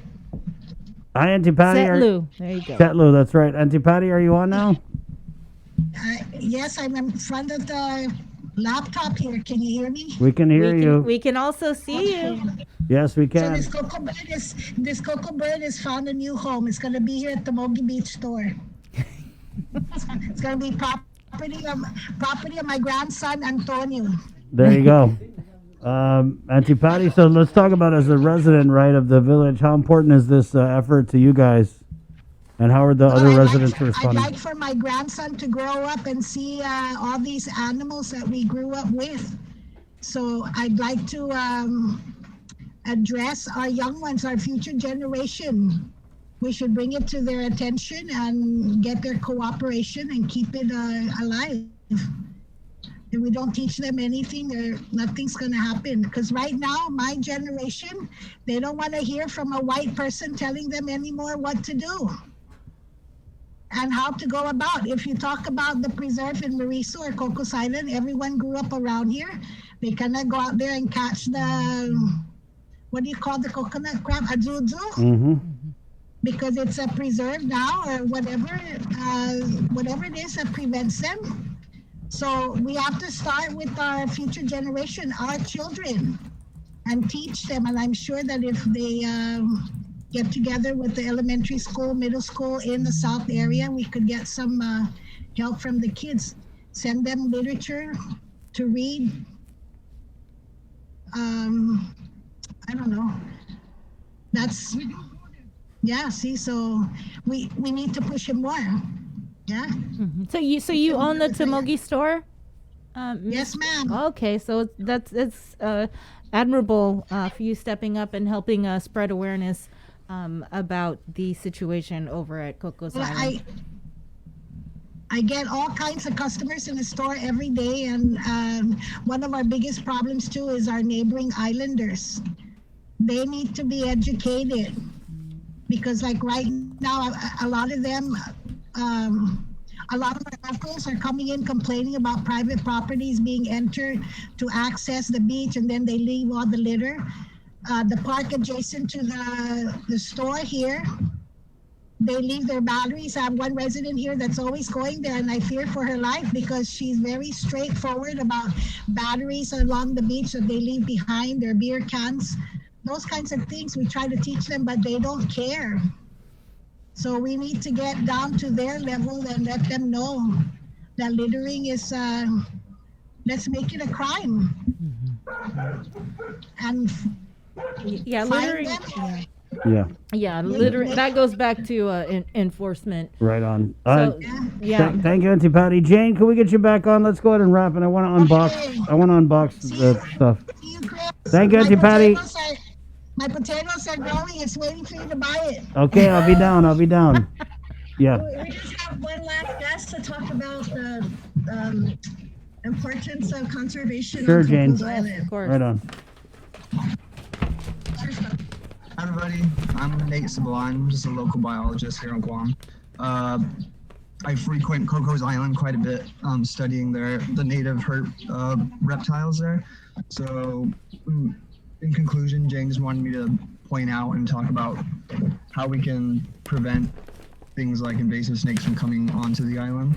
And one is to inspect cargo for stowaways, 2, use onboard bait stations, 3, close entrances, and 4, keep your boat clean, don't leave food out overnight, because we want to preserve and conserve our native wildlife. Yeah, because conservation on Cocos is super important because besides the poster child for conservation being the cocoa bird, we got a couple, one endemic reptile that's quite rare within the Marianas called the Mariana skink that is there on Cocos and then can't be found until past Anatal and up north. So it's super important that we make sure that our boats are secure and that we don't have stowaways. So you said you go up there quite frequently. How bad of the snake problem are you seeing? It's hard because when I go out to see the rail or the native lizards, it's in the daytime, so I don't get to see the snakes out in action much. Yeah. Okay. Hey guys, can you open up your envelopes Yes. now? Yes. Yes. Jane, we will. We're gonna show you our gratitude and thankfulness for you guys just blessing us with this time together. I really appreciate it. Wow, what's this? So there's different items you guys want to share what you have in that envelope. Thank you. There's Sure. So Contra y Calabla is a brown tree snake awareness program at the Division of Aquatic and Wildlife Resources at the Guam Department of Agriculture. We're very thankful for Patty Cruz at Tamogi Beach Store to let us be here all together today, and also for Market Deli for donating the refreshments for us. Yes, thank you. We're so appreciative, just like you guys just let us share this time, and we hope to have future conversations. We picked this week because usually it's the Guam Invasive Species Awareness Week, Right. but we decided this year we're going to move our awareness to May for the National Invasive Species Awareness Week. So we just wanted to give you a heads up. We have more conversations about invasive species and how we can, on our personal property, contribute to protection, or, just helping us have better yards for birds. And that's something else that I'm also putting together, is to teach people the native plants that connect with birds. And then you got bird watching binoculars there. There you go. Oh, wait, This is other so way. cool. Yeah. You got it backwards. Oh, I got it backwards? Oh, yeah, sorry. yeah, it's a telescope if you got it No, backwards. it's not backwards. Is it backwards? And then you also have the hot Java sleeves that are reusable, so you Oh, don't have nice. to Yeah. use those paper items anymore. Right on. We thought it was the armband. Thank you. Thank you, Jane. I love a free shirt, especially if I don't have to run a 5K to get it. So. thank all of you guys down there. And are you going to be down there all day for this outreach? We're just gonna connect with each other for a little bit and enjoy the outdoors. Right Coco's on. is beautiful It right is. now. Yeah. I wish I could. Can we take you to see Coco's? Yeah, just I'm gonna down. take you- I'm totally Link down. on location. That's Let's it. do it. Let's go. I'll bring my brown tree snake Kelaguen recipe. Let us know, Jane. And we have a nice deck here that overlooks Coco's Island. I wanted to share that with you. Oh, nice. Oh, wow. Nice. Yeah, we'd really like to go. Yep. I want to go tomorrow. Can we go tomorrow? Tomorrow? Is that good for you? This is where we're at. Tamogi Beach Store and Burrito. Nice. Thank you, Jane. We got to run. We're way over. Yeah. Appreciate it. God bless Thank you you. guys. God bless you all. Take care. We'll see you Adios, tomorrow. Melissa. Yep, there you go. Wear your life. Well, Bring the your Coast life Guard, jacket. they said they go out there like twice a week. So. Right. So we just got to get on one of those boats out there. Yeah, do a whole feature on it. I mean, it'd be really cool too, because since we did the one a couple years ago on the mice dropping. Nice. Thank you, Department of Ag, and our wonderful partners for this cool little segment here to raise awareness. Always just looking to help here on the link, which is brought to you by Carrier, Cabo Enterprises, and IT&E. My name is Chris. I'm Sabrina. We gotta cover me. Oh, okay. We're gonna go out with Cover Me right here, guys, and that's it. Okay. Thank you so much for Stay safe, everybody. Yes, watching the link. There's a whole bunch of stuff coming out today as PCOR 3 has been declared, and Right. I kn- PCOR 3 doesn't mean you're totally free. Yeah. Totally. Wear Totally. your mask, right? Maintain social distancing. Go to our website. You'll find the link to the latest guidelines from the Department of Public Health. It doesn't mean go out and go crazy. We still have to wear a mask and practice social distancing. Right on. It's 10:31, guys. We'll leave you again. Brought to you by Burger King, where you can get the absolutely delicious BK Big Fish at all the Burger King locations. It's Lent friendly, and then so is the Impossible Whopper. Okay, so you check that out. To our friends at Burger King, thank you guys so much. My name's Chris. I'm Sabrina. Está. Adios. Bye. Yo, what's up, guys? I'll be doing that new joint by Justin Bieber and Chance the Rapper, and this one is called Holy. Hope you guys enjoy it.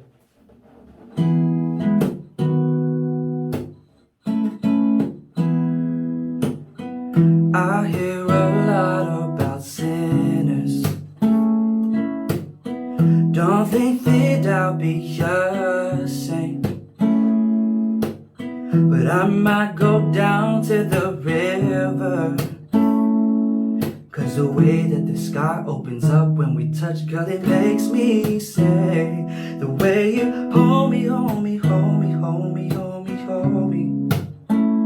It feels so holy, holy, holy, holy, holy, holy. Oh God, running to the altar like a track star. Can't wait another second, cause the way you hold me, hold me, hold me, hold me, feels so holy. don't do well with the drama. And I can't stand it being fake. No, no, no, no, no, no, no, no. I don't believe in Nirvana. Cause the way that we love in the night gives me life, and it makes me say, the way you hold me, hold me, hold me, hold me, hold me, hold me. It feels so holy, holy, holy, holy, holy, holy. And oh God, running to the altar like a track star. Can't wait another second, cause the way you